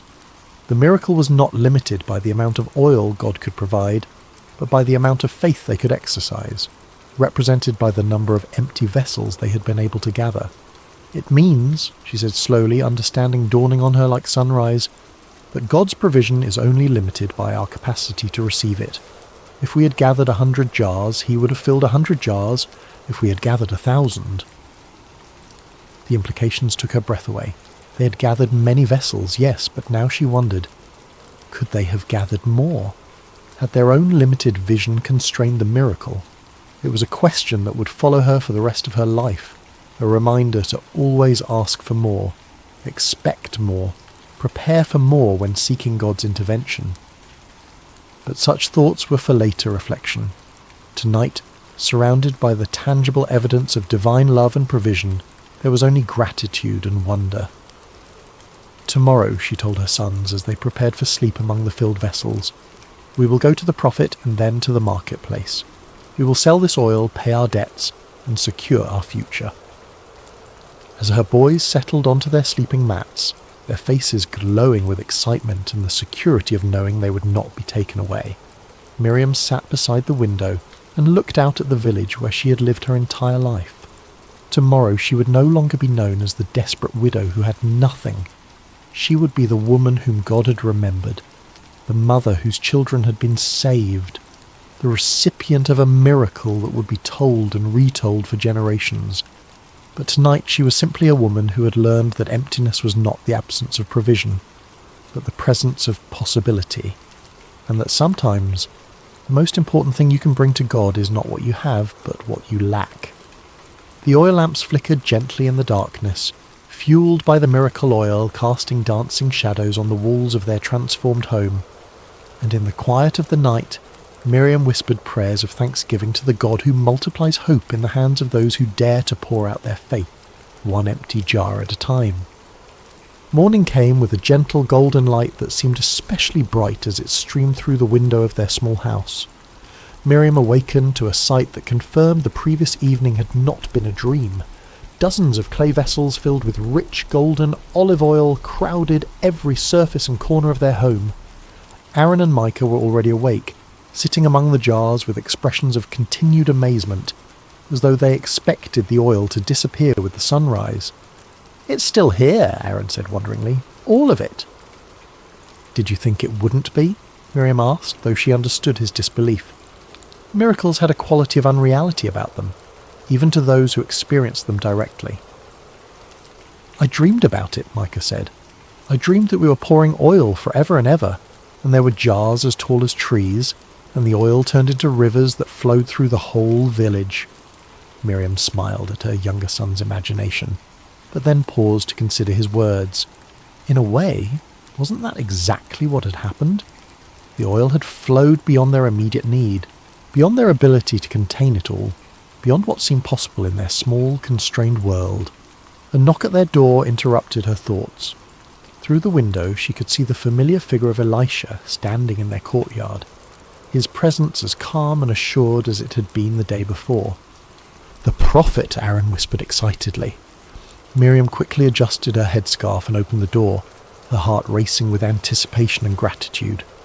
"My lord," she said, bowing respectfully, "please, come in and see what the Lord has done." Elisha entered their transformed home, his eyes taking in the abundance with what appeared to be satisfaction, but not surprise. This was clearly not the first time he had witnessed the Lord's provision in response to desperate faith. "It is well," he said simply, then looked directly at Miriam. "Tell me what happened." Though he had given the instructions and surely knew what to expect, Miriam realised he wanted to hear her testimony, to let her put into words the miracle she had experienced. So she told him everything: the gathering of vessels, the closing of the door, the first hesitant pour, the growing amazement as jar after jar filled with oil that seemed to come from an inexhaustible source. "We filled every vessel we had collected," she concluded. "When the last jar was full, the oil stopped flowing." Elisha nodded thoughtfully. "And what do you understand from this?" The question surprised her. She had expected congratulations, perhaps instructions for what to do next, but not an examination of her theological understanding. I understand that the Lord remembers his promises to care for widows and orphans," she said slowly, "and that his provision is beyond what we can imagine or contain." "Yes," Elisha agreed. "And what else?" Miriam thought about the experience, about the rhythm of pouring and filling, about the moment when the oil finally stopped. "The miracle was limited only by our preparation," she said with growing insight. "If we had gathered more vessels—" "The oil would have continued to flow," Elisha confirmed. "God's provision is not constrained by scarcity, but by our capacity to receive abundance. Remember this lesson and teach it to your sons." He moved toward the door, then turned back with final instructions. "Now go. Sell the oil and pay your debts. You and your sons will live on what remains." "How much should I sell?" Miriam asked, suddenly practical concerns rushing back as she realized she had no experience as a merchant. "Take the oil to the marketplace in portions. Don't flood the market all at once, or you'll drive down the price. Sell slowly, over time, and you'll receive full value. The Lord has given you not just provision for today, but wisdom for managing tomorrow." After the prophet left, Miriam stood in her doorway watching his retreating figure until he disappeared around a corner. Then she turned back to face her transformed reality. The first practical task was obvious. She needed to begin transporting oil to the market. But first there was another matter to address. The sound of approaching footsteps made her look up. 3 familiar figures were walking down her street, the debt collectors, returning as promised at sunrise to claim her sons. But this time Miriam felt no fear, no desperate helplessness. She stood calmly in her doorway, watching their approach with something approaching pity for men who lived in a world too small to contain miracles. "Miriam," Josiah called as they drew near, "are you prepared to surrender the boys?" "I am prepared to pay the debt," she replied evenly. The 3 men stopped walking, clearly taken aback by her confident tone. "Pay the debt?" Josiah repeated skeptically. "Yesterday you claimed to have nothing.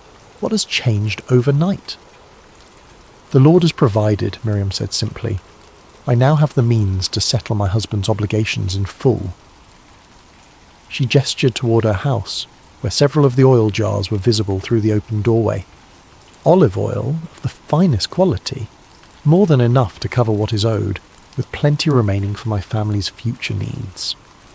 The debt collectors exchanged glances, clearly struggling to process this unexpected development. "Where did you get oil?" one of them asked suspiciously. "You cannot simply produce valuable goods from nothing." "With the Lord, nothing is impossible," Miriam replied. "But if you doubt the quality or value, you are welcome to examine it for yourself." Josiah stepped forward and peered into the house, his eyes widening at the sight of dozens of filled vessels. He dipped his finger into the nearest jar and tasted the oil, his expression shifting from skepticism to amazement. "This is premium oil," he admitted reluctantly, "worth far more than your husband's debt." "Then we are agreed," Miriam said. "I will deliver payment to you within 3 days once I have sold sufficient oil in the marketplace." The 3 men departed, shaking their heads in bewilderment, leaving Miriam alone with her sons and their miraculous abundance. Over the following weeks, Miriam carefully sold portions of the oil at the market, following Elisha's wise counsel.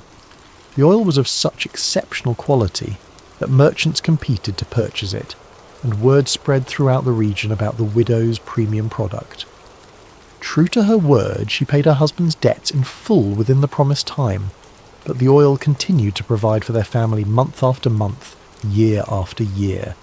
She was able to purchase their house from Obadiah's brother, expand their small business, and ensure her sons received proper education, Aaron and Micah grew into strong, faithful men who never forgot the night they witnessed their mother pour from an empty jar and receive abundance beyond measure.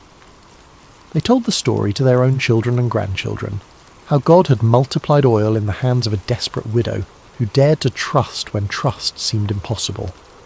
Years later, when Miriam was an old woman surrounded by prosperity and family, people would ask her about the secret of her success.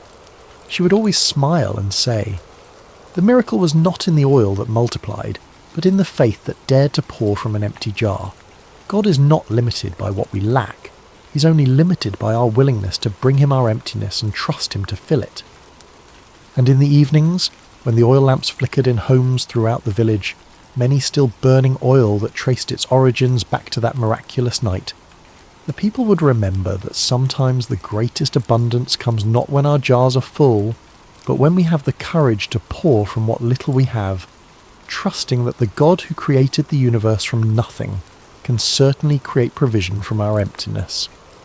The widow's oil became more than a solution to debt. It became a testament to the truth that faith, like oil, multiplies when poured out in trust, and that the God who notices empty jars is the same God who delights in filling them beyond our wildest dreams.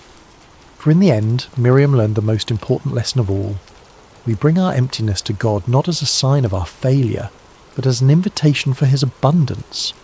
And when we dare to pour out our faith, even from the smallest jar, we discover that his provision knows no limits except those we place on our own capacity to receive. The story of the widow's oil echoed through generations, a reminder that in the hands of the Almighty, even our deepest need can become our greatest testimony to his faithfulness. Hello, dear friends, and welcome back to Sacred Slumber. Before we begin tonight's story, I hope your day has been filled with blessings and peace. Whether it's morning where you are, the quiet of afternoon, or the gentle embrace of evening, know that you are exactly where God wants you to be in this moment. I'm curious about where in this beautiful world you're listening from tonight. Are you nestled in your bed in a bustling city, or perhaps finding solace in the countryside under a canopy of stars? Wherever you are, whatever time it is for you, you are welcomed here with open arms. If this story touches your heart tonight, I encourage you to subscribe to Sacred Slumber. We gather here regularly to explore the profound truths and timeless wisdom found in God's Word, bringing comfort to weary souls and strength to troubled hearts. Your subscription helps us continue sharing these sacred stories that remind us of God's unfailing love and faithfulness. Now let us journey together to ancient Israel, to a time when kingdoms stood at crossroads, when truth was a dangerous commodity, and when one man's courage would echo through the ages. This is the story of Micaiah, the forgotten prophet who dared to stand alone. The sun blazed mercilessly over the ancient city of Samaria, its golden rays dancing across the limestone walls of King Ahab's palace. Within those walls, power brooked no opposition, and truth was often the first casualty of political ambition. It had been 3 years since the last war between Israel and Syria, 3 years of uneasy peace that sat heavy on King Ahab's shoulders like an ill-fitting crown. Ahab paced the marble floors of his throne room, his royal robes rustling with each agitated step. The king of Israel was a man consumed by his desires, a ruler who had long ago traded his soul to the altar of self-interest. His marriage to the foreign princess Jezebel had brought prosperity to his kingdom, but at a cost that would echo through generations. The worship of Baal had infiltrated the very heart of Israel, and the prophets of the Lord had been hunted, killed, or driven into hiding. Yet today something stirred within Ahab's ambitious heart. News had arrived that morning of Syrian movements near Ramoth-Gilead, a strategic city that had once belonged to Israel, but now languished under enemy control. The city's location made it a prize worth fighting for, a gateway that could secure trade routes and strengthen his kingdom's eastern border. As Ahab contemplated this opportunity, word came that King Jehoshaphat of Judah was approaching Samaria with a considerable entourage. Jehoshaphat was everything Ahab was not.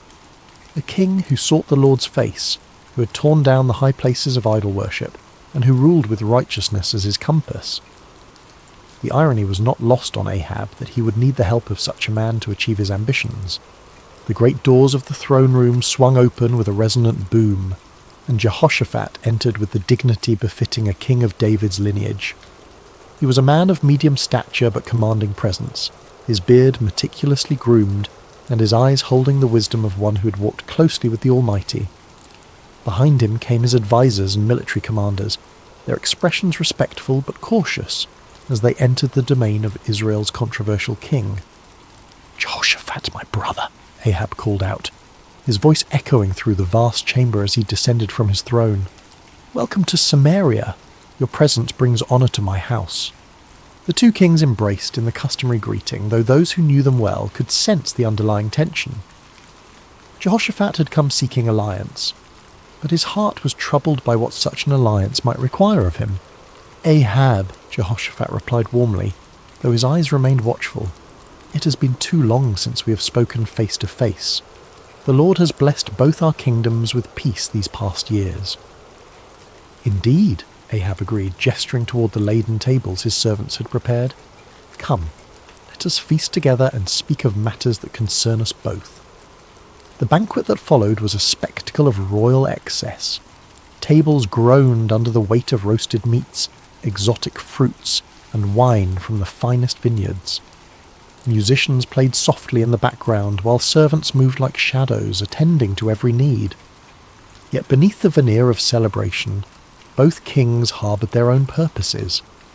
As the evening wore on and the wine loosened tongues, Ahab finally revealed his true intention. Leaning toward Jehoshaphat with the conspiratorial air of old friends, he spoke in measured tones. "My brother, there is a matter that weighs heavily upon my heart," Ahab began, his eyes glinting in the torchlight.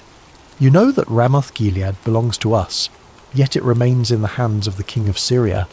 Should we not take back what is rightfully ours?" Jehoshaphat set down his goblet carefully, his expression growing thoughtful. He had anticipated this moment, knowing that Ahab rarely extended hospitality without purpose. The question hung in the air between them like incense, heavy with implication. "Ramoth-Gilead has indeed been a source of contention," Jehoshaphat replied diplomatically. "What do you propose?" Ahab's smile was that of a merchant who senses a favourable negotiation. "I propose that we go up together against Ramoth-Gilead. Your army combined with mine would be formidable. We could restore the city to Israel and share in the glory of victory." The words were carefully chosen, appealing to both practical strategy and Jehoshaphat's sense of brotherhood among the tribes of Israel. Yet Jehoshaphat had not survived as king by making hasty decisions.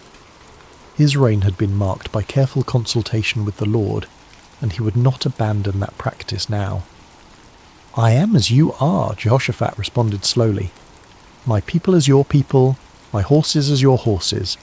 If the Lord wills it, we shall stand together in battle." He paused, his next words carrying the weight of true conviction. "But first let us inquire of the Lord." Ahab's smile faltered slightly. In his eagerness for military glory, he had hoped to avoid the complications that divine consultation might bring. Yet he could hardly refuse such a reasonable request from a potential ally, especially one whose righteousness was renowned throughout the region. "Of course," Ahab agreed, though his tone lacked enthusiasm. "Let us seek the word of the Lord." What followed was a demonstration of the spiritual corruption that had infected Ahab's court. The king summoned his prophets, all 400 of them, men who wore the garments of holiness, but whose hearts served earthly masters. They came in a great procession, their robes flowing and their voices raised in what appeared to be spiritual fervour. These were not true prophets of the Lord, though they claimed his name. They were court prophets, men who understood that their continued prosperity depended upon telling the king what he wished to hear. Their prophecies were crafted not in the secret place of prayer, but in the calculating chambers of political expediency. As the prophets assembled in the courtyard before the two kings, their spokesman stepped forward. His name was Zedekiah, son of Chenaanah, a man whose pride matched his ambition, and whose hatred for true prophets would soon be revealed in violent fashion. "Hear the word of the Lord," Zedekiah proclaimed, his voice carrying across the courtyard with theatrical intensity. "Go up to Ramoth-Gilead and prosper, for the Lord will deliver it into the hand of the king." The 400 prophets took up the cry with orchestrated precision, their voices creating a chorus of false assurance. Go up to Ramoth-Gilead and prosper. The Lord will deliver it into the hand of the king. Some of the prophets had even prepared visual aids for their performance. They danced and shouted, waving swords and spears, creating a spectacle that would have been impressive to any observer unfamiliar with the ways of true prophecy. The din was tremendous, the enthusiasm seemingly genuine, and the message exactly what Ahab longed to hear. Yet as Jehoshaphat watched this display, his spirit grew troubled. Something about the performance felt hollow, manufactured. These men spoke with one voice, but it was not the voice of the Lord that Jehoshaphat knew from his own times of prayer and seeking. There was no cost to their prophecy, no challenge to the king's desires, no hint of the divine complexity that marked true encounters with the Almighty. As the prophets continued their enthusiastic proclamations, Jehoshaphat raised his hand for silence. The courtyard gradually quieted, though the echo of their shouts seemed to linger in the air like smoke from a dying fire. Is there not here a prophet of the Lord besides these, Jehoshaphat asked carefully, that we might inquire of him? The question fell like a stone into still water, sending ripples of discomfort through the assembly. Ahab's face darkened, and several of the court prophets exchanged meaningful glances. They all knew there was indeed another prophet, one whose very existence was a thorn in the flesh of everyone present. Ahab's response came through gritted teeth, his voice barely concealing his irritation. There is still one man, Micaiah the son of Imlah, by whom we may inquire of the Lord, but I hate him, for he does not prophesy good concerning me, but evil. The honesty of Ahab's admission was startling in its nakedness. Here was a king openly declaring his hatred for a prophet based not on any moral failing or false prophecy, but simply because the man refused to tell him what he wanted to hear. It was a moment that revealed the true spiritual state of Israel's leadership. Jehoshaphat, ever the diplomat, sought to smooth over the awkward moment. "Let not the king say such things," he replied gently, though his words carried a subtle rebuke. Ahab realized he had revealed too much of his heart. With visible effort he composed himself and called for one of his officers. "Bring Micaiah the son of Imlah quickly," he commanded, though his tone suggested he would rather summon a plague upon his house. As the officer hurried away on his grim errand, the two kings settled in to wait. The 400 prophets remained in the courtyard, their earlier enthusiasm now tempered by the knowledge that their unanimous voice was about to be challenged by a single man they both feared and despised. The sun continued its relentless journey across the sky, and in the distance the sound of the officer's horse could be heard galloping toward the place where truth dwelt in isolation, where a forgotten prophet waited in the shadows of his integrity. The horse's hooves struck the dusty road with rhythmic precision as the king's officer rode toward the humble dwelling where Micaiah made his home. The prophet lived simply, far from the luxury of the royal court, in a stone house that spoke of function rather than ostentation. Here, away from the corrupting influence of political power, dwelt a man who had chosen faithfulness over favour, truth over comfort. Micaiah son of Imlah was not an imposing figure by earthly standards. Of average height and lean build, he bore the weathered appearance of one who had walked through many storms. His beard was streaked with silver, and his eyes held the deep weariness of a man who had spoken unpopular truths for too many years. Yet there was something unbreakable in his demeanour, a quality that suggested he had found his anchor in something far stronger than human approval. When the king's messenger arrived, Micaiah was in his garden, tending to the vegetables that provided much of his sustenance.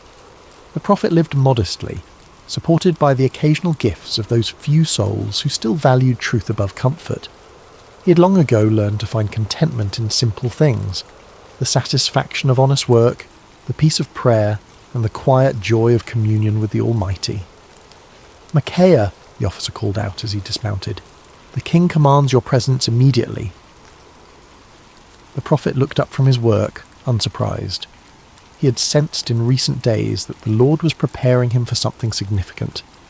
His prayers had been marked by an unusual intensity, and his dreams had been filled with visions he did not yet fully understand. "Very well," Micaiah replied simply, setting aside his tools. "Let me wash and prepare myself." As Micaiah went about the task of making himself presentable for the royal court, the officer felt compelled to share information that might save the prophet from making a costly mistake. The man had witnessed what happened to those who crossed King Ahab, and despite his loyalty to the crown, he possessed enough humanity to feel concern for this solitary figure. "Listen to me, Micaiah," the officer said, his voice dropping to a confidential tone. "The words of the prophets declare good to the king with one mouth. Let your word be like the word of one of them, and speak favourably." It was well-intentioned advice, offered by a man who understood the political realities of Ahab's court. The officer had seen the 400 prophets deliver their unanimous message of victory and prosperity. He knew that Micaiah's reputation for speaking uncomfortable truths could lead to imprisonment, exile, or worse. In his mind, he was offering the prophet a lifeline, a chance to align himself with the majority and avoid the consequences of standing alone. Micaiah paused in his preparations, considering the messenger's words. The offer was clear: conform, agree with the crowd, tell the king what he wants to hear, and enjoy the benefits of royal favour.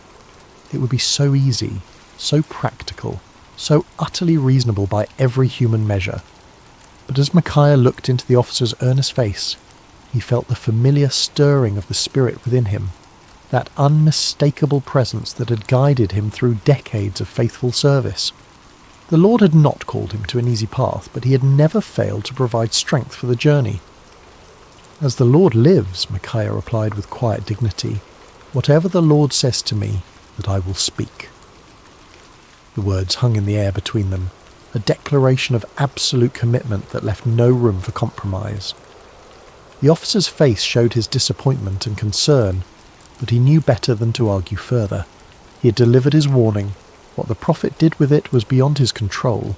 The journey back to Samaria was made in relative silence, the officer pondering the stubborn integrity of his passenger, while Micaiah prayed and prepared his heart for whatever lay ahead. As they approached the city, the prophet could see the banners of both Israel and Judah flying from the palace walls, confirming his suspicion that this summons involved more than a routine consultation. The palace courtyard was a scene of controlled chaos when they arrived. Servants scurried about preparing for what appeared to be an important gathering, while guards stood at attention in their finest armour.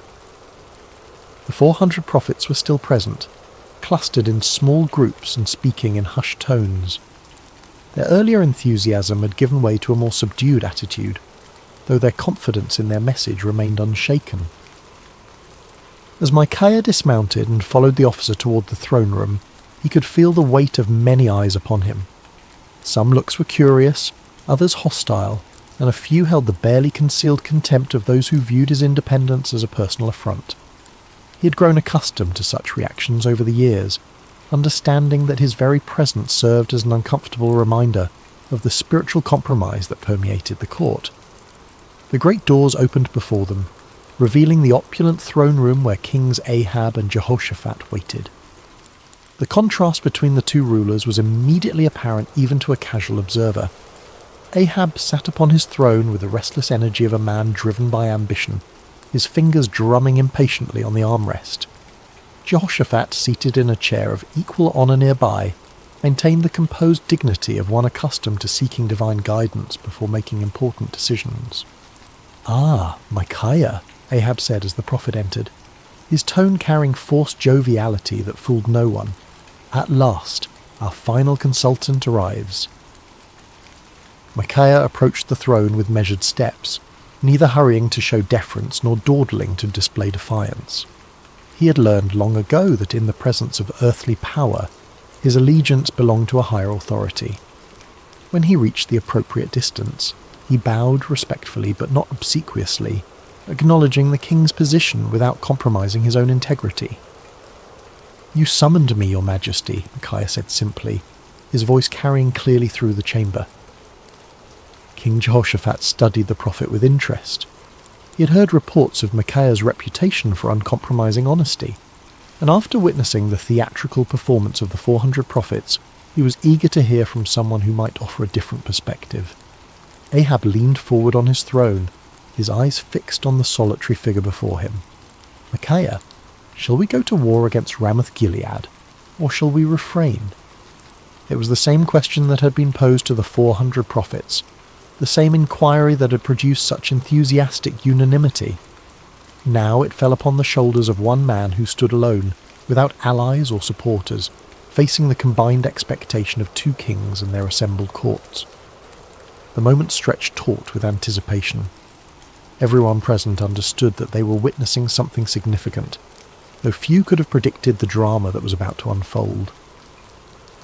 In the silence, Micaiah felt the familiar stirring of the Spirit, but what came first was not the word of the Lord, but something altogether unexpected. What happened next would be remembered and debated for generations to come. Micaiah, the prophet known for his uncompromising honesty, looked directly at King Ahab and delivered exactly the message the king wanted to hear.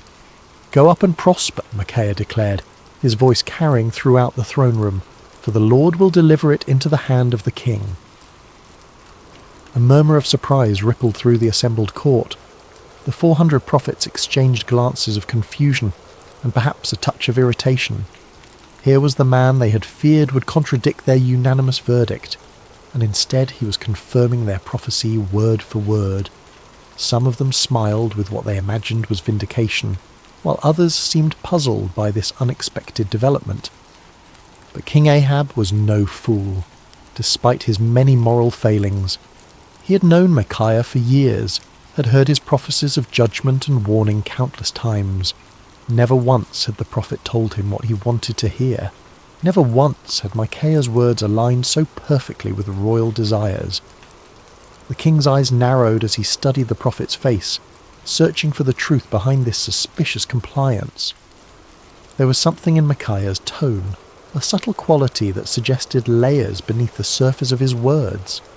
It was the same tone a parent might use when agreeing with a child's obviously foolish plan, allowing them to proceed while knowing full well what the consequences would be. King Jehoshaphat, too, sensed that something was amiss, though he remained silent, observing the interaction with keen interest. "How many times shall I make you swear," Ahab said slowly, his voice carrying a warning, "that you tell me nothing but the truth in the name of the Lord?" It was a remarkable moment. Here was a king who had just received exactly the prophecy he desired, yet his own conscience convicted him that it could not be genuine. Ahab understood Micaiah well enough to know that such easy agreement was completely out of character. In demanding the truth, the king was inadvertently acknowledging that he recognized the difference between authentic prophecy and the comfortable lies he typically preferred. Micaiah stood silent for a moment, and those watching could see a visible change come over him. The sardonic expression faded from his face, replaced by the solemn countenance of one who was about to deliver a message from the throne room of heaven. When he spoke again, his voice carried a different quality altogether, the unmistakable authority of divine revelation. "I saw all Israel scattered on the hills like sheep that have no shepherd," Micaiah began, his words falling like stones into the sudden silence. "And the Lord said, 'These have no master. Let each return to his house in peace.'"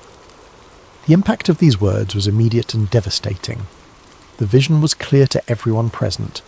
Israel would be defeated, their army scattered, and their king would not return from battle.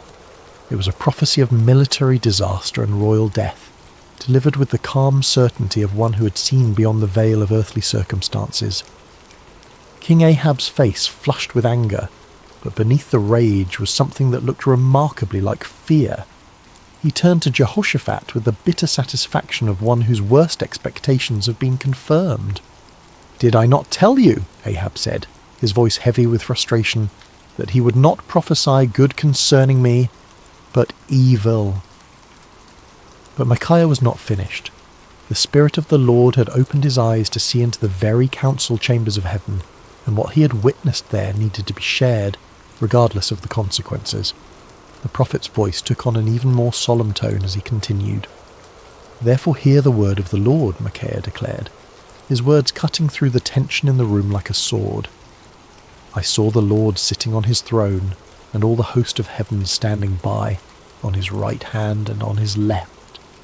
The court fell absolutely silent, Even the most worldly and cynical among them recognized that they were hearing something extraordinary. This was not the political manoeuvring they were accustomed to, nor the comfortable reassurances of the court prophets.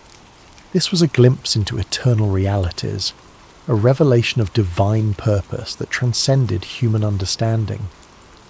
And the Lord said, Micaiah continued, "Who will persuade Ahab to go up, that he may fall at Ramoth-Gilead?" So one spoke in this manner, and another spoke in that manner. Then a spirit came forward and stood before the Lord and said, "I will persuade him." The Lord said to him, "In what way?" And he said, "I will go out and be a lying spirit in the mouth of all his prophets." And the Lord said, "You shall persuade him and also prevail. Go out and do so." The revelation was staggering in its implications. Micaiah was claiming that the Lord himself had allowed, indeed, had orchestrated, the deception that had been proclaimed by the 400 prophets. It was a divine judgment in the form of false prophecy, a spiritual trap set for a king who had repeatedly chosen lies over truth. Therefore, Micaiah concluded with inexorable logic, "Look, the Lord has put a lying spirit in the mouth of all these prophets of yours, and the Lord has declared disaster concerning you." The silence that followed was deafening. Every person present was forced to grapple with the implications of what they had heard. The 400 prophets found themselves accused not merely of error, but of being unwitting instruments of divine deception. The kings faced the terrifying possibility that their carefully planned military campaign was actually a trap set by the Almighty himself. But the silence was short-lived. Zedekiah, the spokesman for the 400 prophets, was a man of considerable pride and ambition. He had built his reputation on his supposed connection to the divine, and Micaiah's words threatened not only his credibility but his entire worldview. The accusation that he had been deceived by a lying spirit was more than he could bear. With a roar of rage, Zedekiah strode across the throne room until he stood face to face with Micaiah. The contrast between them was striking. Zedekiah in his fine robes and carefully groomed appearance, representing the comfortable religiosity of the court, facing Micaiah in his simple garments, embodying the uncompromising voice of authentic prophecy. "Which way did the Spirit from the Lord go from me to speak to you?" Zedekiah demanded, his voice shaking with fury. It was a desperate attempt to challenge Micaiah's authority, to suggest that if anyone possessed a connection to the divine, it was surely the spokesman for 400 prophets rather than this isolated troublemaker. But before Micaiah could respond, Zedekiah's anger overwhelmed his judgment entirely. The sound of the slap echoed through the throne room like a thunderclap. Zedekiah had struck Micaiah across the face with sufficient force to stagger the prophet, leaving a red mark on his cheek that would serve as a visible reminder of what it cost to speak truth in the face of comfortable lies. The act of violence hung in the air like a poisonous cloud. No one moved or spoke, shocked by the sudden transition from theological debate to physical assault. Micaiah slowly straightened, touching his cheek where Zedekiah's hand had left its mark. When he looked up, there was no anger in his eyes, no desire for retaliation. Instead, there was a sadness that seemed to encompass not only his immediate situation, but the entire spiritual state of the nation. "Indeed," Micaiah said quietly, his voice carrying despite its gentle tone, "you shall see on that day when you go into an inner chamber to hide." It was both prophecy and promise. The day would come when Zedekiah's false confidence would crumble, when the reality of divine judgment would force him to seek shelter from the consequences of his deception. The words carried the weight of inevitable fulfillment, spoken not in anger, but with the sorrowful certainty of one who had seen the future and found it tragic. King Ahab had heard enough. The prophet's words had struck too close to uncomfortable truths, had challenged too directly the comfortable illusions upon which he had built his reign. The vision of divine deception, the prophecy of military disaster, the humiliating suggestion that his 400 prophets were unwitting instruments of judgment, all of it combined to create a rage that demanded immediate action. "Take Micaiah," the king commanded, his voice sharp with fury, "and return him to Ammon, the governor of the city, and to Joash the king's son, and say, 'Thus says the king, put this fellow in prison, and feed him with bread of affliction and water of affliction until I come in peace.'" The order was both punishment and insurance policy. By imprisoning Micaiah until his safe return from battle, Ahab was attempting to nullify the prophecy through royal decree. It was a desperate act of defiance against divine judgment, a futile attempt to bind the word of the Lord with chains and prison walls. But Micaiah was not finished. Even as the guards moved toward him, even as the shadow of imprisonment fell across his path, the prophet had one final word to speak. His voice rang out across the throne room with the clarity of absolute conviction. "If you ever return in peace, the Lord has not spoken by me." The words were a direct challenge to royal authority, a public declaration that put Micaiah's credibility as a prophet on the line. He was essentially saying that if Ahab returned safely from battle, then everyone present should conclude that Micaiah was a false prophet deserving of death. It was the ultimate expression of confidence in the word he had received from the Lord. But Micaiah was not content to let his challenge rest with the immediate audience. Looking around the throne room at the assembled courtiers, nobles and servants, he raised his voice even louder. "Mark it, all you people." It was a call to witness, an appeal to everyone present to remember this moment and test the validity of his prophecy against future events. The prophet was willing to stake everything, his reputation, his freedom, possibly his life, on the truth of what he had spoken. It was a level of certainty that transcended human confidence and entered the realm of divine assurance. As the guards seized Micaiah's arms and began to lead him away, the throne room erupted in a buzz of conversation. Some whispered among themselves about the prophet's boldness, others debated the implications of his vision, and still others tried to process the dramatic confrontation they had just witnessed. Through it all, the 400 prophets maintained their uncomfortable silence, uncertain how to respond to accusations that struck at the very heart of their prophetic claims. King Jehoshaphat watched the proceedings with deep concern. The righteous king of Judah had requested divine counsel, and what he had received was a prophecy that directly contradicted his military plans and predicted disaster for his ally. Yet something in Micaiah's bearing, some quality of authentic conviction, made it impossible to dismiss his words as the ravings of a madman or the spite of a disgruntled prophet. As Micaiah was led away, his footsteps echoing through the palace corridors, he felt no bitterness toward his captors or self-pity for his situation. He had spoken the word of the Lord faithfully, regardless of the consequences, and that obedience brought a peace that transcended his circumstances. The prison cell that awaited him might confine his body, but his spirit remained free, anchored in the unshakable certainty that he had been faithful to his calling. The cell where Micaiah was imprisoned was a far cry from the luxury of the royal court. Built of rough stone with a small barred window that provided minimal light, it was designed for punishment rather than comfort. The bread of affliction and water of affliction promised by the king proved to be exactly that, meagre rations calculated to sustain life while providing a constant reminder of a royal displeasure. Yet in that dark cell, Micaiah found something that had eluded him in the freedom of his simple home, absolute clarity about his purpose and calling.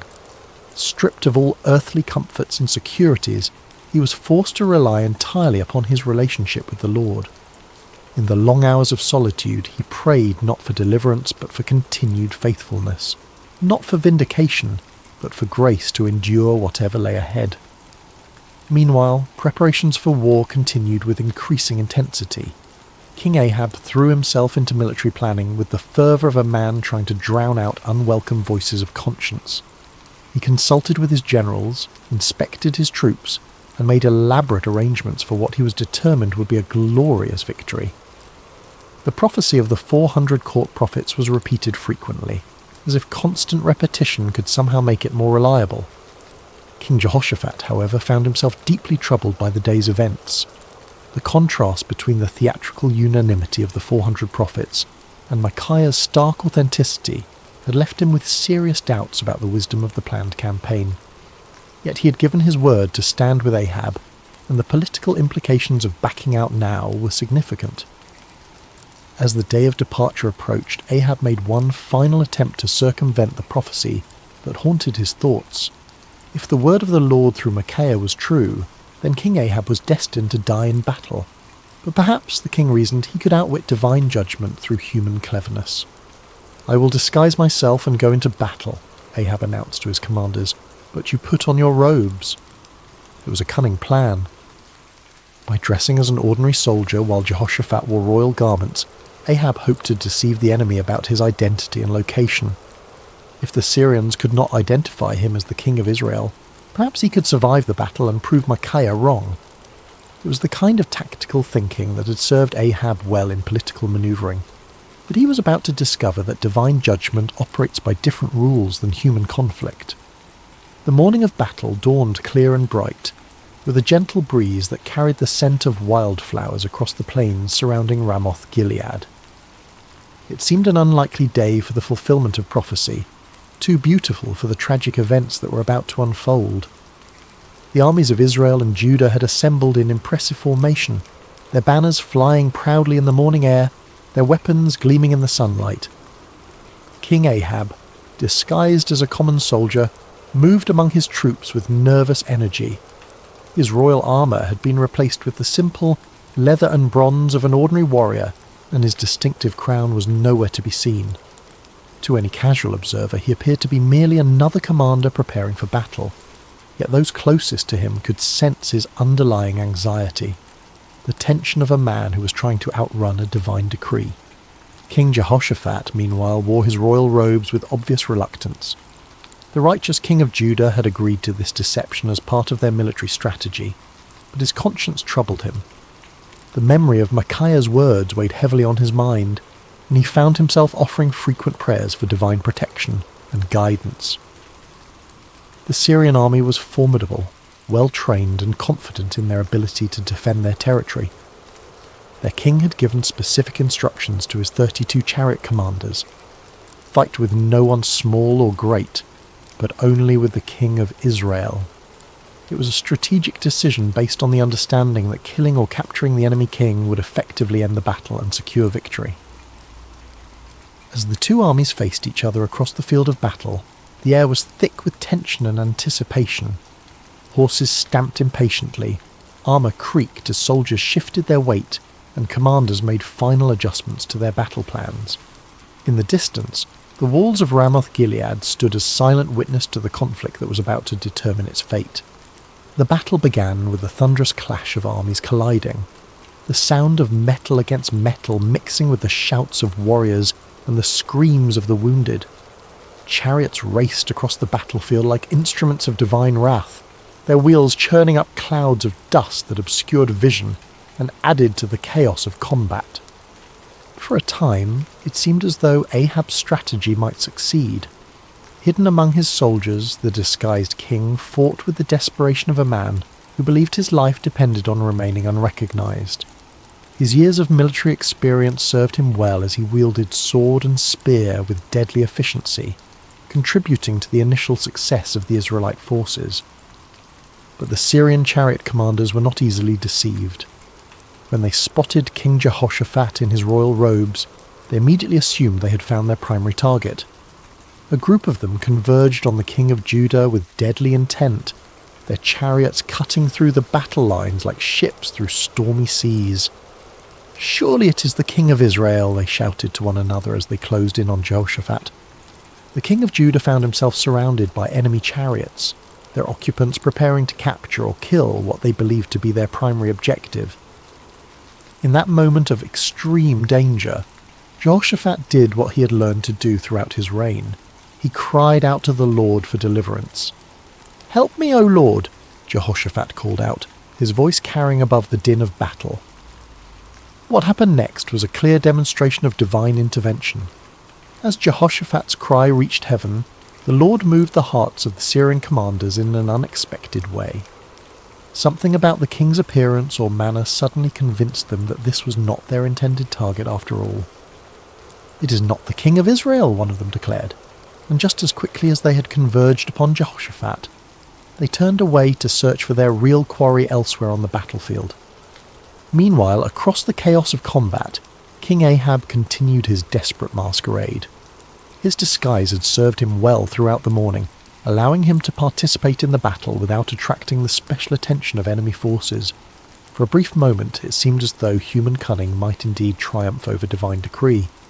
But the Lord's purposes are not thwarted by earthly schemes, no matter how cleverly conceived.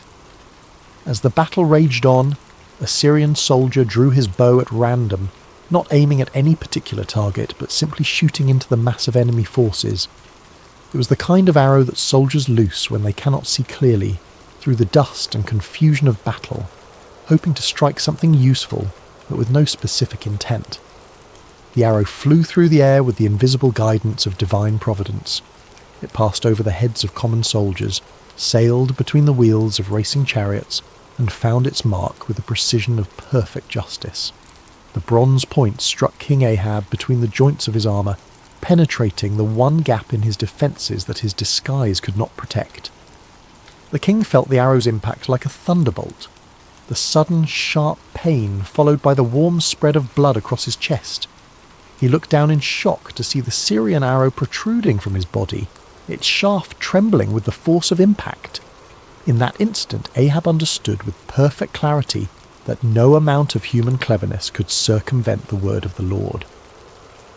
"I am wounded," the king cried out to his chariot driver, his voice tight with pain and the dawning realization of his doom. "Turn around and carry me out of the battle."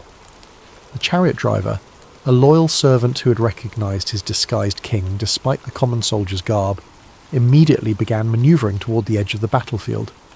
But extricating themselves from the chaos of combat proved more difficult than anticipated.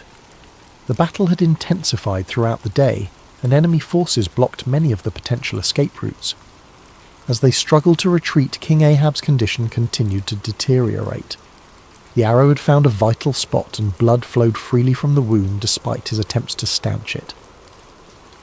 Yet with grim determination, the king remained propped up in his chariot, unwilling to let his army see him fall.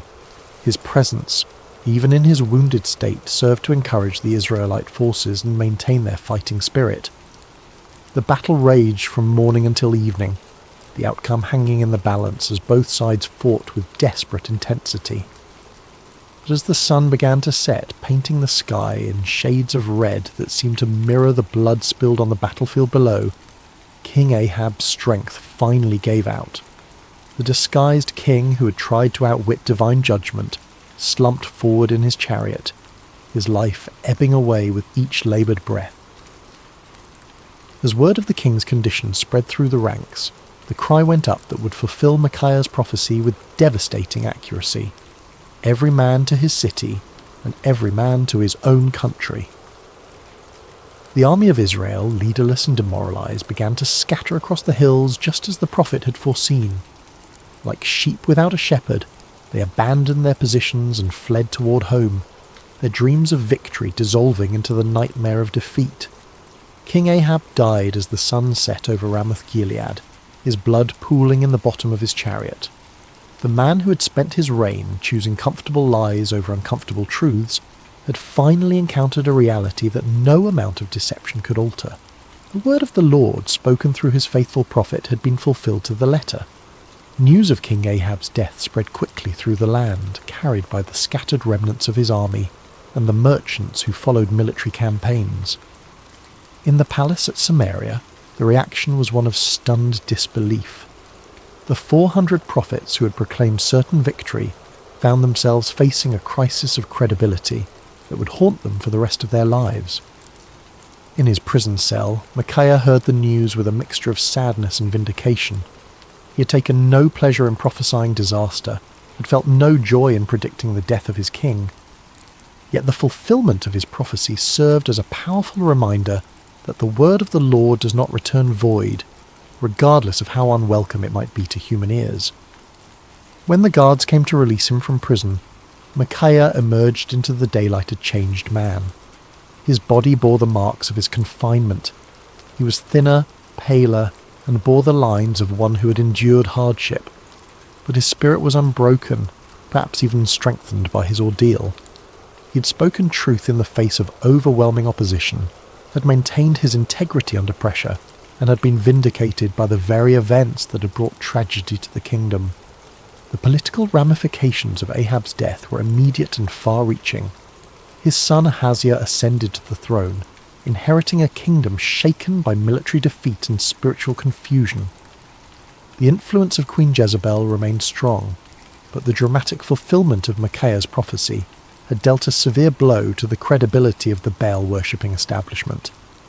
Zedekiah, the false prophet who had struck Micaiah in the throne room, found himself in an impossible position.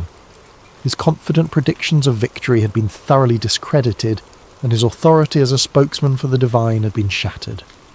The inner chamber where he sought to hide, just as Micaiah had prophesied, became both a physical and spiritual reality as he struggled to come to terms with the magnitude of his error. The other court prophets faced similar crises of confidence. Their unanimous declaration of victory had been revealed as the lying spirit Micaiah had warned about, and their reputations lay in ruins. Some of them quietly retired from public life, while others attempted to reinvent themselves as followers of different deities. None of them could escape the uncomfortable truth that they had been deceived, and had, in turn, deceived others. King Jehoshaphat returned to Jerusalem a wiser and more cautious man. His alliance with Ahab had nearly cost him his life, and the experience had taught him valuable lessons about the importance of seeking genuine divine guidance rather than accepting comfortable confirmations of predetermined plans. The prophet Jehu, son of Hanani, met him upon his return with words of rebuke for his alliance with the ungodly king, but also with recognition that the Lord had delivered him from the consequences of his poor judgment. Throughout the kingdom, people began to reassess their understanding of prophecy and divine revelation. The dramatic contrast between the false assurances of the 400 prophets and the accurate warnings of the solitary Micaiah had provided a vivid lesson in discernment. Many began to understand that true prophecy was not measured by its popularity or its agreement with human desires, but by its faithfulness to the word and character of the Lord. Years passed, and the story of Micaiah's stand against the 400 false prophets became one of the most remembered episodes in the history of Israel. Parents told it to their children as an example of courage and integrity, while religious teachers used it to illustrate the difference between true and false prophecy. The tale grew in significance with each telling, not because it was embellished, but because its lessons proved to be timeless and universal. The first and most obvious lesson was about the cost of speaking truth. Micaiah had paid a heavy price for his faithfulness: imprisonment, isolation, and the hostility of the powerful. Yet his willingness to endure these hardships had ultimately served a greater purpose, preserving the integrity of prophetic ministry and providing a clear example of what it meant to fear God rather than man. His story became a source of encouragement for future generations of prophets and faithful believers who found themselves standing alone against popular opinion. The second lesson concerned the danger of groupthink and manufactured consensus. The 400 prophets had created an impressive display of unanimity, but their agreement had been based on political expediency rather than divine revelation. Their story served as a warning about the seductive power of majority opinion and the importance of seeking truth, even when it contradicted popular sentiment. The comfort of belonging to the crowd, they learned, was no substitute for the sometimes lonely path of authentic faith. The third lesson was perhaps the most theologically complex: the reality that God sometimes allows deception as a form of judgment. The lying spirit that had influenced the false prophets was not an independent force, but an instrument of divine justice, permitted by the Lord as part of his sovereign plan.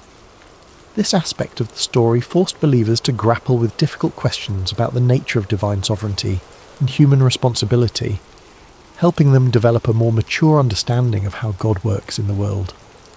The fourth lesson focused on the importance of discernment in spiritual matters. King Jehoshaphat's initial uneasiness with the 400 prophets had been a manifestation of spiritual discernment, a recognition that something was amiss despite the impressive display of consensus. His request for a prophet of the Lord had demonstrated the value of seeking authentic divine guidance, rather than accepting convenient confirmations of predetermined plans. The fifth lesson was about the ultimate futility of human schemes when they oppose divine purposes. King Ahab's elaborate disguise had been a clever attempt to circumvent prophecy through human ingenuity, but it had proven utterly useless against the sovereign will of the Lord. The random arrow that found its mark had served as a powerful reminder that God's purposes will be accomplished regardless of human attempts to thwart them. As the years passed and the kingdom of Israel continued its spiritual decline, the story of Micaiah took on additional significance. It became a benchmark against which other prophets and prophecies were measured, a reminder of what authentic faithfulness looked like in the face of opposition. When Elijah stood alone against the prophets of Baal on Mount Carmel, people remembered Micaiah's solitary stand. When Jeremiah faced persecution for his unpopular messages, the example of Micaiah's courage provided encouragement and precedent.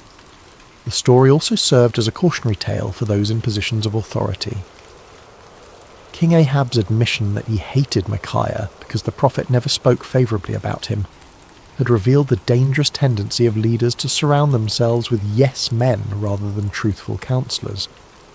Future kings and officials who heard the story were challenged to examine their own relationships with advisors and to consider whether they were seeking truth or merely confirmation of their existing beliefs.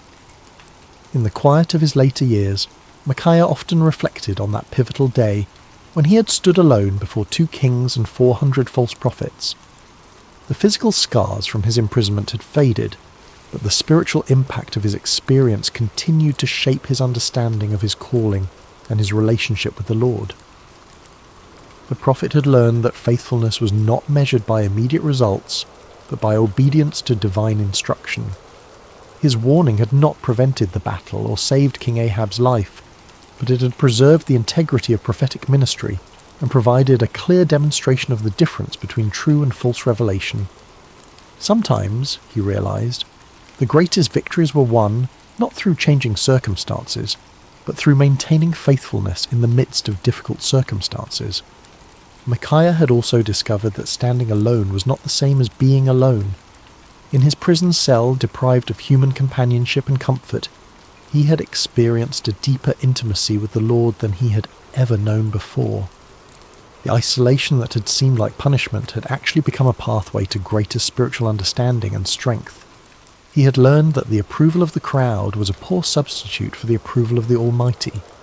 The prophet had come to understand that his role was not to be popular, but to be faithful, not to tell people what they wanted to hear, but to speak what the Lord had given him to say. This understanding had freed him from the burden of trying to manage people's reactions to his messages, and had allowed him to focus entirely on the sacred responsibility of accurate communication of divine truth. The peace that came from this clarity of purpose was worth more than all the royal favour he might have gained through compromise. As news of Micaiah's faithfulness spread beyond the borders of Israel, his story began to influence other nations and cultures. Foreign dignitaries who visited the kingdom often asked to hear the account of the prophet who had stood against 400 false prophets and accurately predicted the death of a king. The story became a testament to the power of truth and the importance of moral courage, inspiring people of various backgrounds to examine their own commitments to integrity and faithfulness. The story also had a profound impact on the understanding of prophecy itself. Future generations would use Micaiah's example as a standard for evaluating prophetic claims, recognizing that true prophecy was characterized by faithfulness to the Lord's character and purposes rather than by popular appeal or immediate gratification. The account helped establish criteria for distinguishing between authentic divine revelation and human manipulation disguised as spiritual authority. In the broader context of Israel's history, Micaiah's stand represented a crucial moment in the preservation of true worship and authentic faith. At a time when the kingdom was sliding towards spiritual apostasy, his unwavering commitment to truth served as a beacon of hope for those who still sought to follow the Lord with integrity. His example encouraged other faithful believers to maintain their convictions even when they seemed to be in the minority. The story of Micaiah also served as a bridge between the ministries of the earlier prophets like Elijah and later ones like Jeremiah and Ezekiel. His experience of standing alone against popular opinion and suffering for his faithfulness would be echoed in the lives of many subsequent prophets who faced similar challenges. The patterns of persecution, vindication, and ultimate triumph that characterized his story became recurring themes in the ongoing narrative of God's relationship with his people. As we reach the end of Micaiah's story, we find ourselves confronted with questions that transcend the ancient world and speak directly to our modern hearts. In an age of social media echo chambers and manufactured consensus, the prophet's example challenges us to examine our own commitment to truth and our willingness to stand alone when necessary. The 400 false prophets of Micaiah's day have their counterparts in every generation. Those who tell us what we want to hear rather than what we need to hear, who offer comfortable lies instead of challenging truths. The temptation to join the crowd, to find safety in numbers, to seek approval rather than accuracy, remains as strong today as it was in ancient Israel. Micaiah's courage reminds us that faithfulness is not a group activity, but an individual responsibility. Each of us must decide whether we will speak truth or remain silent, whether we will stand for what is right or compromise for what is convenient. The prophet's example shows us that the path of integrity is often lonely, but it is never walked alone by those who trust in the Lord. The story also challenges us to examine our own relationship with authority and our tendency to surround ourselves with people who confirm our existing beliefs rather than challenging us to grow. Like King Ahab, we may find ourselves preferring the comfort of familiar lies to the discomfort of unfamiliar truths. Micaiah's example calls us to seek out voices that speak with authenticity, rather than those that merely echo our own opinions. Perhaps most importantly, the story of Micaiah reminds us that truth has a way of prevailing in the end, even when it seems overwhelmed by opposition. The prophet's vindication did not come immediately, and it came at great personal cost, but it came nonetheless. His example encourages us to trust in the ultimate triumph of truth, and to remain faithful even when the outcome is uncertain. In our own lives, we may face moments when we are called to be like Micaiah, to stand alone against popular opinion, to speak uncomfortable truths, to choose faithfulness over favour. When those moments come, may we remember the forgotten prophet who found his courage not in the approval of men, but in the approval of his God. The story of Micaiah teaches us that true strength is not found in numbers, but in conviction, that real courage is not the absence of fear, but the willingness to do what is right despite our fears, and that lasting victory comes not from avoiding conflict, but from maintaining integrity in the midst of it. As you close your eyes tonight and drift towards sleep, may you carry with you the quiet courage of Micaiah, the man who dared to stand alone because he knew he was not truly alone. May his example inspire you to speak truth with love, to stand for what is right with humility, and to trust in the ultimate triumph of God's purposes even when the immediate circumstances seem overwhelming. In a world that often rewards conformity and punishes authenticity, may you find the strength to be like Micaiah, faithful, courageous, and true. For in the end, it is not the approval of the crowd that matters, but the approval of the one who sees all hearts and knows all truths. The forgotten prophet's story ends, but its echo continues in every heart that chooses truth over comfort, courage over convenience, and faithfulness over favour. May that echo sound clearly in your own life, guiding you toward the kind of integrity that leaves a lasting legacy long after the voices of the crowd have faded into silence. Rest well, dear friends, and may your dreams be filled with the peace that comes from knowing you serve a God who honours faithfulness, rewards courage, and never abandons those who trust in him. The story of Micaiah reminds us that in God's kingdom, standing alone with truth is always better than standing with the crowd in deception. Sleep peacefully, knowing that like Micaiah, you're never truly alone when you walk in the light of divine truth.